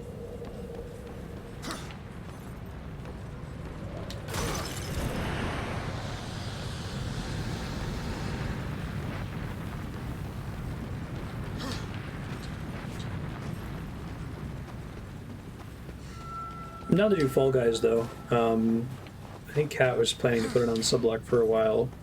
I asked him about it recently, he was like, no, I already lost interest.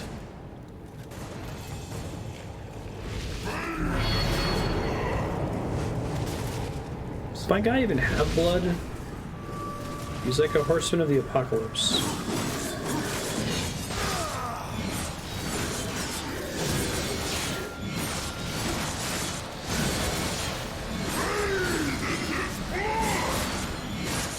No, seriously, guys. I wasn't just saying beat him up.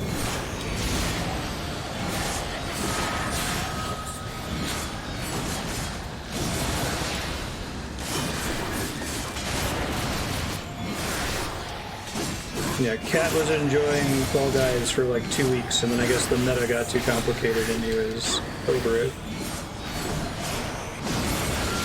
I can't imagine it's terribly complicated when it's just Mario Party Battle Royale. No.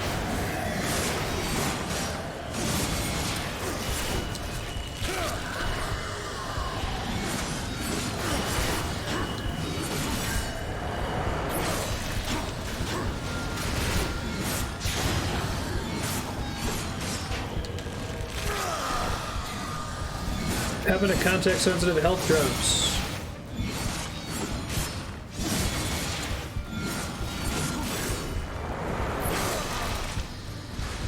To my side, dogs! Guy looks like a, oh, it's one of the Warlock summons in World of Warcraft.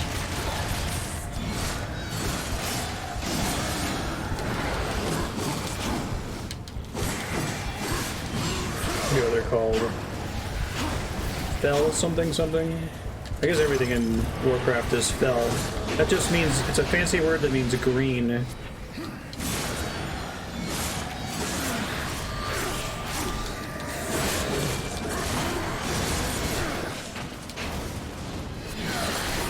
Ow.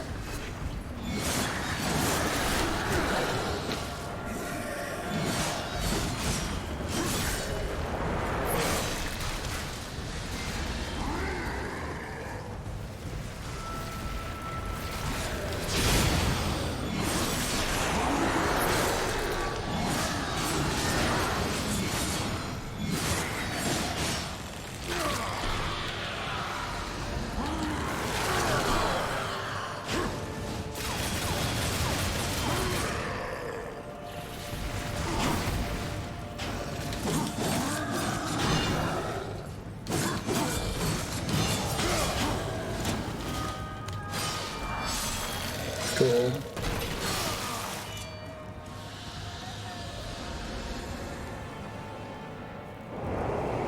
Guard, that's the one, thanks. Yeah, I might be okay at it.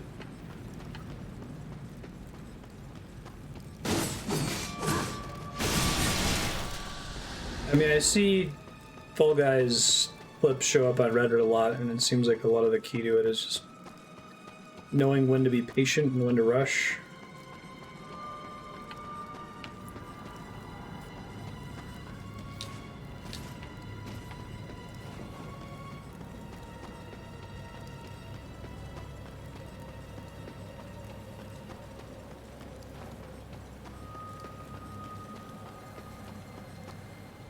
Whoa, big scary worm. We'll see. It sounds fun though, I'd be down to check it out. Check when your next subblock would be.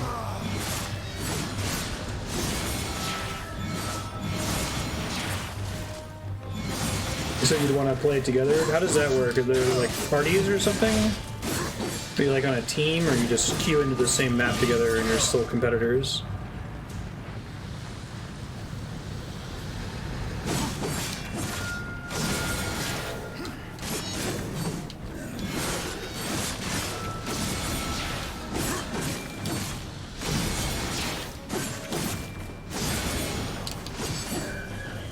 I see.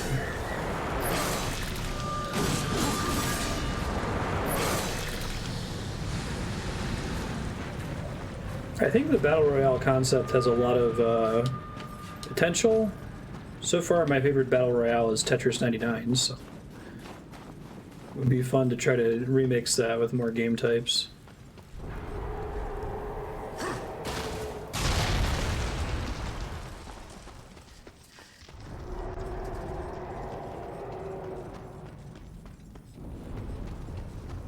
It might be the level of mechanical seriousness and competition that makes me enjoy Mario Party style minigames. The gameplay of Mario Party has always been good, it's just like the reward loop that I hate.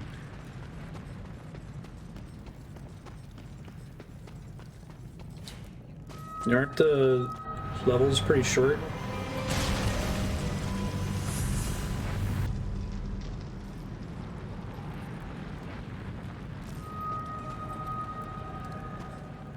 It's cool. Yeah, there's none of the, like, spend hours, not hours, but spend most of your time preparing to get one shot and start over. You just play the game right away.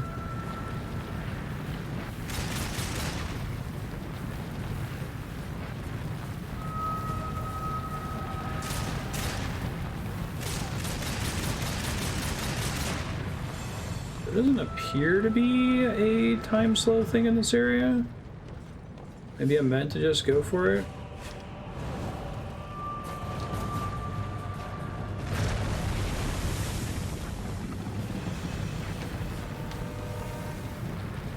Close call, Mr. Worm. It's so mean of them.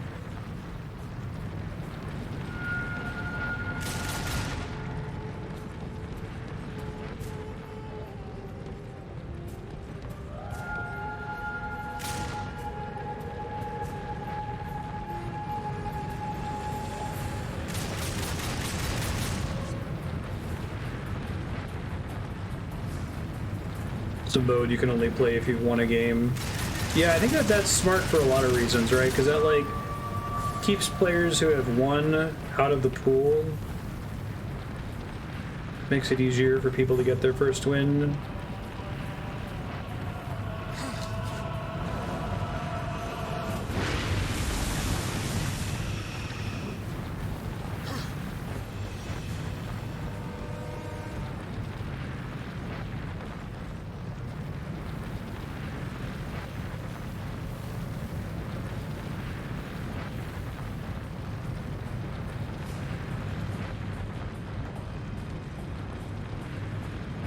Yeah, it's hard. I mean, I like the idea of MMR.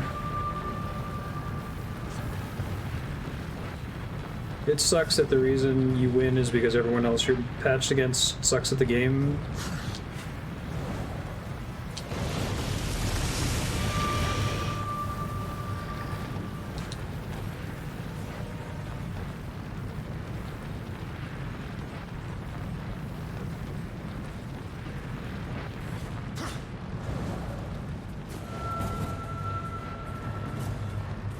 Contrary, it sucks to lose because you got matched with the best player in the world. But I guess that's a draw for a lot of people.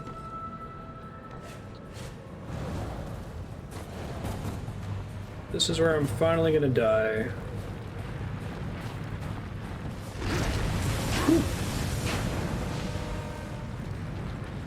Spooky scary.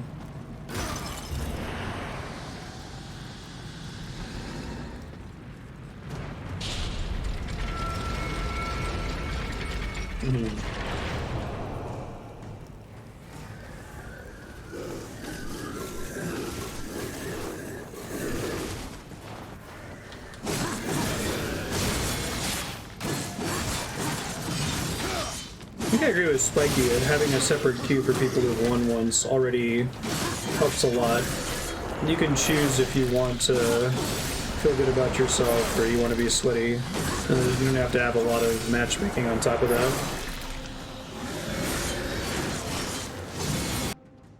What am I doing on weapon XP? Yeah, it's slow going.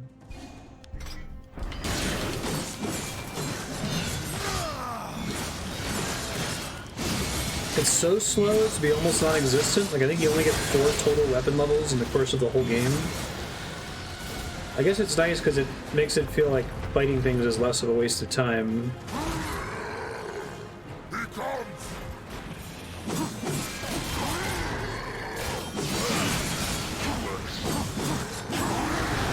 You really like talking about bathing in people's flesh, dude. It's kind of embarrassing. So you're gonna bathe in my flesh? Hold on, that makes less sense.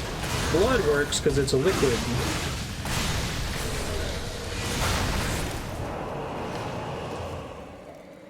He doesn't just want to bathe in my blood, he wants others to bathe in my blood too, or something. Fracture cannon. Oh, that's cool.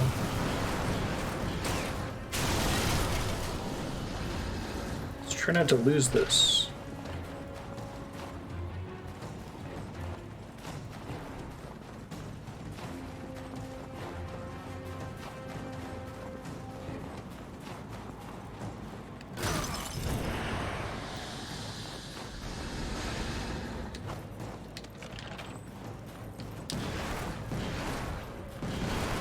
A demo man now.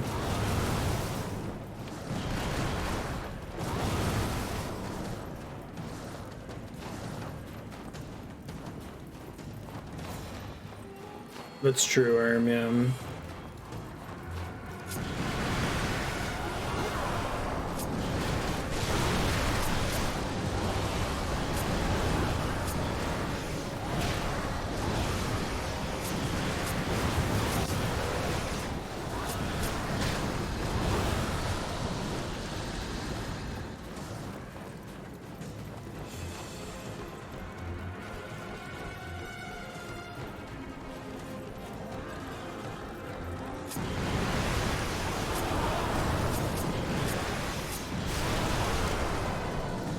Kaboom!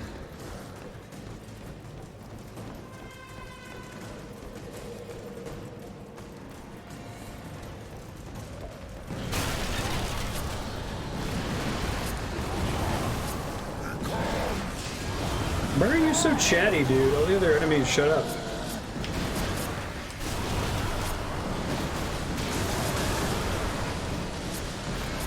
Felguard looking dude.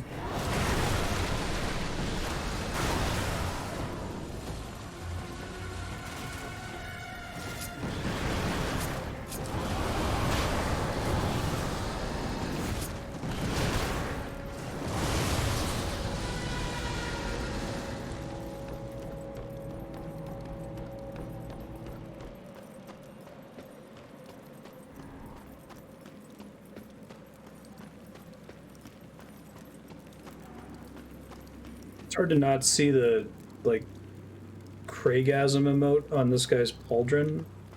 I guess he looks more sad than he looks... He's having a good time.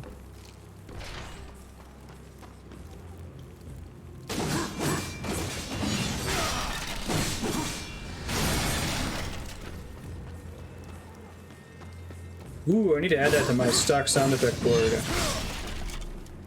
That specific, like, crate shattering sound is in everything.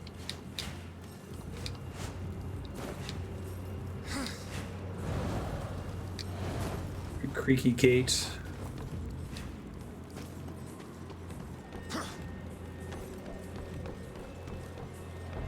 I have those together, but I haven't set them up on the stream deck yet. I'm trying to do that later this week.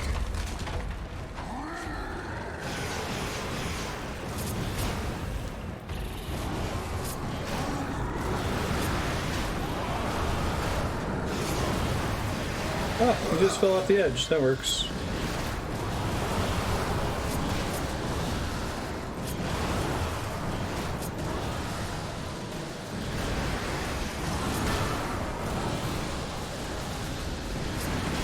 Counter-Strike?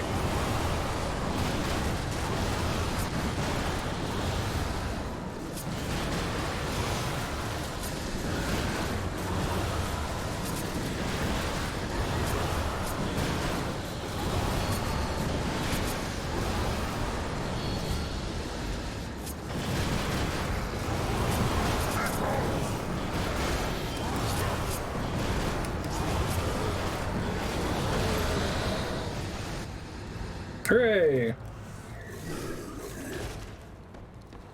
Load-bearing enemies.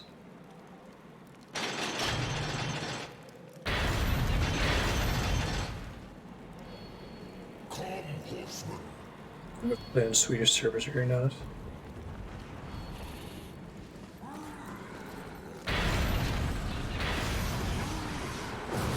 It's nice when you've got a game community that's small enough that people can play on the honor system.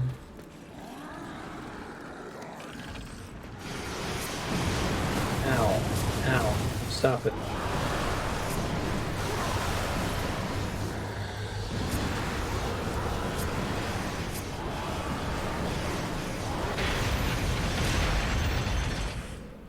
Did you just drop it because I killed his friends? How silly.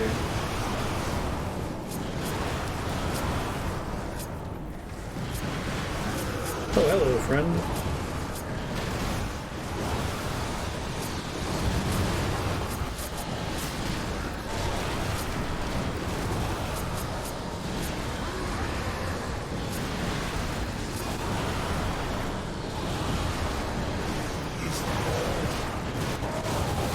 Oh, that's all.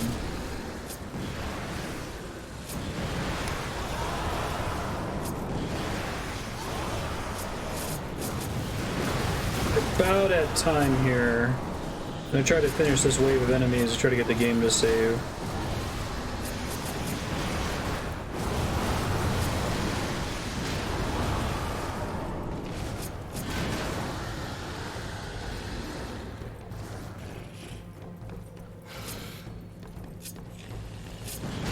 Hey dude, what are you up to over here?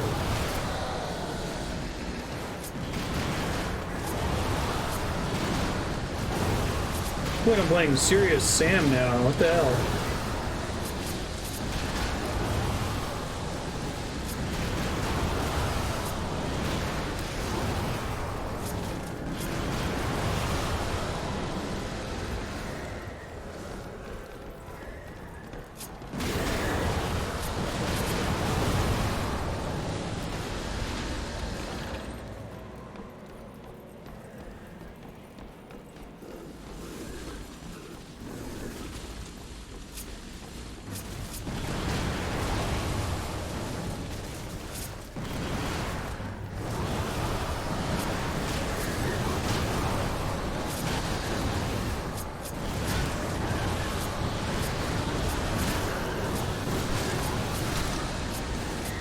You guys suck, you know that?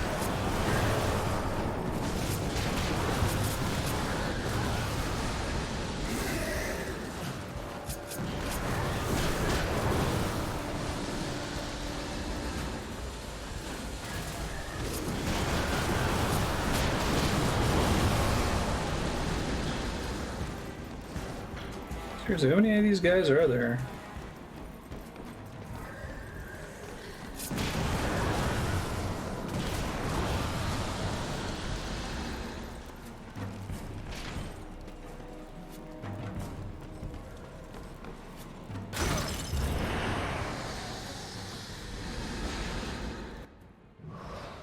We're at time, but I want to try to get to a save point.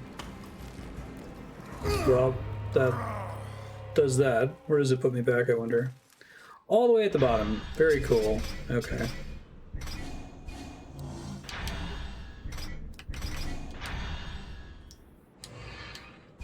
Data. Save game. God, that's terrifying. Saved twice. Future Marstead, you're in this area. This is a dungeon that you're in right now.